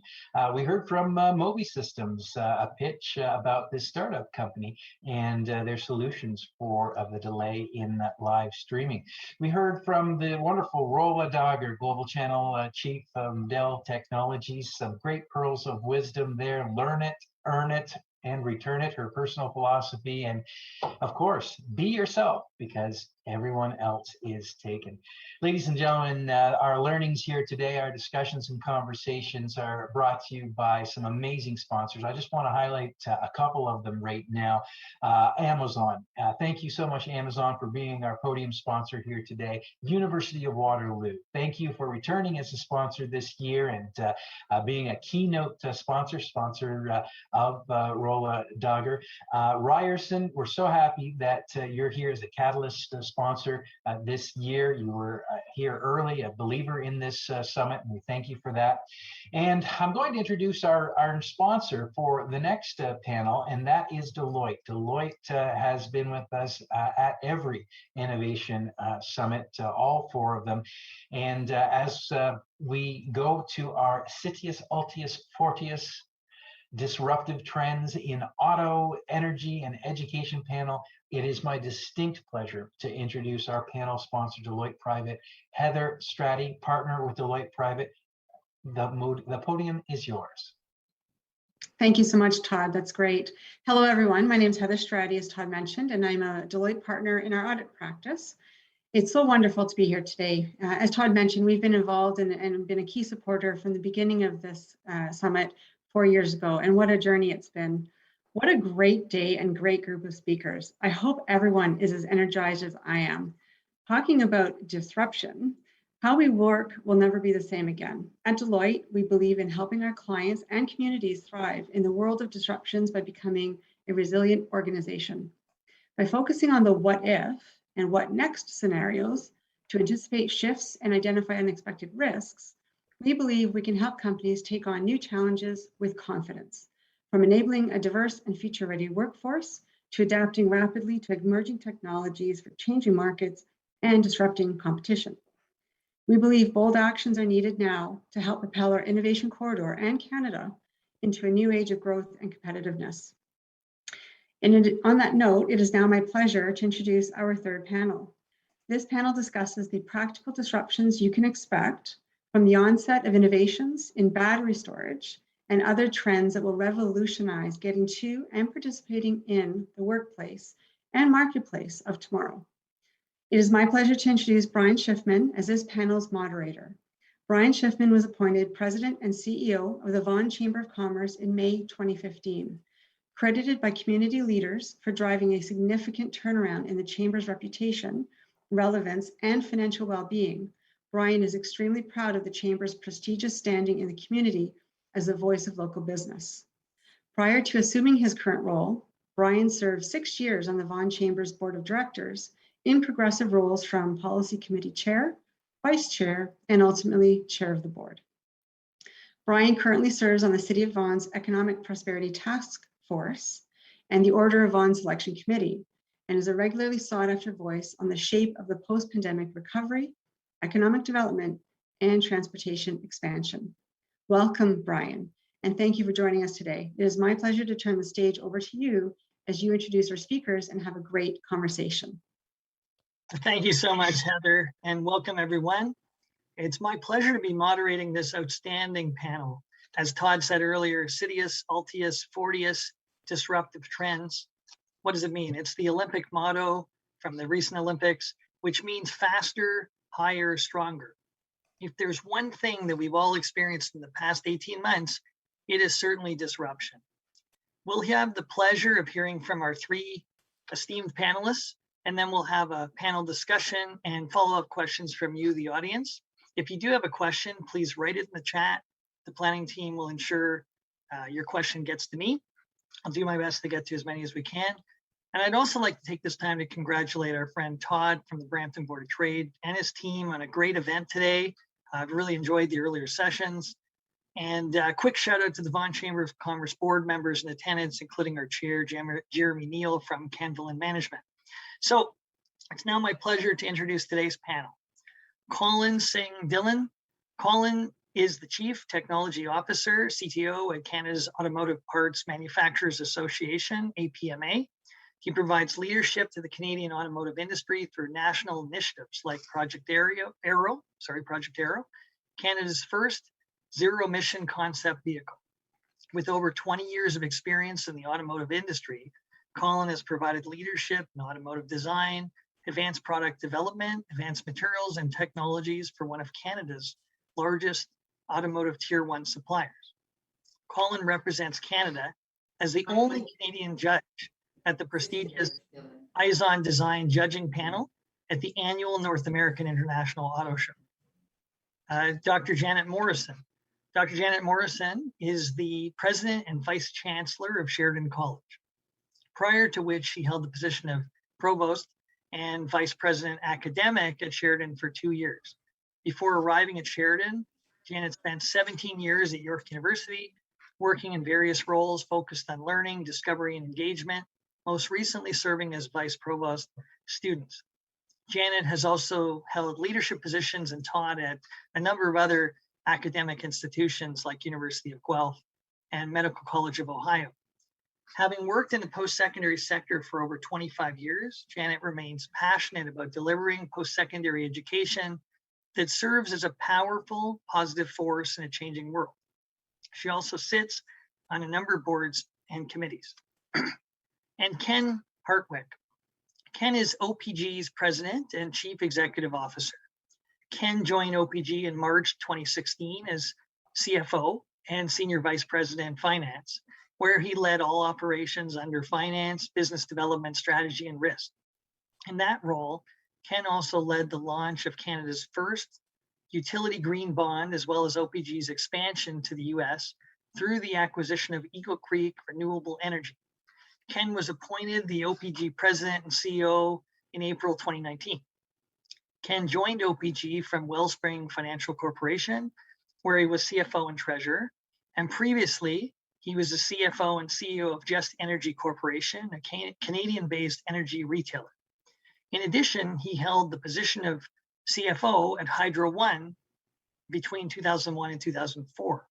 So you can see we have a very esteemed panel, great credentials, and I'm looking forward to this discussion. I want to thank Colin, Janet, and Ken for being here today. And Colin, we're going to pass it over to you for your presentation. Thanks, Brian. I will just share my screen and get us on the way. Let me know if you can all see my screen. Great. Yep, see it. Well, yeah, thank you, and good afternoon, ladies and gentlemen. You know, it is disruption. It's been happening for quite some time, maybe several centuries, but let's face it, without disruption, things don't seem to move forward. Today, I'm going to kind of, in 5 minutes, which is going to be a bit of a record, show you 15 slides, and I'm going to give you an update on disruption in design, electric vehicle technology, connected and autonomous vehicle technology, and disruption in caregiving, and why it's all happening here in Canada and why Canada has a pivotal role to play. First of all, the Automotive Parts Manufacturers Association, surprisingly, for a lot of people, we've been around nearly 70 years. When things were fairly normal, we were shipping 35 billion parts, in 2018, and we were documenting them, and over 100, I'd say about 115,000 employees involved in the sector as well. Project Arrow, a trade association from Canada, says we're going to build an electric vehicle, a working vehicle. Everybody's like, you guys are absolutely crazy. And we say, thank you very much. It's a project which will be last 2 years, but I've got 20 to 2023 there, because in 2023, we will be doing a global tour, which is phase 4 of the vehicle. But, we have completed under COVID phase 1. We've completed phase 2. We are now in the depths of phase 3, which is the engineering phase of building an electric vehicle using, as stated above there, the Canadian supply chain. And in doing so, there's disruption in EV technologies. So, where and how and what role does Canada have to play? Well, let's say even specifically Ontario, from all the major raw materials like lithium, cobalt, nickel, readily available here in Ontario, readily available in Canada. The differentiators is doing things like adding in graphene to lithium-ion batteries, which is what Martin Rear and their JV partner Volt Explorer are doing to provide better products. Battery management systems, if you own an electric vehicle, sometimes, there are updates and your range has gone from 400 kilometers to 410 overnight with a software update. That's all because of battery management systems that are key to making EV vehicles functional. Canada, with all of its technology companies and the auto supply sector, as well as the fact that GM, Stellantis, and Ford have all announced building EVs here in Ontario, you will be seeing EV technology being disrupted on a regular basis. Disruption in design. So, area of 2019, 2020, COVID was right here. We went ahead and asked the colleges and universities in Canada to step forward and to follow the design brief and develop a car. We had over 20 participants. Of the 23 were shortlisted, a school from British Columbia, a school from Ottawa, and a school from Toronto. And then we chose the finalists who were from Carleton University in Ottawa. And what you see in the background subtly is the Project Arrow SUV vehicle. And we had Ralph Gills, the head of Chrysler or Stellantis' global studios, as one of the senior judges. And now we've got Richard Seal, who is a young gentleman who's just finished working on Richard Branston's Virgin Galactic. And when they all look at this design, they all say it's commendable. And so disruption happening through design right under our noses. Disruption in connected and autonomous vehicle technologies, something that Canada, and through initiatives like the Ontario Province's AVIN program, has been growing over the last several years. And focusing on Project Arrow, we are partnering with LiDAR Tech, a Quebec-based solid-state LiDAR company, as well as eTractive, which is a Windsor-based startup who are going to be integrating all of the software, integrating all of the hardware, connecting it, making sure the electrification of the vehicle and the communication is working, so we get a functional, practical prototype. There is so much. If you take radar, if you take short-range radar, if you take millimeter wave radar, if you take optical sensors, if you take software, if you take infotainment software, ladies and gentlemen, there are companies here in Ontario, there are companies in Canada that can provide all of that. And so disruption is happening on that front as well. Disruption in caregiving. What does caregiving have to do with their vehicle? Well, we are currently on the brink of level 3 autonomy. So what that means is level 4 autonomy is less than 5 years away. The difference between level 4 and level 5 autonomous, which is the highest level, is 0. One has a steering wheel and pedal, the other one doesn't. And so what happens when you're trying to transport loved ones from location A to location B in a vehicle?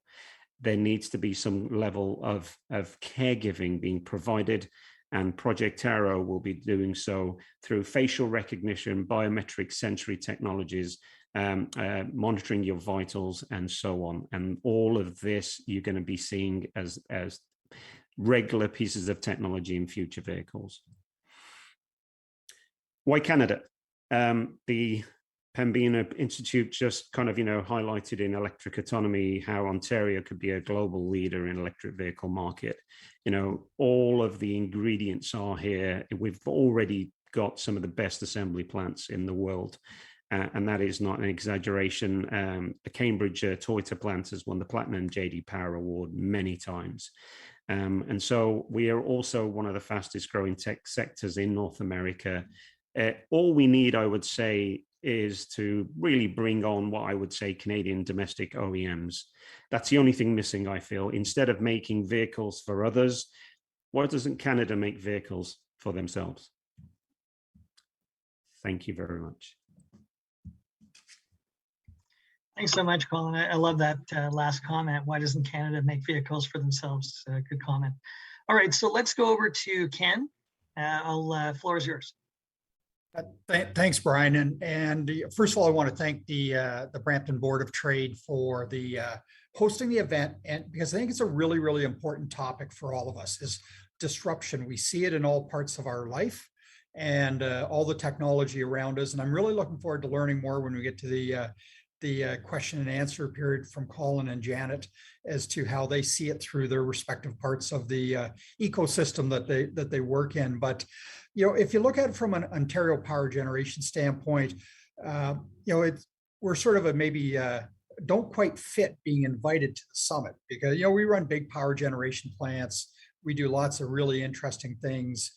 But one of the things that we've really started to look at, and this happened at the beginning of last year, was the need to be more aggressive with respect to a climate strategy. So we put ours out in November of last year. It was directed towards becoming a net zero by 40. Hopefully we do it sooner. But as importantly as what we do as a company is we recognize that we could be part of facilitating some of the other things that might need to happen in the economy that I think we're going to talk about both in this session and I'm sure have been talked about throughout the day. But really to be part of this electrification, the cleaning of the environment that we live in, the improvement in climate in general, that we could play a role in it. So as a company, we sort of step back a little bit and say there's amazing innovators in Ontario and Canada, just like what Colin described. How do we start taking a bit more of a leadership role to be maybe a facilitator of some of the innovation, to allow it to happen in a more robust manner? And we sort of narrowed in on a big part of what we think the disruption is and what might happen to the broader economy, what might happen to elements that affect all of us, really being around transportation. And what are those things that we could start to participate in that would be good over a very long period of time? And I think the one nice thing at OPG is we have a very long time horizon that we tend to think about. So investing today for something that might benefit ourselves or the broader economy 5 years from now or 10 years from now is something we're used to. So, which then I think allows entrepreneurial companies who have ideas, concepts, great things, innovations that might disrupt, that need some of that longer term planning, allows us to help facilitate some of that. And so as we went down the electrification path, we sort of narrowed into a couple of areas. One obviously is vehicles. It's what we all drive. I'm looking forward to buying one of Colin's once they're ready to go. But in what we drive and how those participate in the system. So in conjunction with Hydro One, we established a company, Ivy, which is really set on building out a charging infrastructure across the province. So we're very active. Probably by the end of this year, we'll have perhaps the largest charging network in the province, probably of anywhere that's been built in North America. And we're excited because we think that infrastructure allows some of the innovation to happen that we've talked about over the course of today. The second area that we've really, again, sort of started to think a little bit about was what about some of the heavier transportation, transit buses? What can we do to facilitate the electrification, moving off of gas, diesel, et cetera, off of some of the heavier vehicles that ultimately we will want to, as a society, wean ourselves of? And again, started up an entity, we call it Power On, but it's a subsidiary of OPG that is focused on participating in the electrification of heavy transport. And again, the deal that we've most recently announced is with the TTC and Toronto Transit Commission and Toronto Hydro to build the electrical infrastructure to allow the bus charging network to work for electric buses. And again, this is something we know Brampton is also a leader in, is moving down this path. And again, we tended to look at our role and say, we're not going to design the new car, the new bus. That's not what we do. But we can put the infrastructure in place that will facilitate and allow some of these changes to happen. And I agree with Colin's comments. The more disruption, the better. The more we don't think of it as disruption, but just think of it as this is just the way things move, the pace it moves at. I think the better we all are, because it'll cause everyone who works for our city, our town, our university, our college, our company to, I think, begin to think and embrace the idea that disruption, it's good, it's fun. I know at our place, our employees love the idea of it because they have to step back and think, which is always good, and think about new things. So really, we're really excited about it. We're really excited to be sort of that enabler of the disruption, and hopefully we'll maybe take some of the stress out of it for some of our entrepreneurial friends that are participating in the sessions today. So there's just a little bit less stress when it comes to will the infrastructure be there to support what we want to do. So with that, Brian, I'll stop there and hand it back to you. Thanks very much, Ken. I got to say, for you and Colin, very impressed with your time management in this session. So now a lot of pressure on Janet, but she'll do great. Well, over to you, Janet. I'm looking forward to your presentation, and then we'll do a bit of a fireside chat, the four of us. Perfect. So thank you so much, Brian. And I actually think the timing or the order of what we're talking about today is quite fitting. So, without question, and certainly in response to the first two presentations, we are really living in this era of volatility and uncertainty, complexity, ambiguity. We talk a lot at Sheridan about a VUCA world where the only constant is change. So daily, we're bombarded with stories about how advanced robotics, artificial intelligence, collaborative platforms are driving disruptive innovation. And we heard some great concrete examples of that already today. This is changing not just what we do, but how we do it. Organizational structures and policies, cultures, norms. If you believe what Business Insider has forecasted, then the workplace that most of us are most familiar with will be very different in 2050. So artificial intelligence will have invaded the workplace. Everyone will work from home. Employees will job hop a lot. Management will be deconstructed. I've kind of mixed views on that. Excited to see what it looks like. And retirement will no longer be an option. I have no mixed views on that. I'm against. So I want to talk a little bit today in the short period I have, the short time period I have, about Sheridan's mission and how we're going about cultivating future-focused skills to better meet the economic and the social needs of the communities we serve. So this, in very practical terms, is our contribution to revolutionizing the workplace. So first, though, I need to just underscore, I believe, full stop, in the transformative power of post-secondary education. But delivering on that promise rests very squarely on post-secondary being accessible and being responsive. So today, a post-secondary experience needs to equip students with sophisticated competencies to navigate the world's complexity and its unpredictability. Things like analytical thinking and innovation, an ability to learn, complex problem solving, critical thinking, creativity, originality, innovation, all of these things, for example, highlighted by the World Economic Forum in 2020. These are keys to success in any field in the future. There really are no longer roles that can get by without the ability to think and relate and innovate. Those jobs have already or will soon be automated. And these are also teachable skills. And this is certainly a premise that we rest on at Sheridan. This is something sewn into our ethos at Sheridan College. This is an evolution, not a revolution. But what we're hearing from employers, and I'll be keen to hear from my colleagues, is that they need a workforce that can collaborate, find solutions to complex problems, identify the rules, and then break convention to improve them. So our commitment is to prepare those learners again for employers.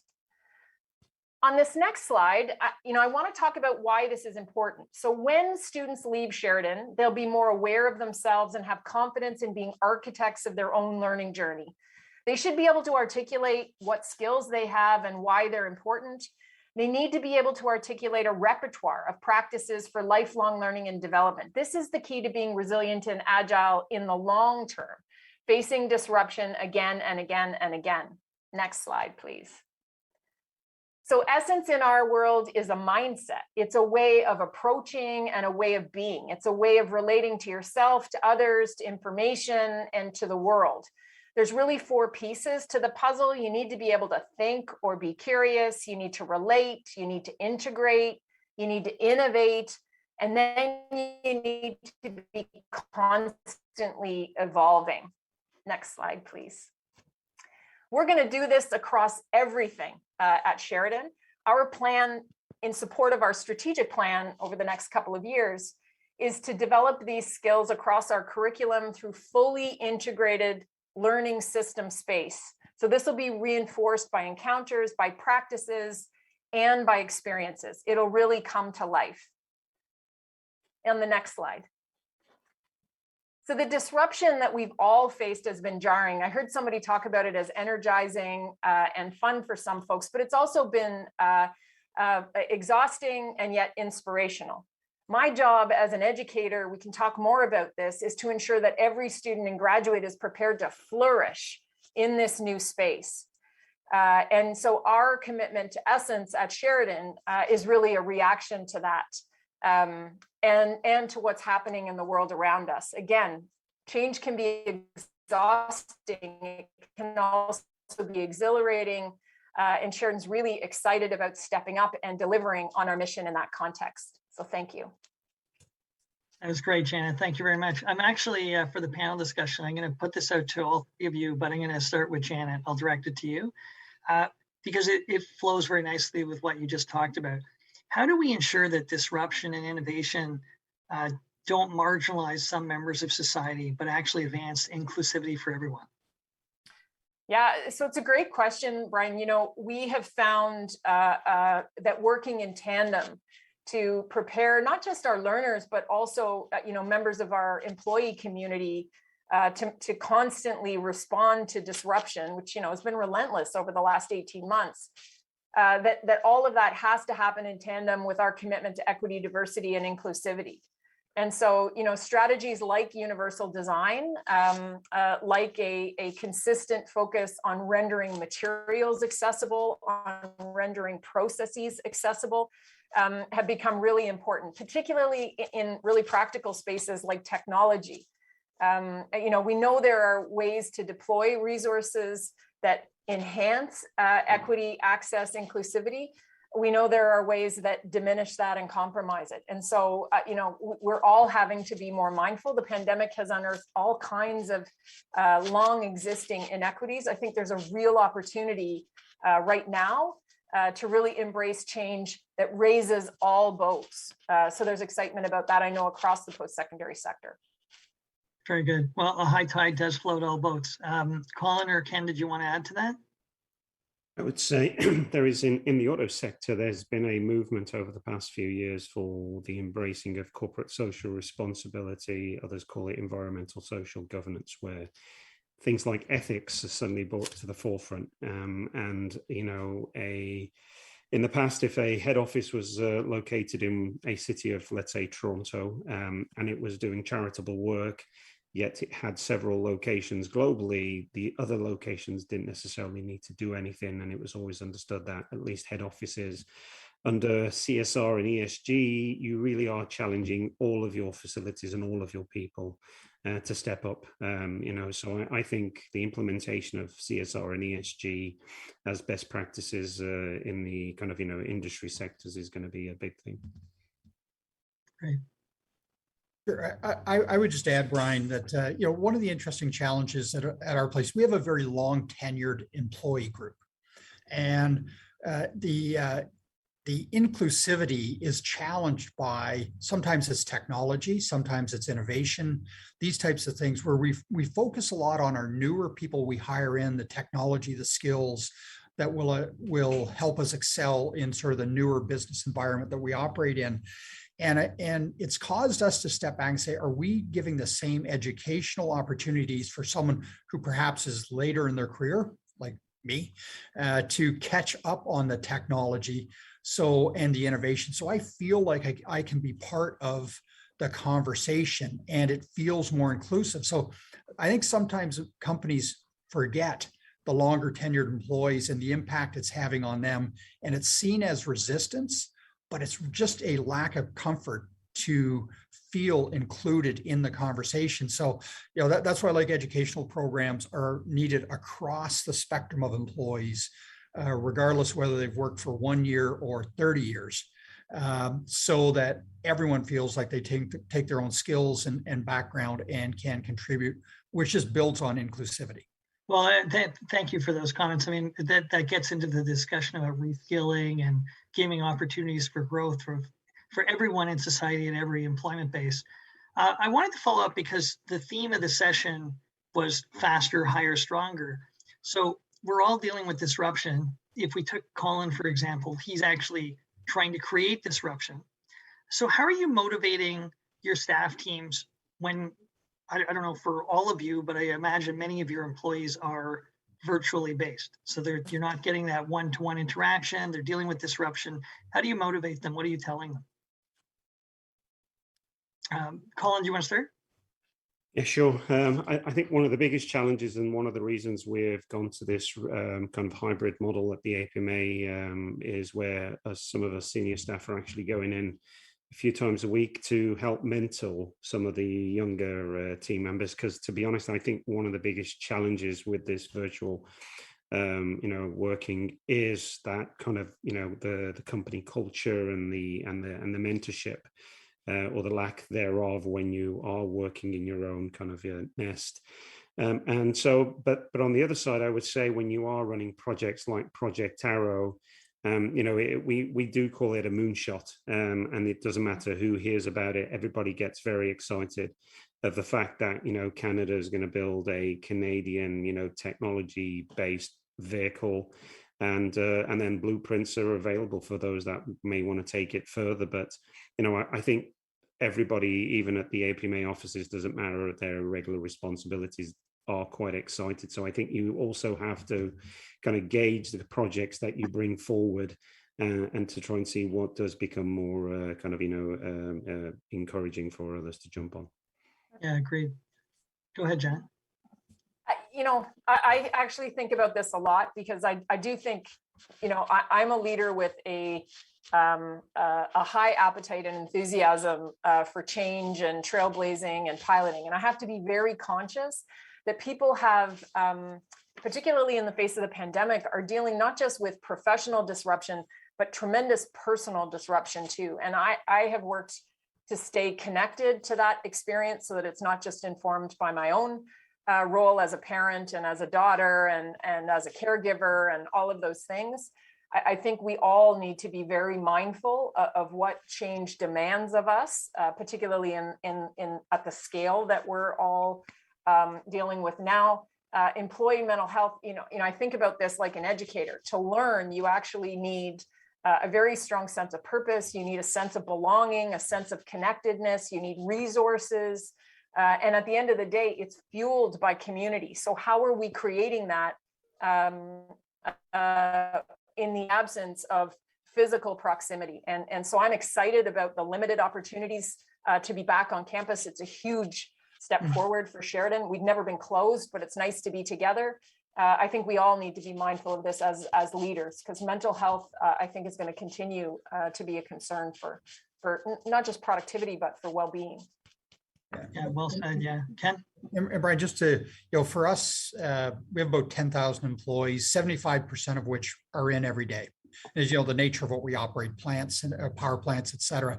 But it is important to get the other 25 back and involved. And to your point on innovation and employees, we sort of have two sayings that we've got going around the company. Is one is, don't be afraid to get it wrong. You're kidding yourself if your goal is never to make a mistake, because we make them all day long. And we really want to get our employees comfortable with that's what innovation is. It's trying things that didn't work and having the clear focus to go and figure out what, how we get it to work. And the second one is, who is the smartest person in the room? It's seldom me. So, and it's because what that does is encourages our younger, less experienced employees to feel like on a particular topic, if they are the expert, if they are the smartest, they need to be leading the conversation, and I need to be listening. So it's something we're really working across the company, and it's great when I see, especially younger people at our company, all of a sudden start to lead a topic, and the people who've been around longer start to sit back and go, "This is my chance to learn," and that's why I was looking forward to learning from Colin and Janet. Oh, that's great. So for the audience, you can go ahead and post your questions if you'd like. I wanted to direct the question to Colin. Do you think that innovation is affordable for everyday Canadians? So that's an interesting question, Brian. Is it affordable for everyday Canadians? I would say yes. I would say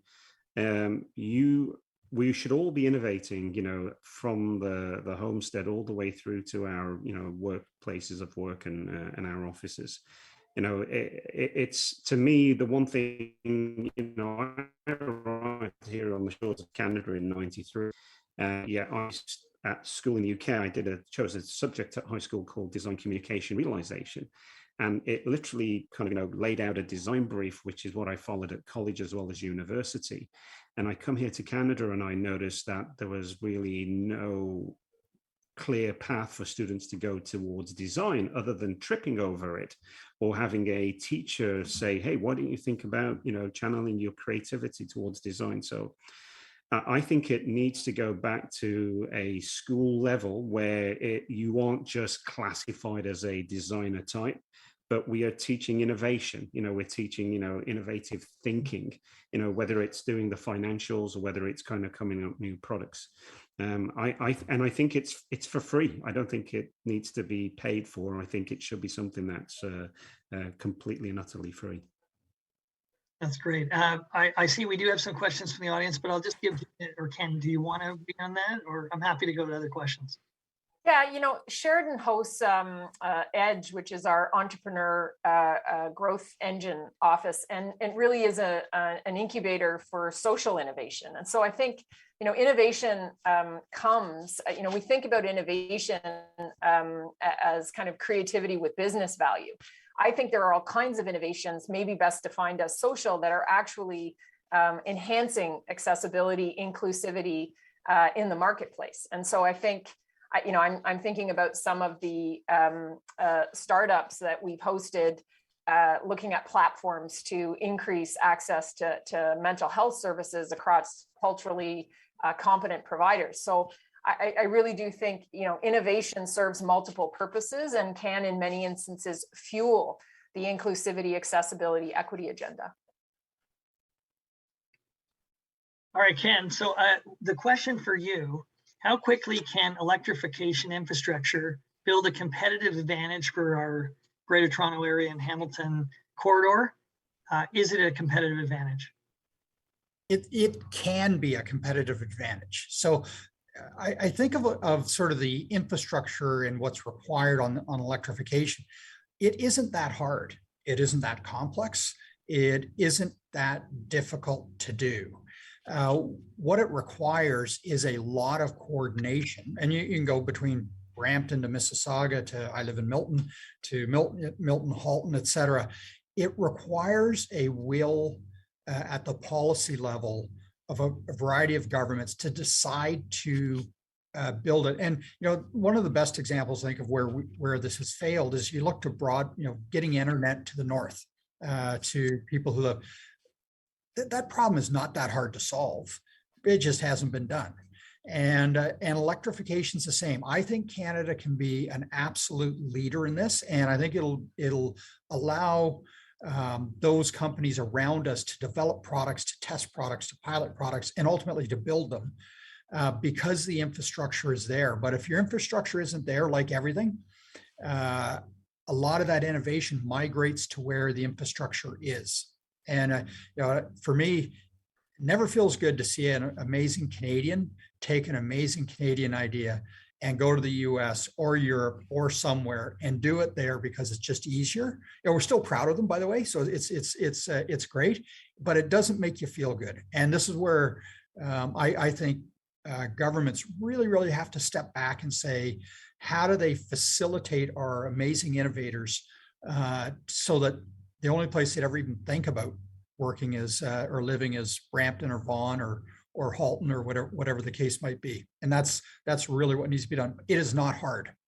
It's incredibly easy, just requires a little bit of will.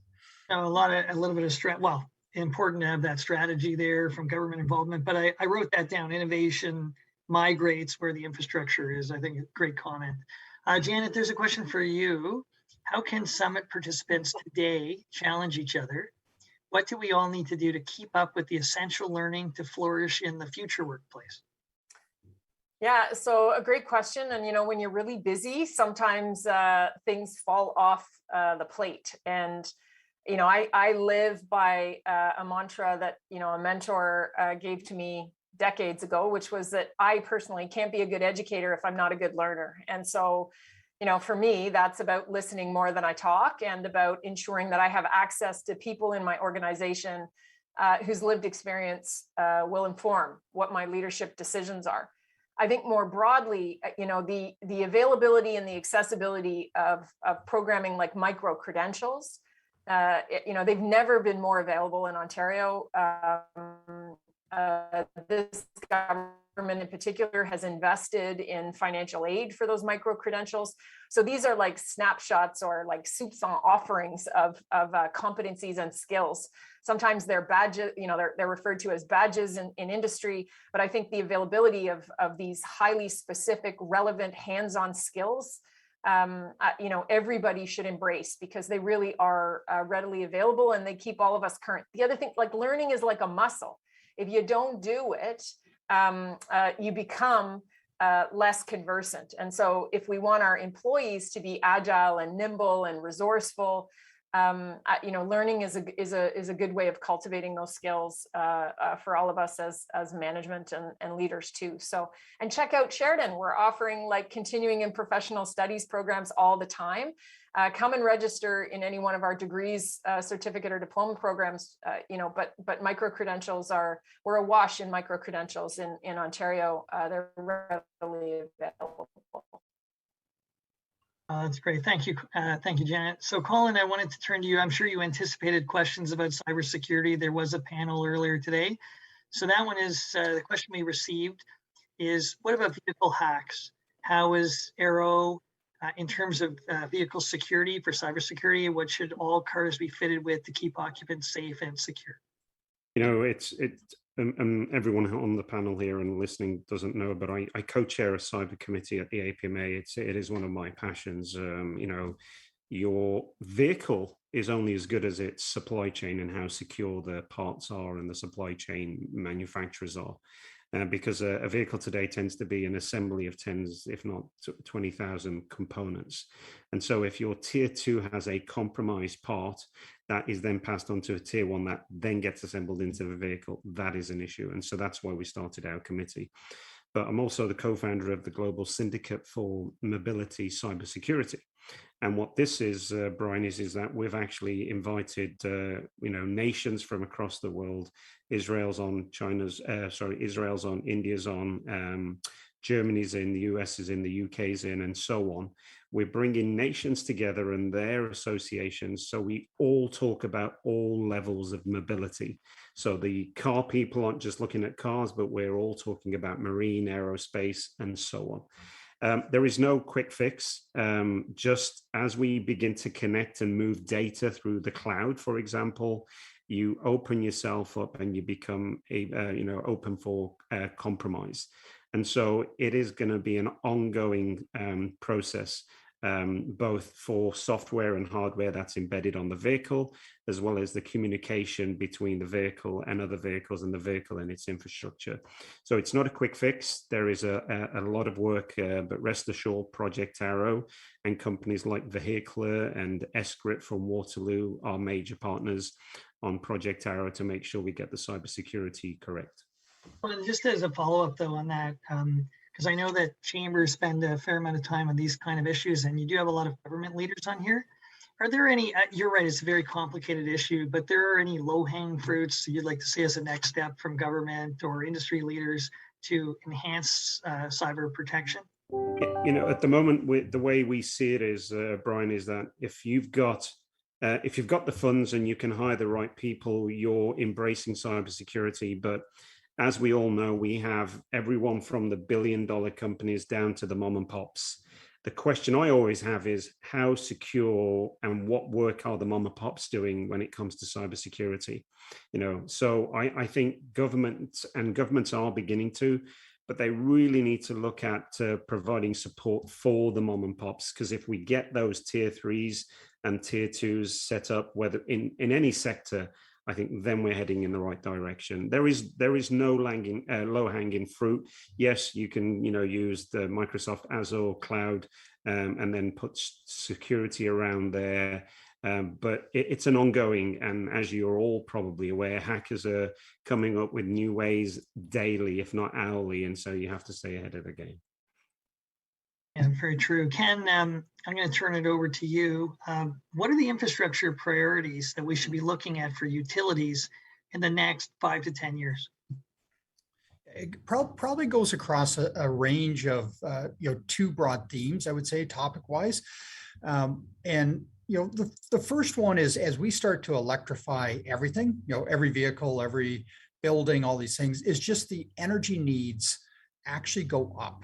So it's an interesting dynamic. We talk a lot about saving or reducing what we consume, which is important, but realistically what we're doing is swapping fuels. More electricity, less fossil fuels, which I think is a trend of the world, and probably have to move a little faster than what we're doing.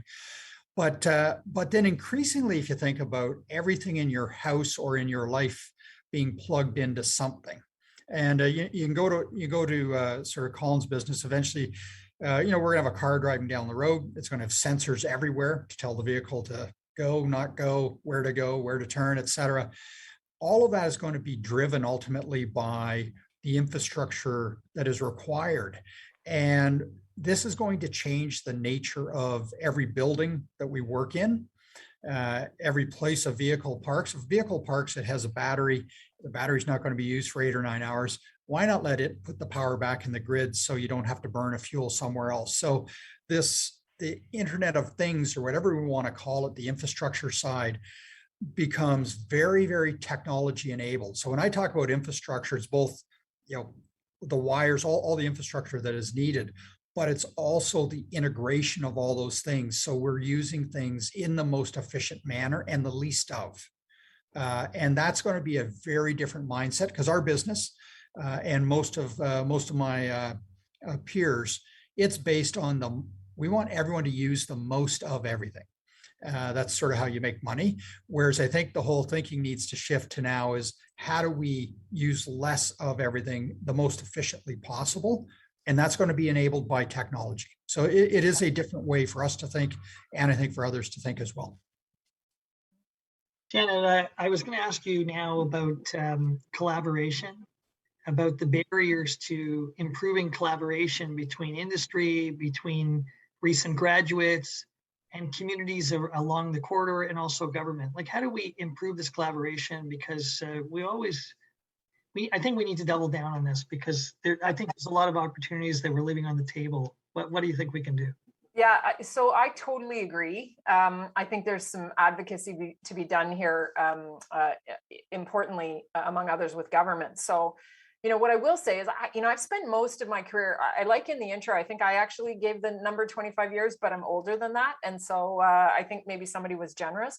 But I will say, over 3 decades, I've worked in the university sector, I've worked in the colleges sector, I've focused on healthcare. I've worked in both Canada and the US. And, I'm not prone to hyperbole or I certainly, don't beat around the bush. I do think that the colleges sector in Ontario is really modeling what is going to be demanded in terms of partnership between post-secondary education and industry community to try to drive, sustain, accelerate change.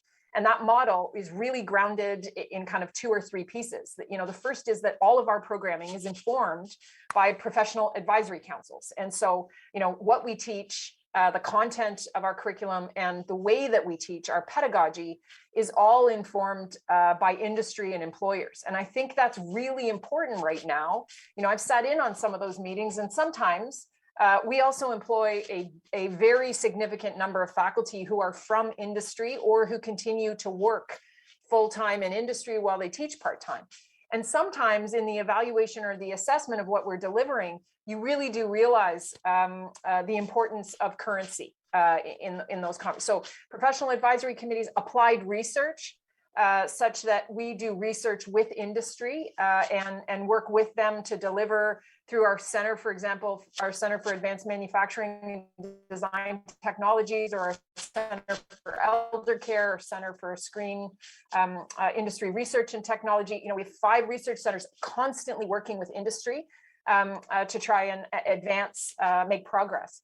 So, those 2 pieces of the puzzle, and then the work integrated learning. So, the vast majority of programs at Sheridan put learners in the workplace very early in their programs so that they're experiencing real world circumstances. They contribute to the workplace contributes to their development as future grads. So this ecosystem, I think, is really important. And all of higher ed is adapting to that space.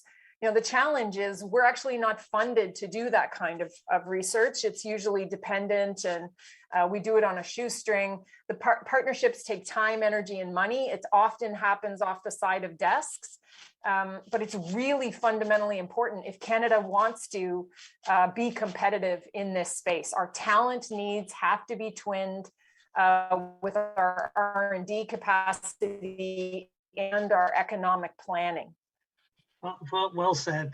I'm going to give you one last question in a moment. But first, I want to go to Ken, because I see our friend Scott at the Milton Chamber of Commerce is giving you a hard time. So he says, you mentioned you live in Milton, yet Ivy doesn't seem to have locations in Milton. How do we fix that?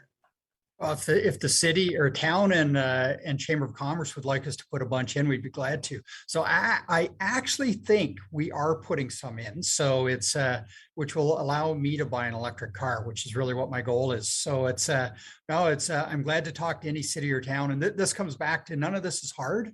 It just requires someone to say, let's do it. And we can accommodate that request. But I think we do have 3 there, if I remember correctly. Excellent. Don't forget, the Chamber network works closely together. So you're going to deal with Vaughan, you'll have to deal with Brampton, Mississauga, and other places too. So we'll have an offline chat.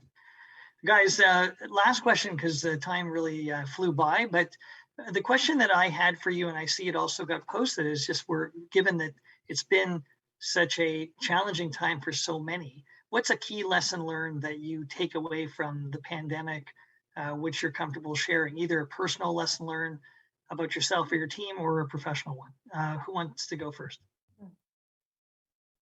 Sure. Do you want me to start quickly? Sure, go for it, Ken. Yeah, why not? To me, 2 quick lessons. The first is our employees are incredibly resilient. We sent 2,500 people home on a drop of a dime, and the quickness that they adapted to what we do, running nuclear power plants, hydroelectric plants, was amazing. So, and it gives me a lot of comfort that that resilience and adaptability is where it is. And the second thing for me personally was getting used to the interaction not being in person. I tell you, it is a big adjustment. I like to meet with people, the whole Teams environment, Team, Zoom, etc. But I know it's a requirement. So it took me time to adjust to saying we can get complex things done even in this environment. But I'm still learning on that one. Yeah, I don't know. I feel like very similarly, I've been tremendously impressed with people's capacity to just get stuff done under incredible stress and pressure. You know, I often like people working in bathrooms and bathtubs in those early days while they're homeschooling kids. I mean, this really is resilience in action. But I do think one of the lessons is that there are consequences to that, and that we need to be thinking about our colleagues and our communities in a really holistic way in terms of what supports that they require, particularly in the long run. Colin, I'll give the last word to you. Thank you. Again, Ken mentioned resiliency, and I think stepping up is something we should all do when there is things like pandemics. The APMA, did kind of, pivot and move, and its members did, and we suddenly went from making automotive parts to making PPE. It literally in a blink of an eye, with no understanding of clean rooms and how to kind of set up medical equipment manufacturing. And this was done over a period of, I would say, 4 weeks, where we were working probably 18 hours a day, 7 days a week. Why? Because it was the right thing to do. And so I think resiliency of mindset and being able to pivot and move, I think works well as in the whole disruption game. Yeah, great point. Well, that's all the time we have. So I want to thank you so much, Janet, Colin, Ken, for your time and for showcasing how disruption is taking the business world by storm. It's now time for an expo break. I'd like to encourage everyone to check out the vendors, including some important friends of the Vaughan Chamber, Niagara University, City of Vaughan, Economic Development, and Deloitte. Please take the next 15 minutes to enjoy some networking, or as I mentioned, visit the booths in the expo. We'll be back here at 3:15. Thank you all.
Welcome back. Welcome back, everyone. And thank you for joining us here at Canada's 4th Innovation Corridor Summit. We wanted a special feature for this year's summit, and that is our innovation pitch. We heard from Moby Systems earlier in the day. And our next innovation pitch is from a startup company called VivoPlan. This company was invited to the summit through the encouragement of the Brampton Economic Development Department. Please help me welcome Aldo Delgado of VivoPlan. VivoPlan.com is an online search engine and app company for people with peanut or tree nut allergies. It helps find products in their area that are nut free. Welcome, Aldo. We can't wait to learn more about VivoPlan. Give us your pitch, my friend. Thank you. Hi, everybody. Thank you for having me. I just want to make sure the slides are also there so I can get started. Are they there? I don't think they're there. Yep.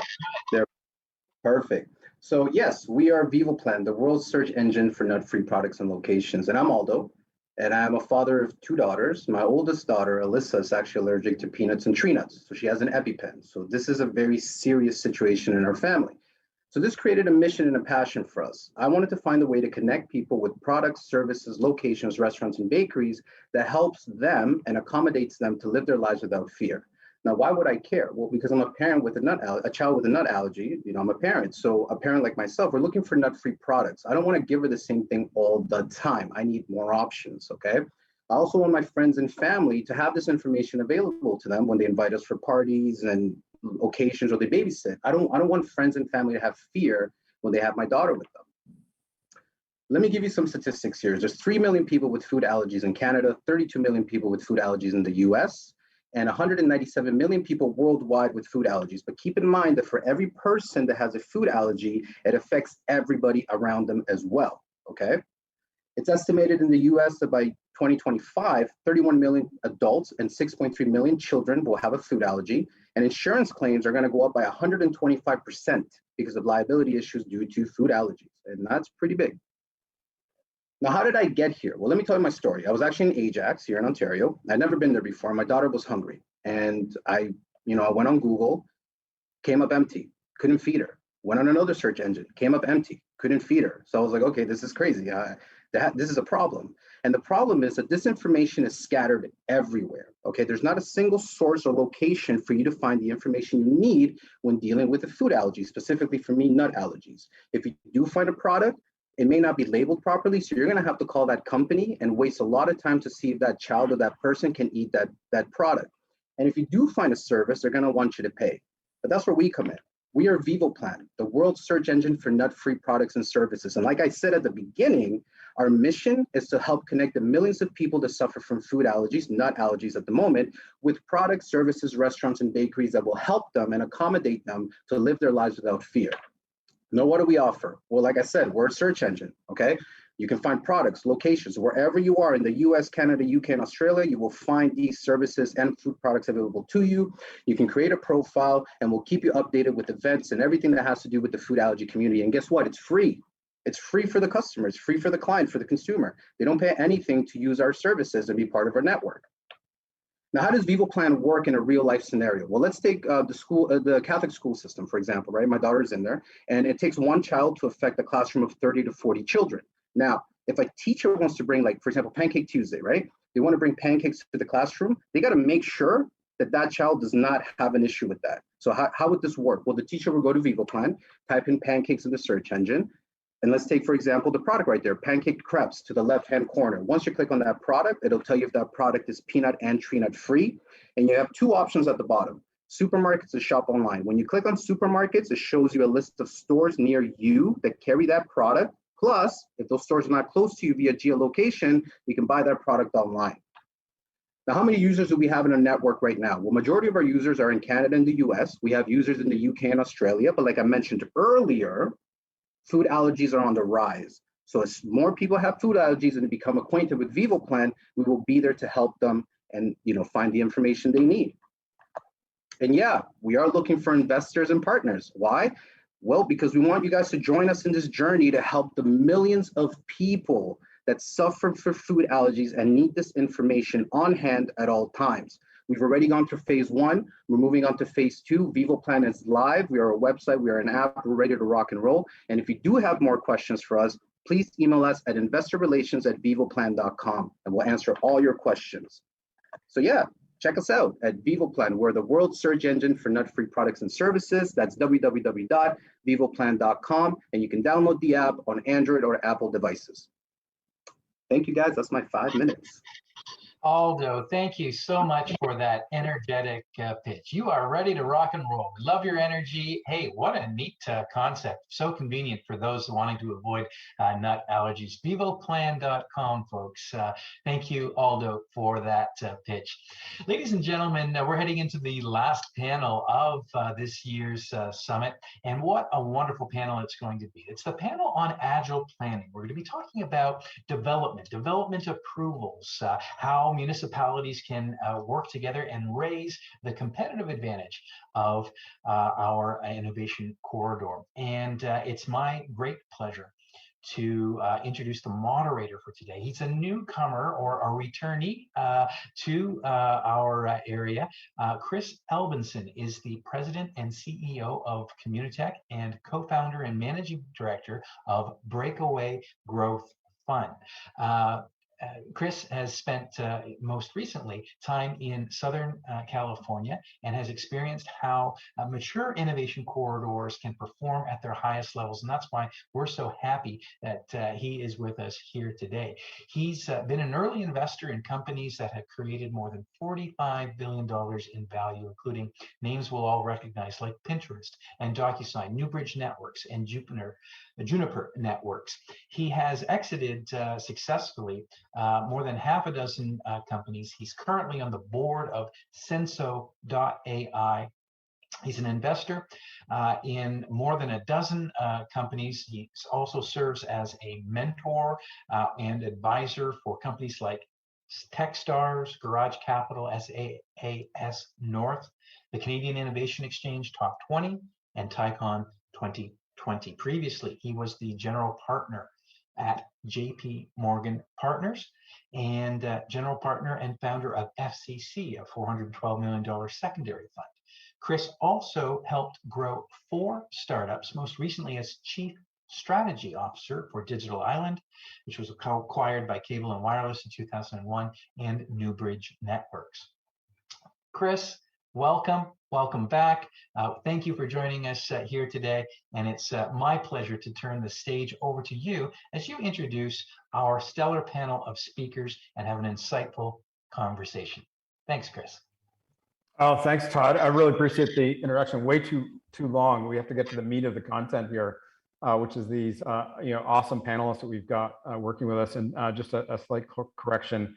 I spent 20 years in Northern California and kind of lived through 2 different tech booms, including most recently the one in San Francisco. So I'm really excited about this conversation, in part because for those that haven't been paying attention, but I know everyone here has, the Toronto-Waterloo corridor is now the 2nd largest innovation hub on the planet and the fastest growing by 4x.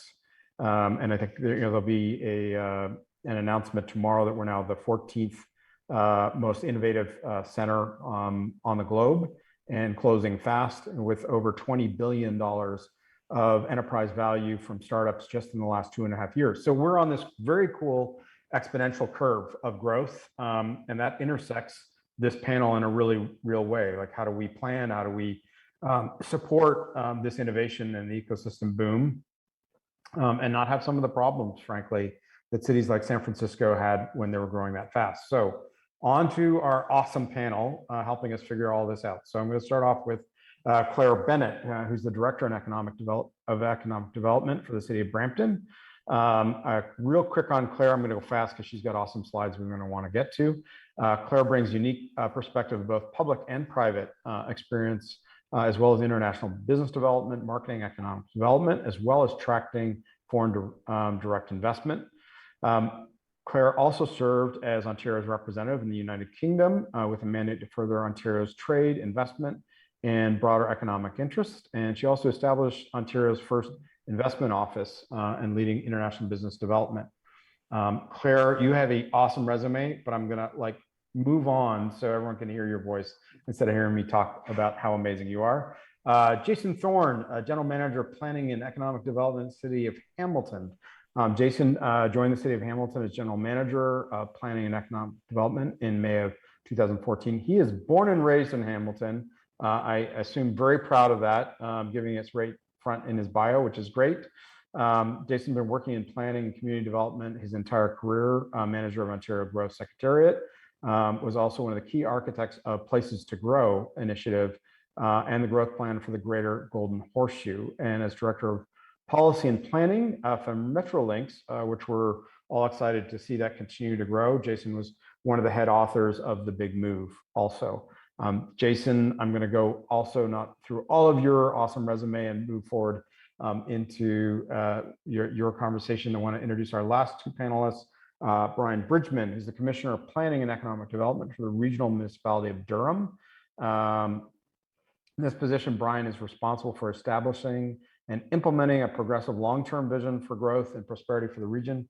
He is a graduate of the University of Waterloo's School of Planning and has a diploma in public administration from the University of Western Ontario, the exact 2 degrees my sister has, who's now city manager down in Chicago. So awesome resume there. I'm also going to go a little bit faster on your background. He's one last part on Brian. He's the Vice Chair of Regional Planning Commissions of Ontario and works collaboratively with across the Golden Horseshoe colleagues, finding ways to drive innovation, streamline development, approvals process, and ensuring that public interest is protected. And pleased to introduce our fourth panelist and a good friend, Rod Fergier, Commissioner of Planning and Development and Legislative Services with the Regional Municipality of Waterloo. Rod is the Commissioner of Planning and Development with the region, as I mentioned. He's received his honors degree in geography from the University of Winnipeg, master's in regional planning from the University of Waterloo, seeing a pattern here. Also, after graduating from Waterloo, Rod worked briefly at the Regional of Hamilton Wentworth, working in capacities around regional planning, regional economic development, and provincial economic policy. Rod, you have an also very long resume. I saw some cool things about the UN Habitat 3 that you did, and something I did not know about you today is you have a passion for hang gliding, which was very cool to see. So on with the content and the conversation. So we've got an awesome panelist of 4 that are going to all present to us. They promised to try to be within 5 minutes with some slides and a little bit of video. And then we're going to have a little bit of a dialogue between ourselves as a panelist. And I've got a couple of questions for all of them. And then audience, if you have questions for our panelists, please put them into chat, and the awesome production team will make sure that they get to me, and we can have a conversation about your questions as well. We'd like it to be interactive. So with that, we're going to jump right into the slides. And so I think, Brian, you are ready to go and present your slides. So over to you. Okay, well, thank you very much, Chris, and good afternoon, everyone. It's a pleasure to be here.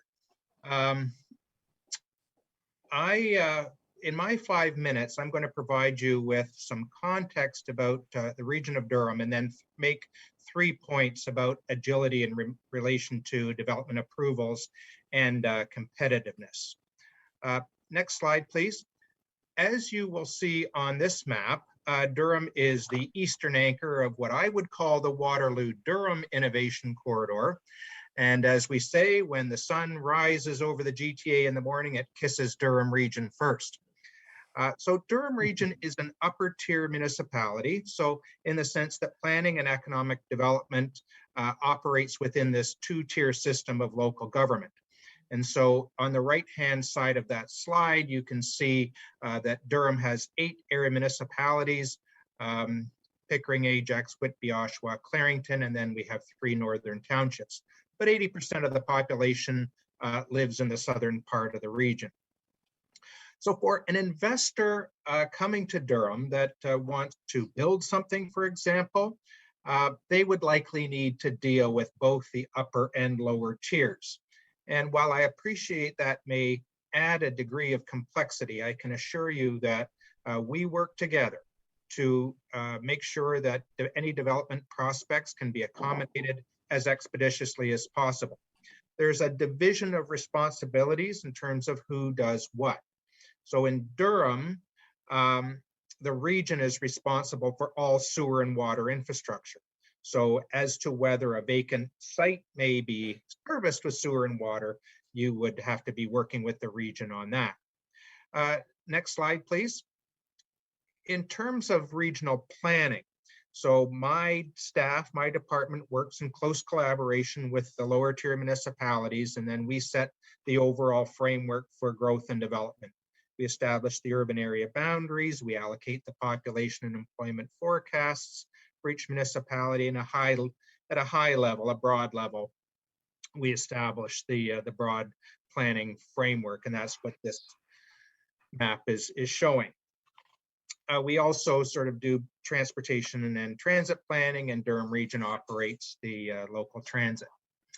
But in terms of development approvals themselves, the zoning, the site plan, the building permits, those are all the responsibility of the lower tier local municipalities. And I'm sure you'll be hearing more from Claire and Jason about how they sort of handle that. Next slide, please. There's a lot going on in Durham Region. Booming growth. You'll see that last year there was over $1 billion of commercial industrial. And just a few highlights, Ontario Power Generation is moving its headquarters, its office to Clarington, and that's 3,000 jobs. The General Motors plant is starting up again. I was driving on the 401 on the weekend. There's a big banner on the building, help wanted. So that's a good sign because there are so many spin-offs in all kinds of sectors from such a major manufacturer. Development starting to take place along the 407 already. There's an Amazon fulfillment center about to open in Ajax.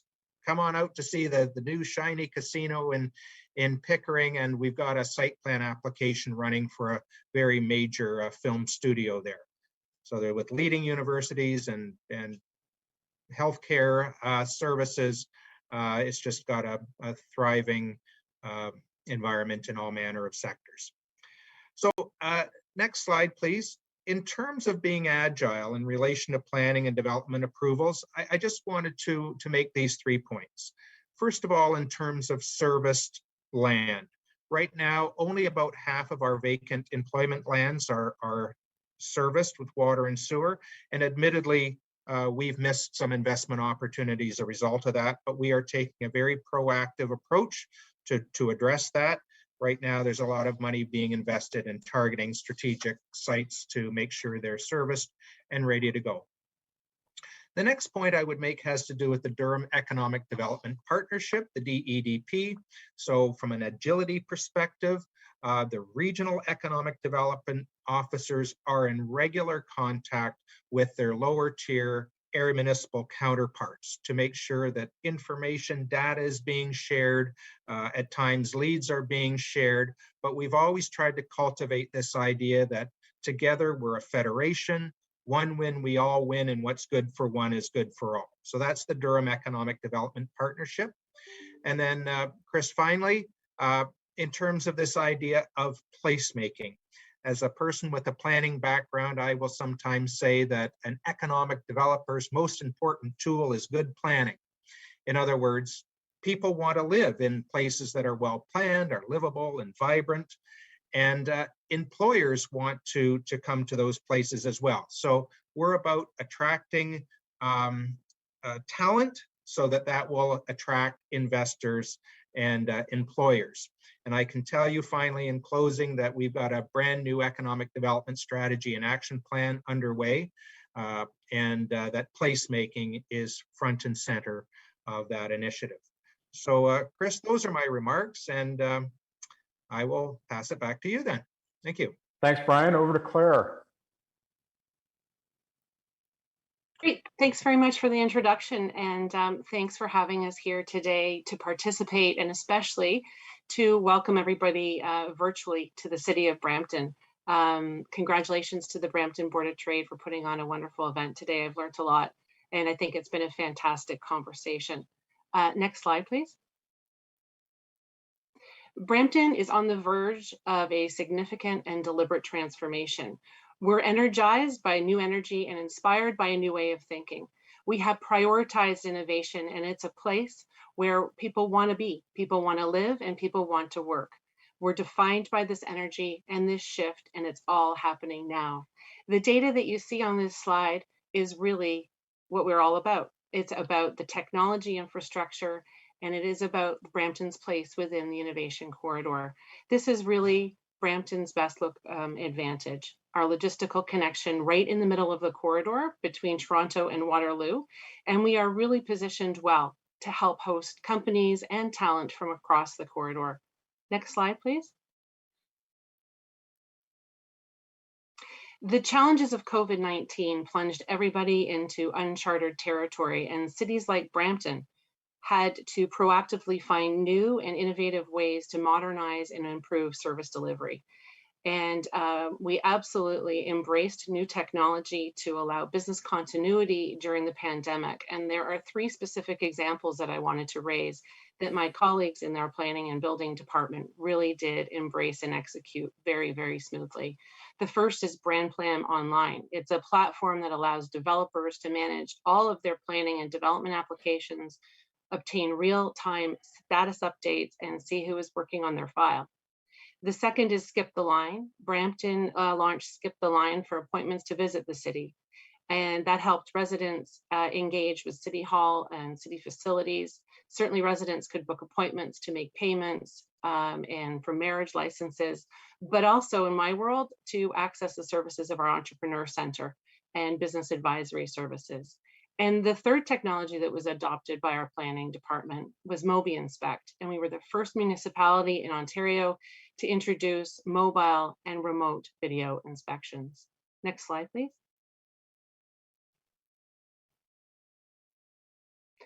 The Planning, Building, and Economic Development Department were able to mobilize and respond to changes brought on by the pandemic, resulting in a 49% increase in building permits issued, a 35% increase in inspections completed, and a 13% increase in construction value. This helped enhance customer service to the public and the development industry and find new ways of building business intelligence and analytics on development trends. And we certainly streamlined development approvals to support with economic recovery efforts. This increase reflected a strong degree of confidence, not even during the pandemic, but even today, of the building industry in Brampton and in our economy. Next slide, please. On this slide, you see the total construction value rankings of Brampton in comparison to other GTA cities. You can see that Brampton ranks 5th in total construction value, 6th in industrial construction value, and 4th in commercial construction value. Next slide, please. And Brampton topped the list of residential building permits issued in 2020 as well. Next slide, please. As the city of Brampton, during the pandemic, the city council and leadership were quite quick to establish the Economic Support Task Force. This task force helped lay the foundations for a citywide economic recovery strategy that touched on 4 main cornerstones: innovation, technology, and entrepreneurship, investment, infrastructure, and arts, culture, and tourism. The innovation, technology, and entrepreneurship cornerstone is about driving growth in innovation and technology startups and corporates while putting the necessary building blocks in place to nurture in entrepreneurship. We also launched virtual FDI missions. We haven't heard of any other cities in Canada doing this, and certainly not in Ontario. We led virtual missions to Japan this past year, as well as Germany, and ending off this year, we will be in the UK, in Ireland, in the US, as well as in Nigeria, Africa. The Innovation District was essentially launched during this pandemic. During this time, the Innovation District incubators have continued to host their cohorts virtually, providing programming, incubator, and scale-up resources and services to startups in the Brampton Innovation District. And we launched Beehive in May of 2021. Beehive is more than a co-working space. Beehive's programs will provide international startups with accelerator and incubator programs to help companies scale up and succeed with growing their North American clients. And we are continuously working with local organizations to host hackathons. Examples include Turner Hacks, Banana Hacks, and the World of Devs that you heard about earlier today. Next slide, please. I'm now delighted to share with you the launch of our new and exciting Innovation District promotional video. Thank you again for the opportunity to share some of these really exciting things that are happening in Brampton, and I look forward to our discussion. We are building a world-class innovation district in the heart of our downtown, which will support entrepreneurs and startups at every stage of their journey. We are becoming a hub for incubators, tech companies, accelerator spaces, and cybersecurity. It will be an ecosystem where entrepreneurs can create companies and products, hire talent, raise capital, and scale their company, all without leaving our innovation district. It's a pretty exciting time in downtown Brampton. Brampton, as we know, is perfectly situated between the Toronto-Waterloo corridor that creates access to a ton of different technology organizations and support structures, which is critical to cybersecurity resilience and building the workforce of the future. One of the important things for tech-based companies is they need a lot of resources and a variety of resources to get to scale and to bring prosperity to our area. Brampton has a number of academic institutions that really are focused on supporting tech and supporting innovation. University of Guelph Humber has been interested in Brampton for quite some time. It's a vibrant, growing community.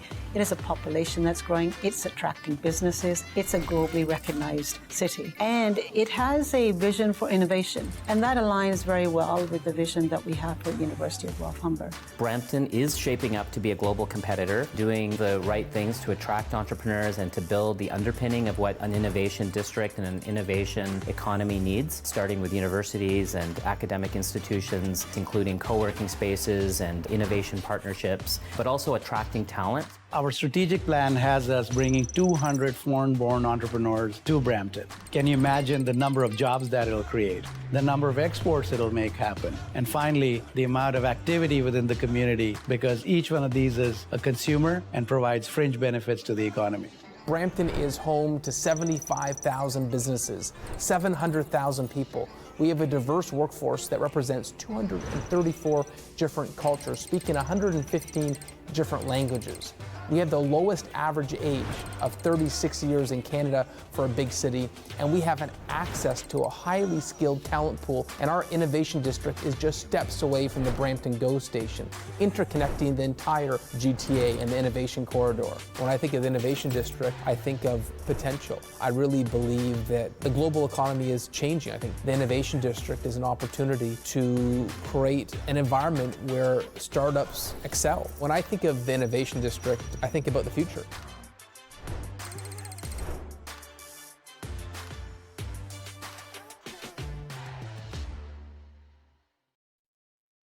Claire, that was an awesome scissor reel and a really fun presentation.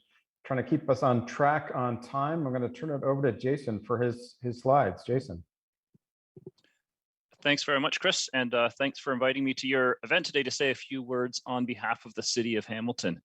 And I liked the title you gave to this session around agile planning and innovation and development approvals, because I would say agility and innovation has pretty much defined the last 18 months of the planning and development world, and Hamilton is no exception to that.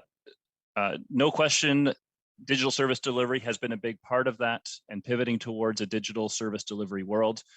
We were fortunately in Hamilton well prepared for that. We had already started this journey prior to COVID hitting, which meant that we had already developed an online portal for things like building permits. And what we saw during COVID has been these have really come into their own. And we've gone to about half of our building permits now coming through digitally. And for the larger projects, ICI projects, that's up over 80%. And starting to put some of our other development approvals processes onto sort of a common software platform as well to provide that back and forth integration between the different components of development approvals from staff who are now working in their homes all over the city. And we launched a COVID concierge as well, which was an online portal specific for business to get sort of the latest information about the ever-changing rules and regulations around COVID, provide access to public health information, access to some of the grants and programs that are out there and available to businesses. I would say that one of the big stories of planning during the pandemic has been around this idea of placemaking and really thinking about public space very differently than we ever did before.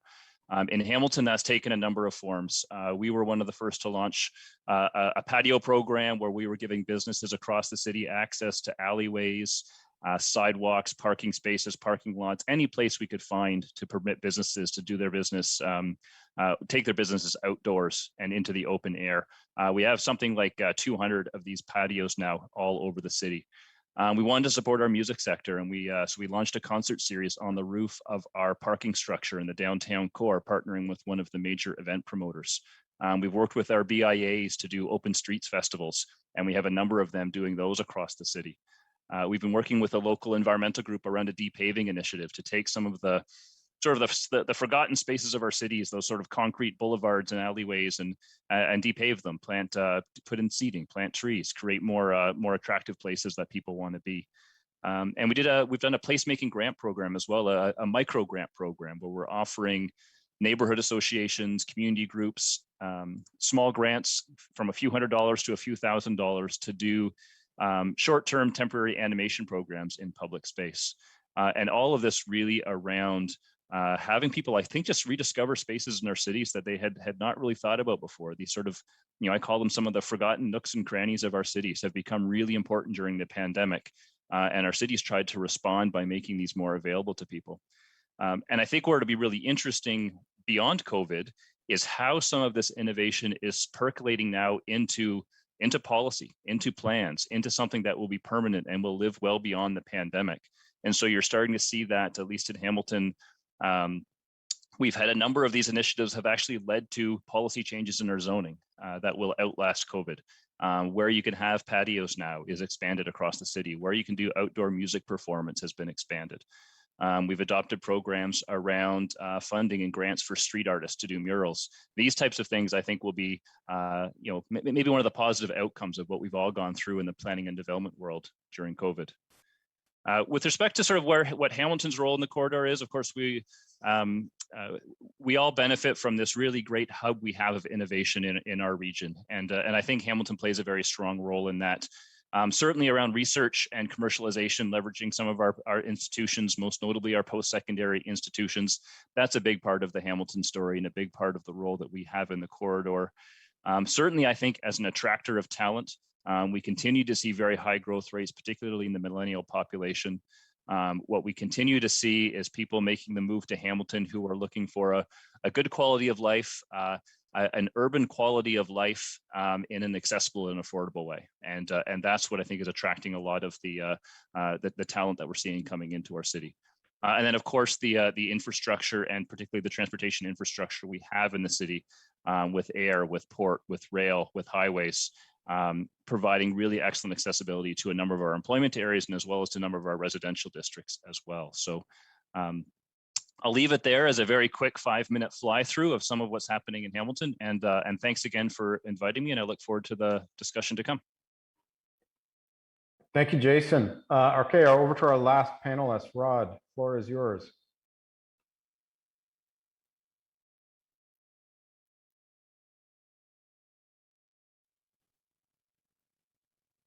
Rod, you're muted. Thanks, Brian. Thank you very much, Brian. I apologize for that, and I'll try and get you a little bit of time back. My first slide here is really to illustrate the point that we're competing as a metropolitan region in global markets. It's a war for talent. We're in a battle to drive innovation faster than others. As Chris talked about, the competition is very stiff, and we need to think about the larger challenges that we're dealing with. The hubs that we're competing with are really well connected. You're thinking about London, UK, and its connection to Cambridge and Oxford. You're thinking about, of course, Silicon Valley, San Francisco, San Jose corridor. New York City with its connectivity to the world. And when I think about those how we position ourselves to compete with those great cities, those great world centers. It's by connecting our labor market, by making it, by giving us access, by giving companies access across our metropolitan areas to the talent that we need to support innovation and growth.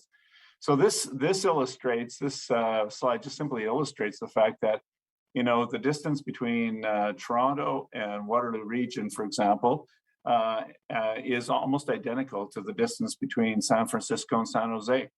The distance between YKF, our airport in Waterloo Region, and Toronto Pearson is the same as the distance between SFO and SJC.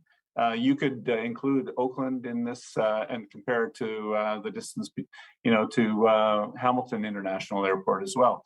Those airports and the rail infrastructure and highway infrastructure that connect our region need to be built at similar levels of efficiency. And, you know, I know people, Chris, love to complain about the BART system down in San Francisco, but, you know, that rail infrastructure along the bay is really an efficient tool for moving a lot of people between San Jose, Oakland, and San Francisco.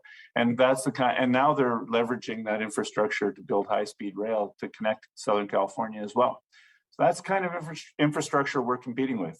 Next slide, please. So, you know, in Waterloo Region, we're doing a lot of thinking about how we connect to the larger Metrolink system as part of our efforts to compete, to build a competitive labor market.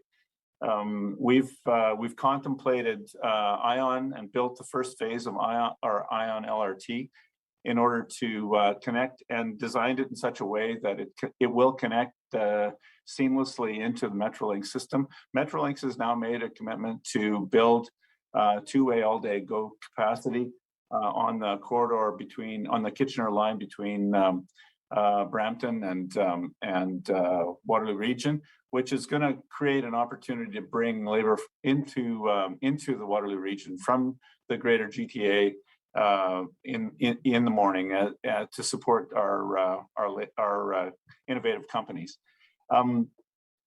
We're also contemplating the second stage of ION LRT, which will connect down into Cambridge, and there's a natural link potentially available to connect the southern part of that LRT system up into Guelph, and really fully integrate the labor markets of almost 1 million population. Next slide, please. This slide illustrates some of those relationships in a little bit more detail. You can see that our airport is actually right in the middle of that future transit system, where ION LRT creates an opportunity to link the labor market of Cambridge up into a large employment district in North Cambridge, but also to the airport itself and into the Metrolink system through the Kitchener line. So the thing that I'm contemplating here is that in the future, we're going to be able to remove many of the inefficiencies in the transportation network in Waterloo Region and its connectivity to the larger GTHA through rail and high efficiency rapid transit. And theoretically, that could help us, make the region a much more affordable place to live and work. It'll make it a place where we're spending less time stuck in traffic, commuting on the 401, and more time spending with our families, in creative work environments, and doing the things that we need, that we highly value. I will say that our investment in the first stage of ION LRT has resulted in over a 3x return in terms of investment by the private sector. We spent about $850 million building that first stage of the LRT system, and we've had well over $3 billion in private sector investment in transit-oriented development in station areas of the ION LRT since then. Many of the companies that you're familiar with are anchored in those station areas. So that kind of investment in higher order transit, connecting it directly into the larger metropolitan system and into the world economy through our key airports is a very effective way of supporting our competitiveness over the long run. Back over to you, Chris. Rod, thanks very much. And I rode that LRT up from Kitchener to our data hub in Waterloo earlier today. It's a beautiful service, so well done, and looking forward to its expansion. And I can't wait for that Waterloo to Oakland flight. So hopefully, we're working on it. That's awesome. But I do want to pick up on a couple things that you mentioned. One was on the framing, which I totally agree with, which is we're seeing a once in a lifetime, maybe twice in a lifetime shift in where innovation is done on the planet. And some of us are old enough to remember the Boston versus the Bay Area and the East Coast versus West Coast offense debate. And then there was rigidity that actually happened in Boston. The large employers, the inability to really adapt to growth and more people being in that space, which is one of the reasons why the Bay Area had the success and ultimately superseded Boston as the global innovation hub. And I think right now we're seeing that same rigidity, those same structural problems happen in the Bay Area.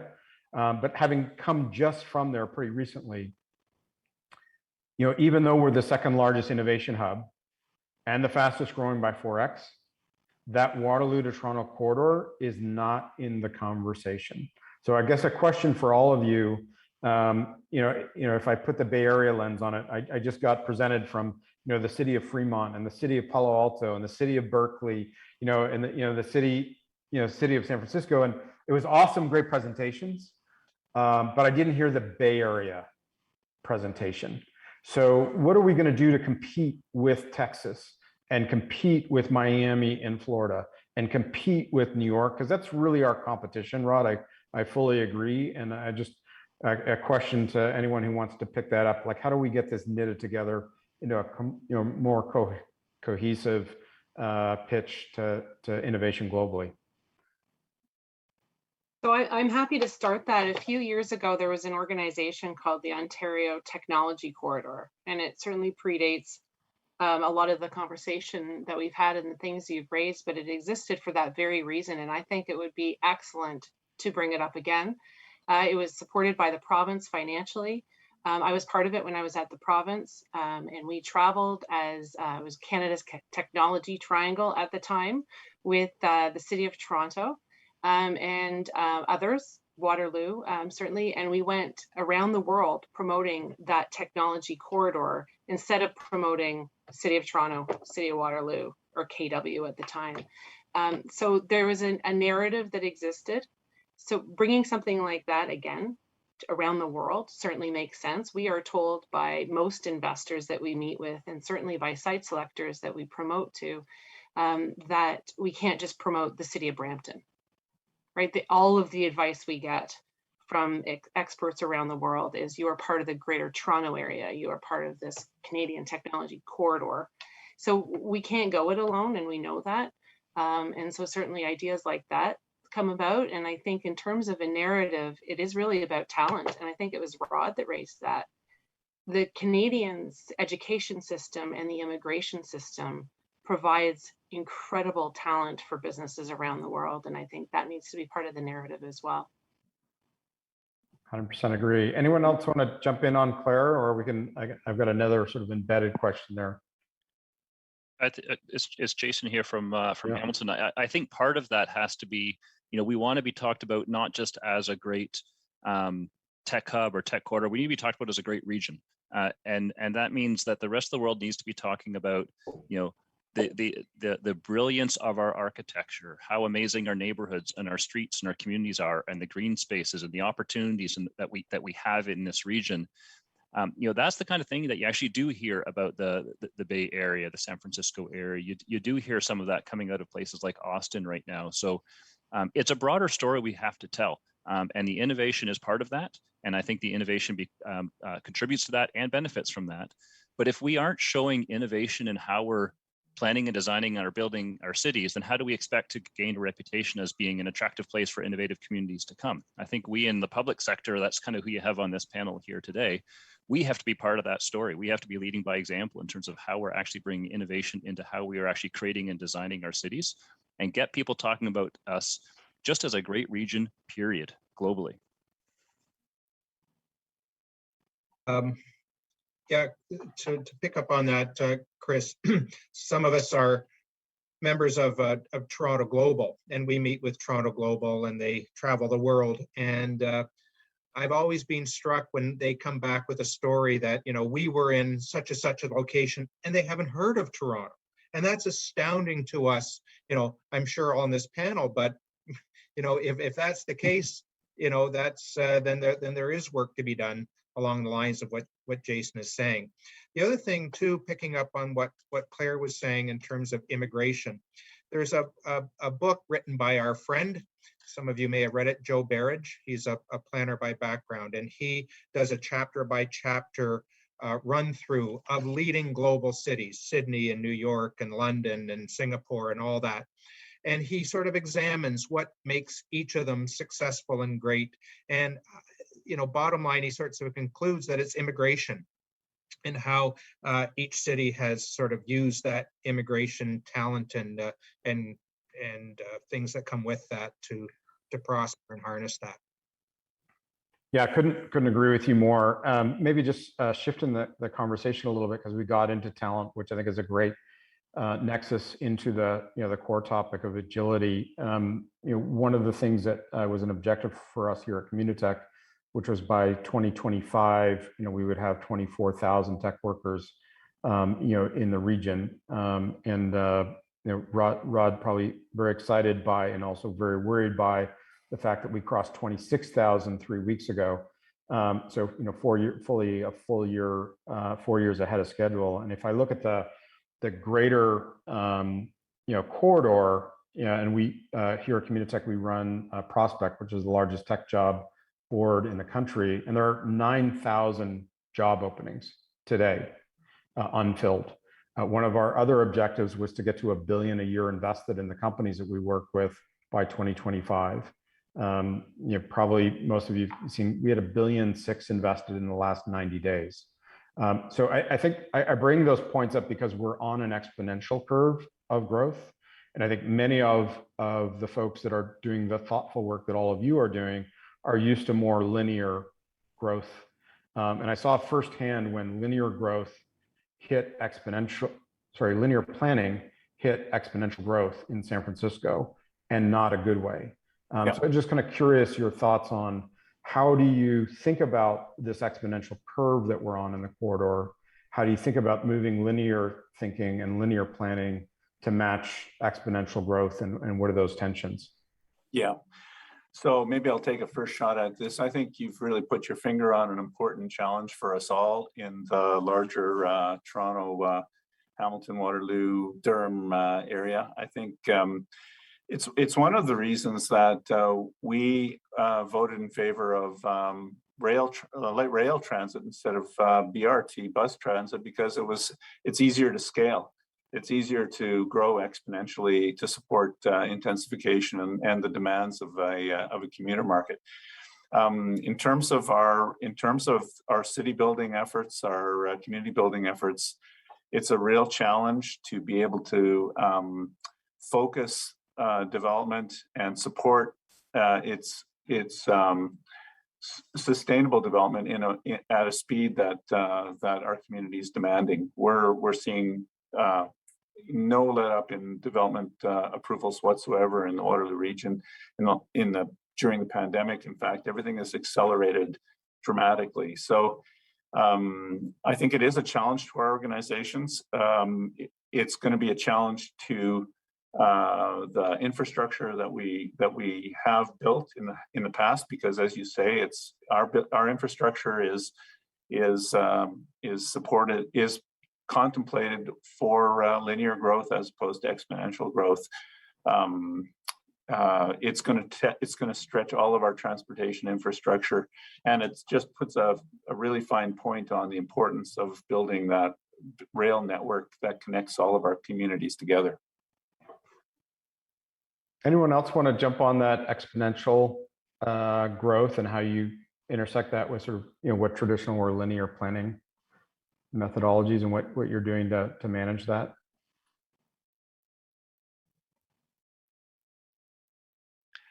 I would say that I think from a planning standpoint, and I think a lot of what we're talking about here is, you know, just maintaining basic things like housing supply and being able to get people around an exponentially growing region. And I think part of the story in there is going to be how are we unplanning our cities a little bit, quite frankly. You know, we've put in place policies, regulations that are, as you said, are designed to kind of not only respond to, but really reinforce linear growth. And when that's not what we're facing, then I think we really do need to think very differently about the kinds of planning regimes we're putting in places in our cities. And I'll just give you a couple examples from Hamilton.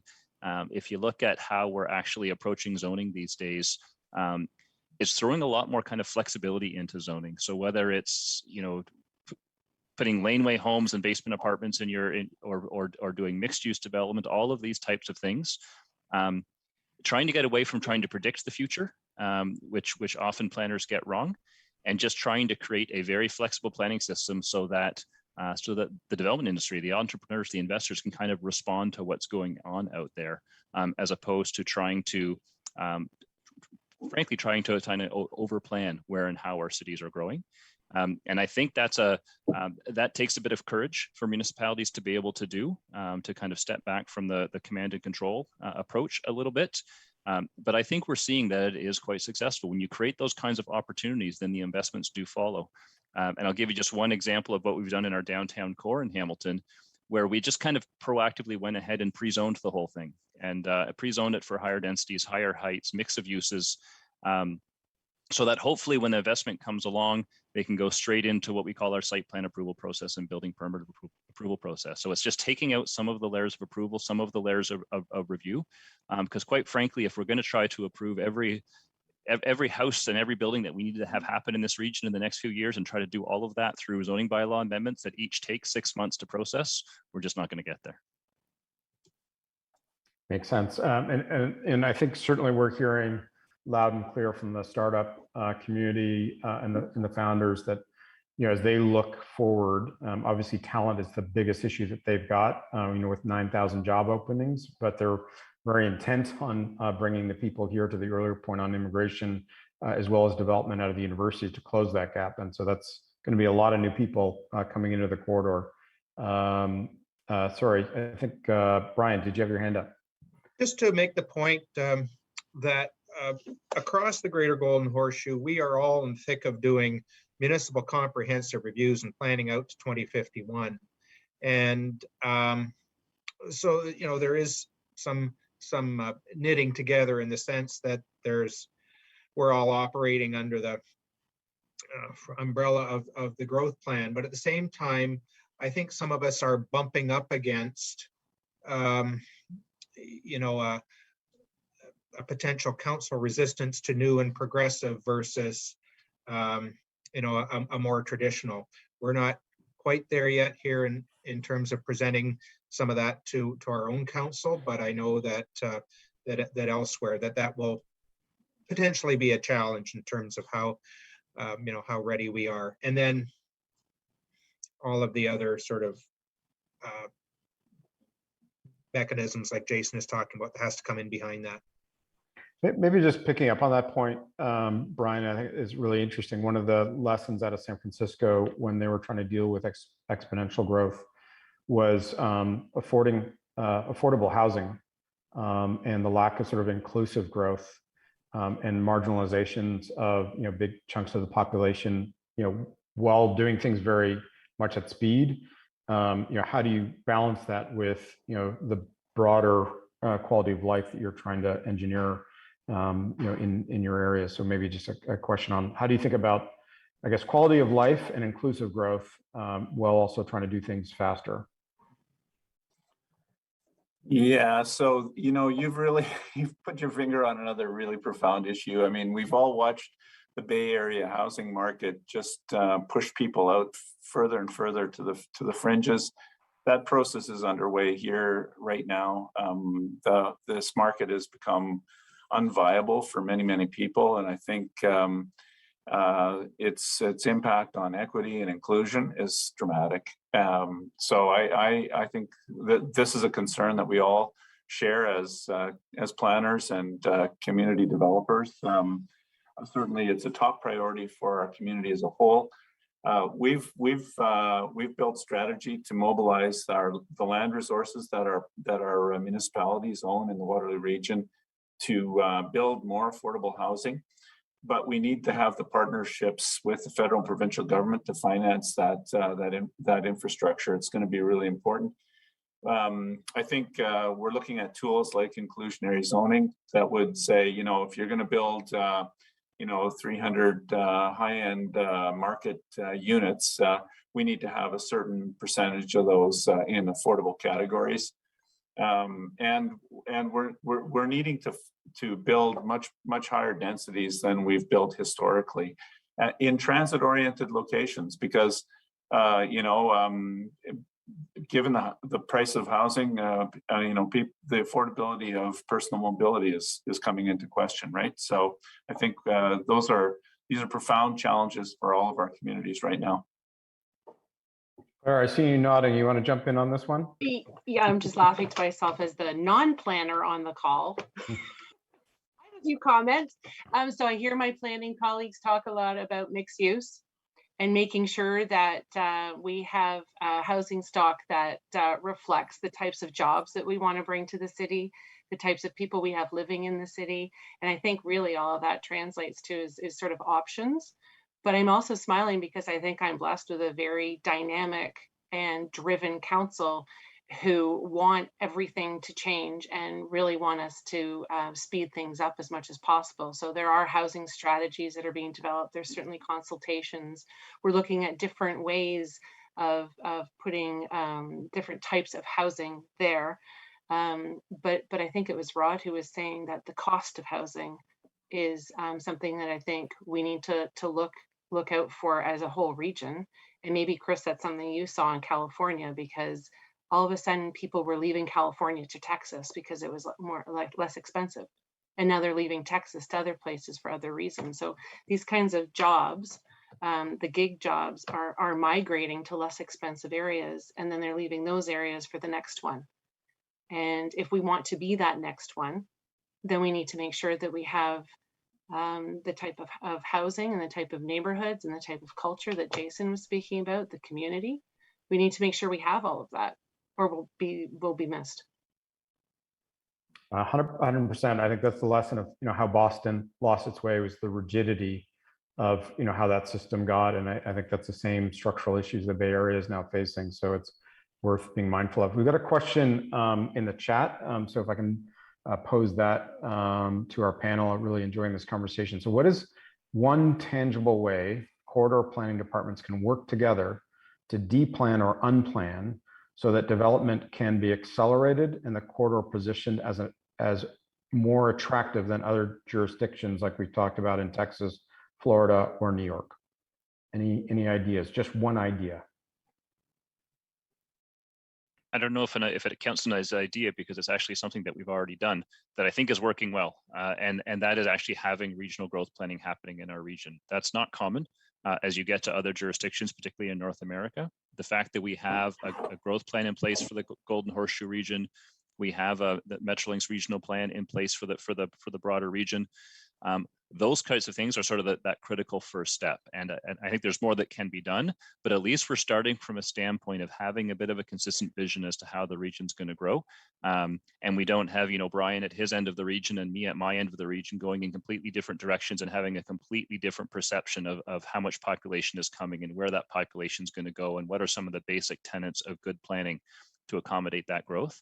So that's, that's something that I think we have to remember that we have in place that I think has been very helpful to us over the past decade or so.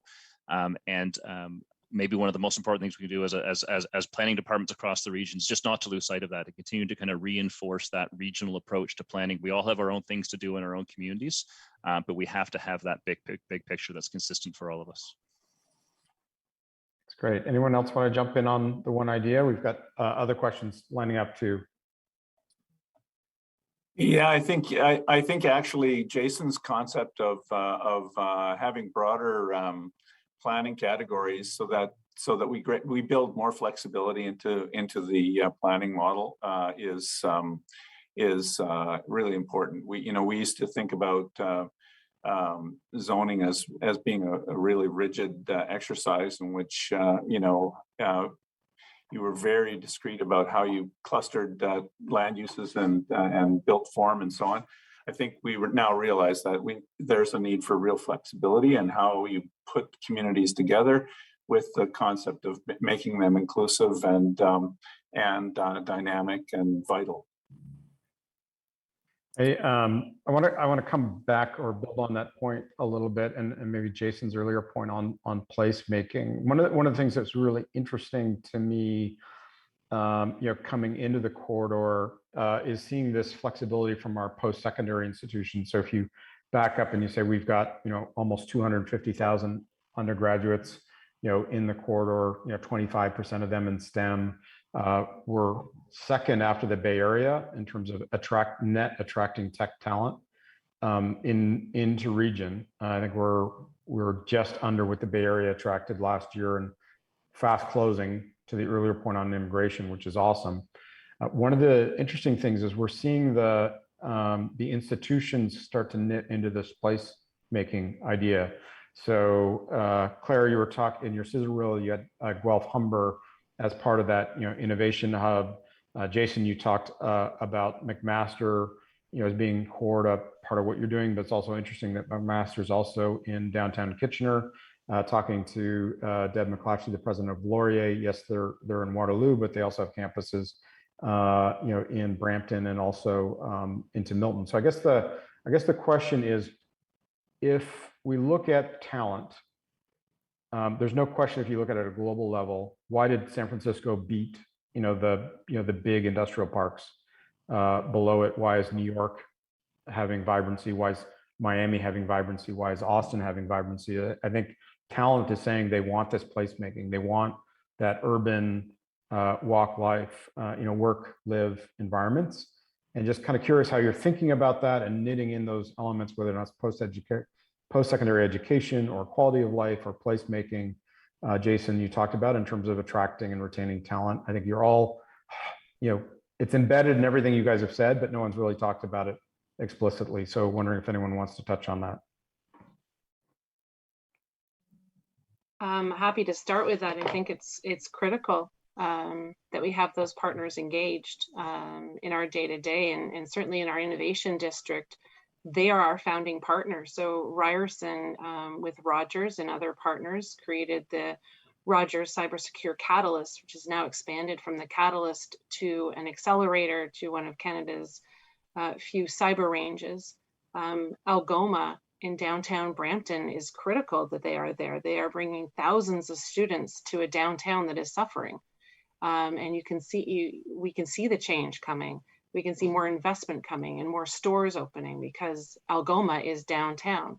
And they are really flexible partners with their courses and with what they are training. Algoma actually just launched pilot training, which is pretty cool. And so now we can look at an aerospace sector potentially, or growing certain companies because of that. So those are two excellent examples of our partners, and Sheridan is certainly a foundation for us as well, with trade school just by example, and they're completely critical for the success of our innovation district. And I think, Chris, one of the,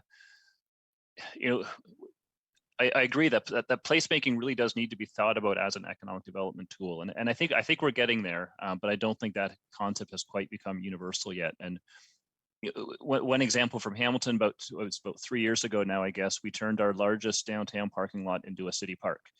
That to me is an economic development investment, because surrounding that parking lot were 3 other parking lots that we now are going to see starting to turn into condo buildings, residential buildings, mixed use buildings.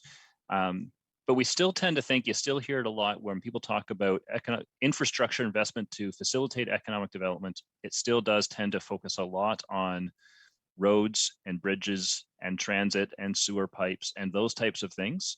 But I would say quite often, if you're investing in public art, in street art, in public space, in parks, in waterfronts, in those types of things, those are at least as impactful, if not more so, than any other type of infrastructure investment a community can make. So I think a lot of it is just thinking about how we do our, what do we invest our capital budgets in our municipalities, and how is that contributing to creating great places that people want to invest in and that people want to move to.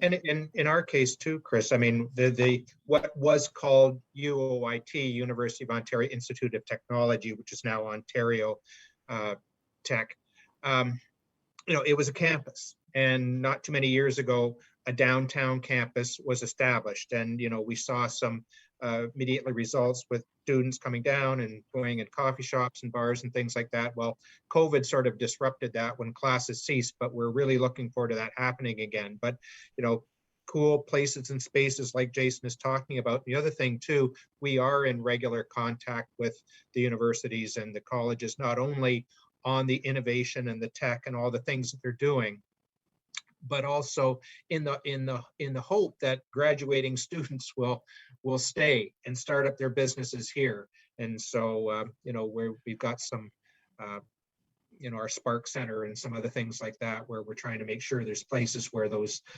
startups can take place, and we're having some success. But definitely, the university sector has always been key to economic development progress. We got a couple other questions from the audience, and keep them coming because they've been really quite fun. Maybe Rod, I'll let you kind of tee off on this first one, since you brought up art in the Bay Area, and maybe a little bit on Jason's point. I mean, being able to go from the Cloverdale station in Berkeley and having the markets and the restaurants there, and then be in San Francisco in less than 15 minutes, or down in San Jose less than 15 minutes, or take a high-speed ferry from Berkeley, up to Marin County. We don't have that, I guess, is the main point, which you alluded to. The question is, why does it take 2 to 3 hours to get anywhere on our corridor? And how do we fix that problem? Because otherwise, will people actually use this? Will we really have the labor flexibility and the affordability and the quality of life that was articulated? Yeah. This is a huge challenge for us. Maybe I'd like to reframe the approach on this one just slightly.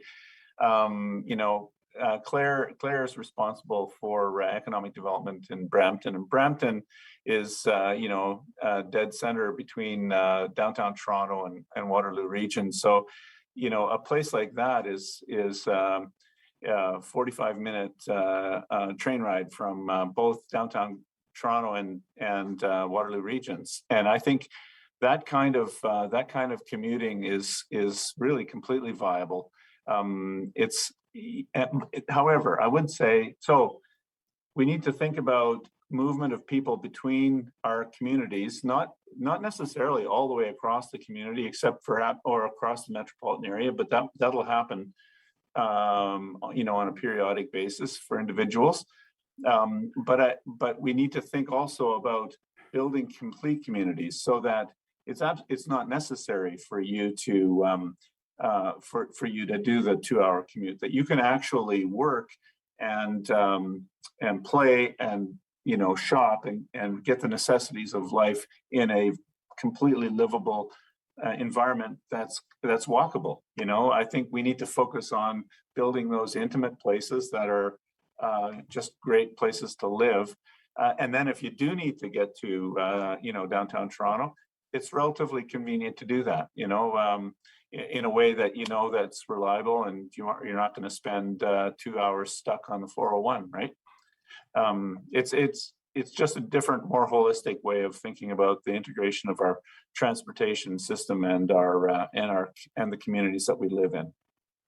I'll throw up a follow-up question in the chat, which is how much does politics affects our desire to focus on the corridor? I think there's some multiple layers here, both in terms of local politics, provincial politics, and federal politics.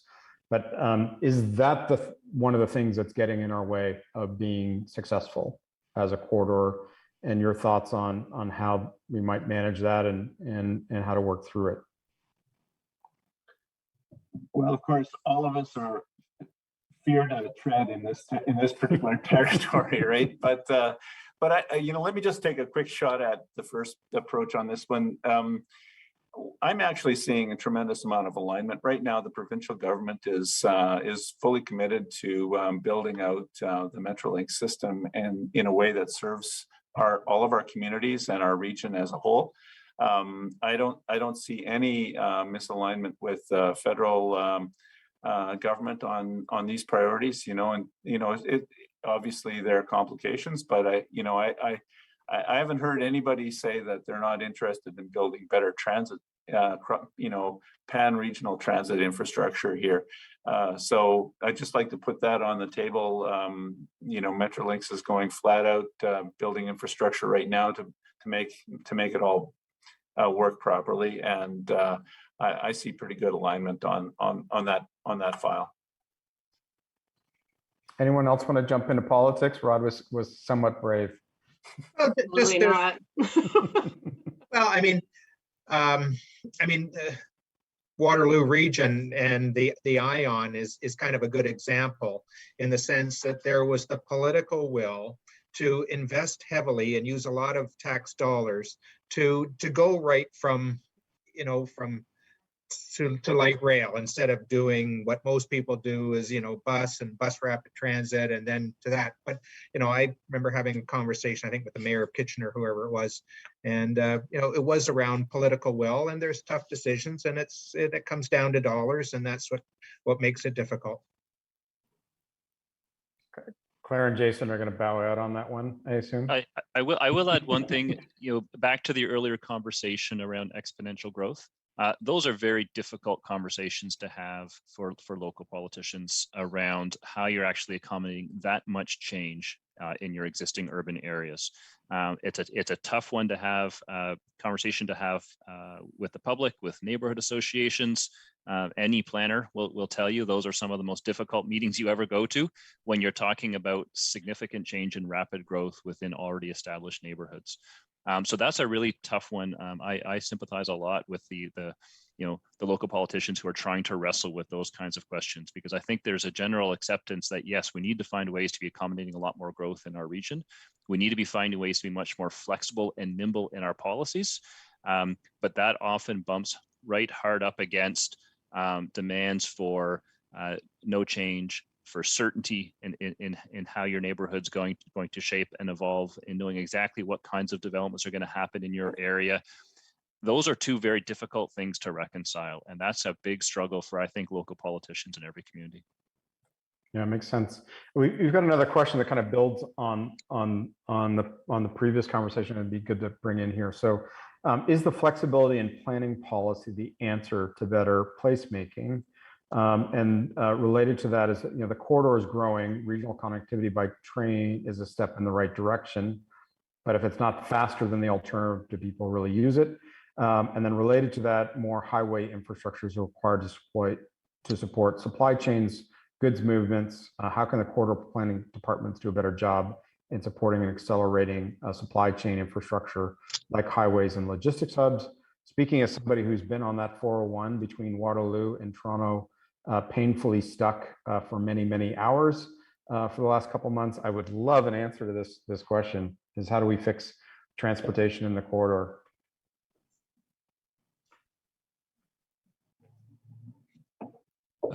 I'll maybe try to tackle, Chris, the first one around flexibility and placemaking. And I don't know if I go so far as to say it's the answer, but I think my thought around flexibility is just thinking more carefully about what is the thing we actually care about.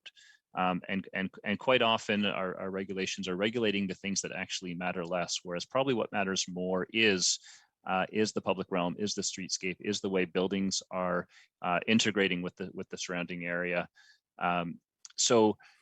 And that, I think, is what leads to great placemaking. And just one quick example, a couple of years back when we were updating all of our commercial zoning, I think in the city of Hamilton, we had something like 15 or 16 different definitions of what a restaurant was. You know, a takeout restaurant, a fine dining restaurant,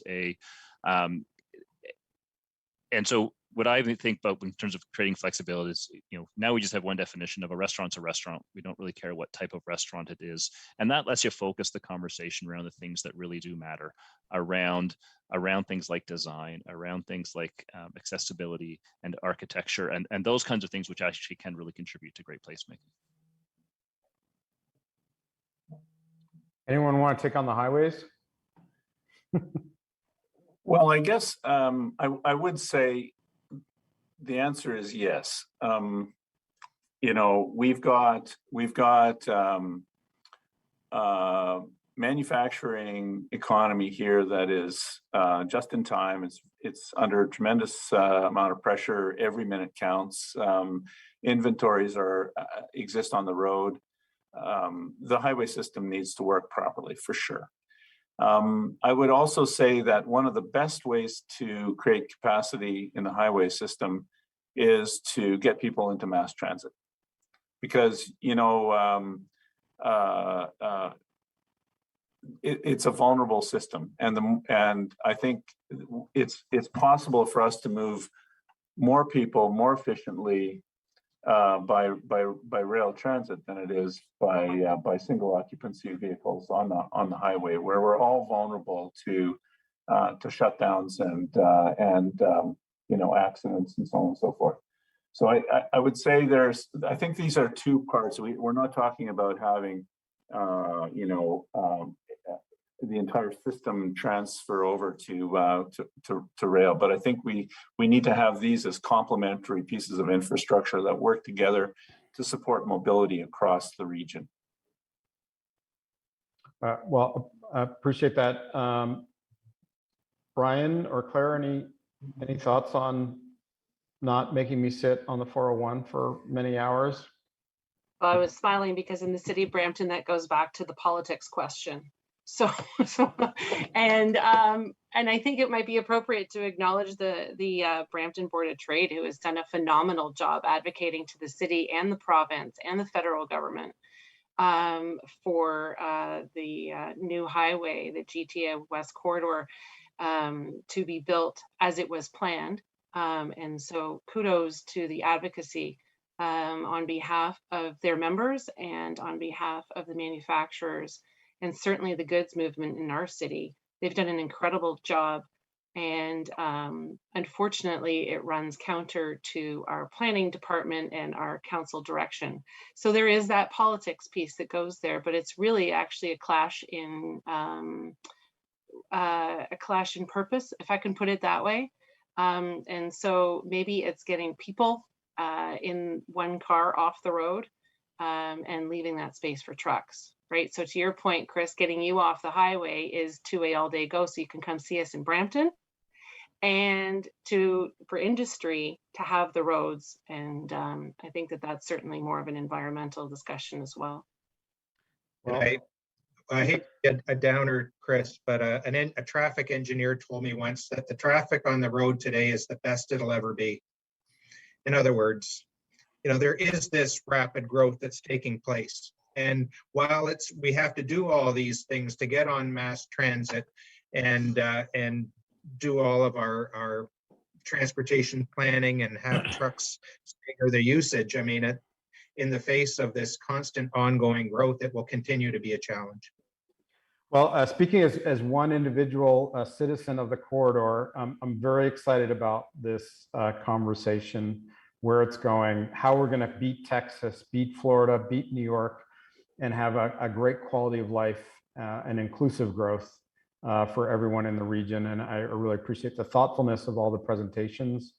You being kind to kind of take some of my questions that are a little bit tougher to deal with. Sometimes weren't meant to be that way, but I think we need to kind of get at them if we're going to have the success I think we all want to. So with that, and great tee up, Claire, as a thank you to the Brampton Board of Trade for hosting us and allowing us having this conversation. And back to you, Todd, and thanks to our panelists for the conversation.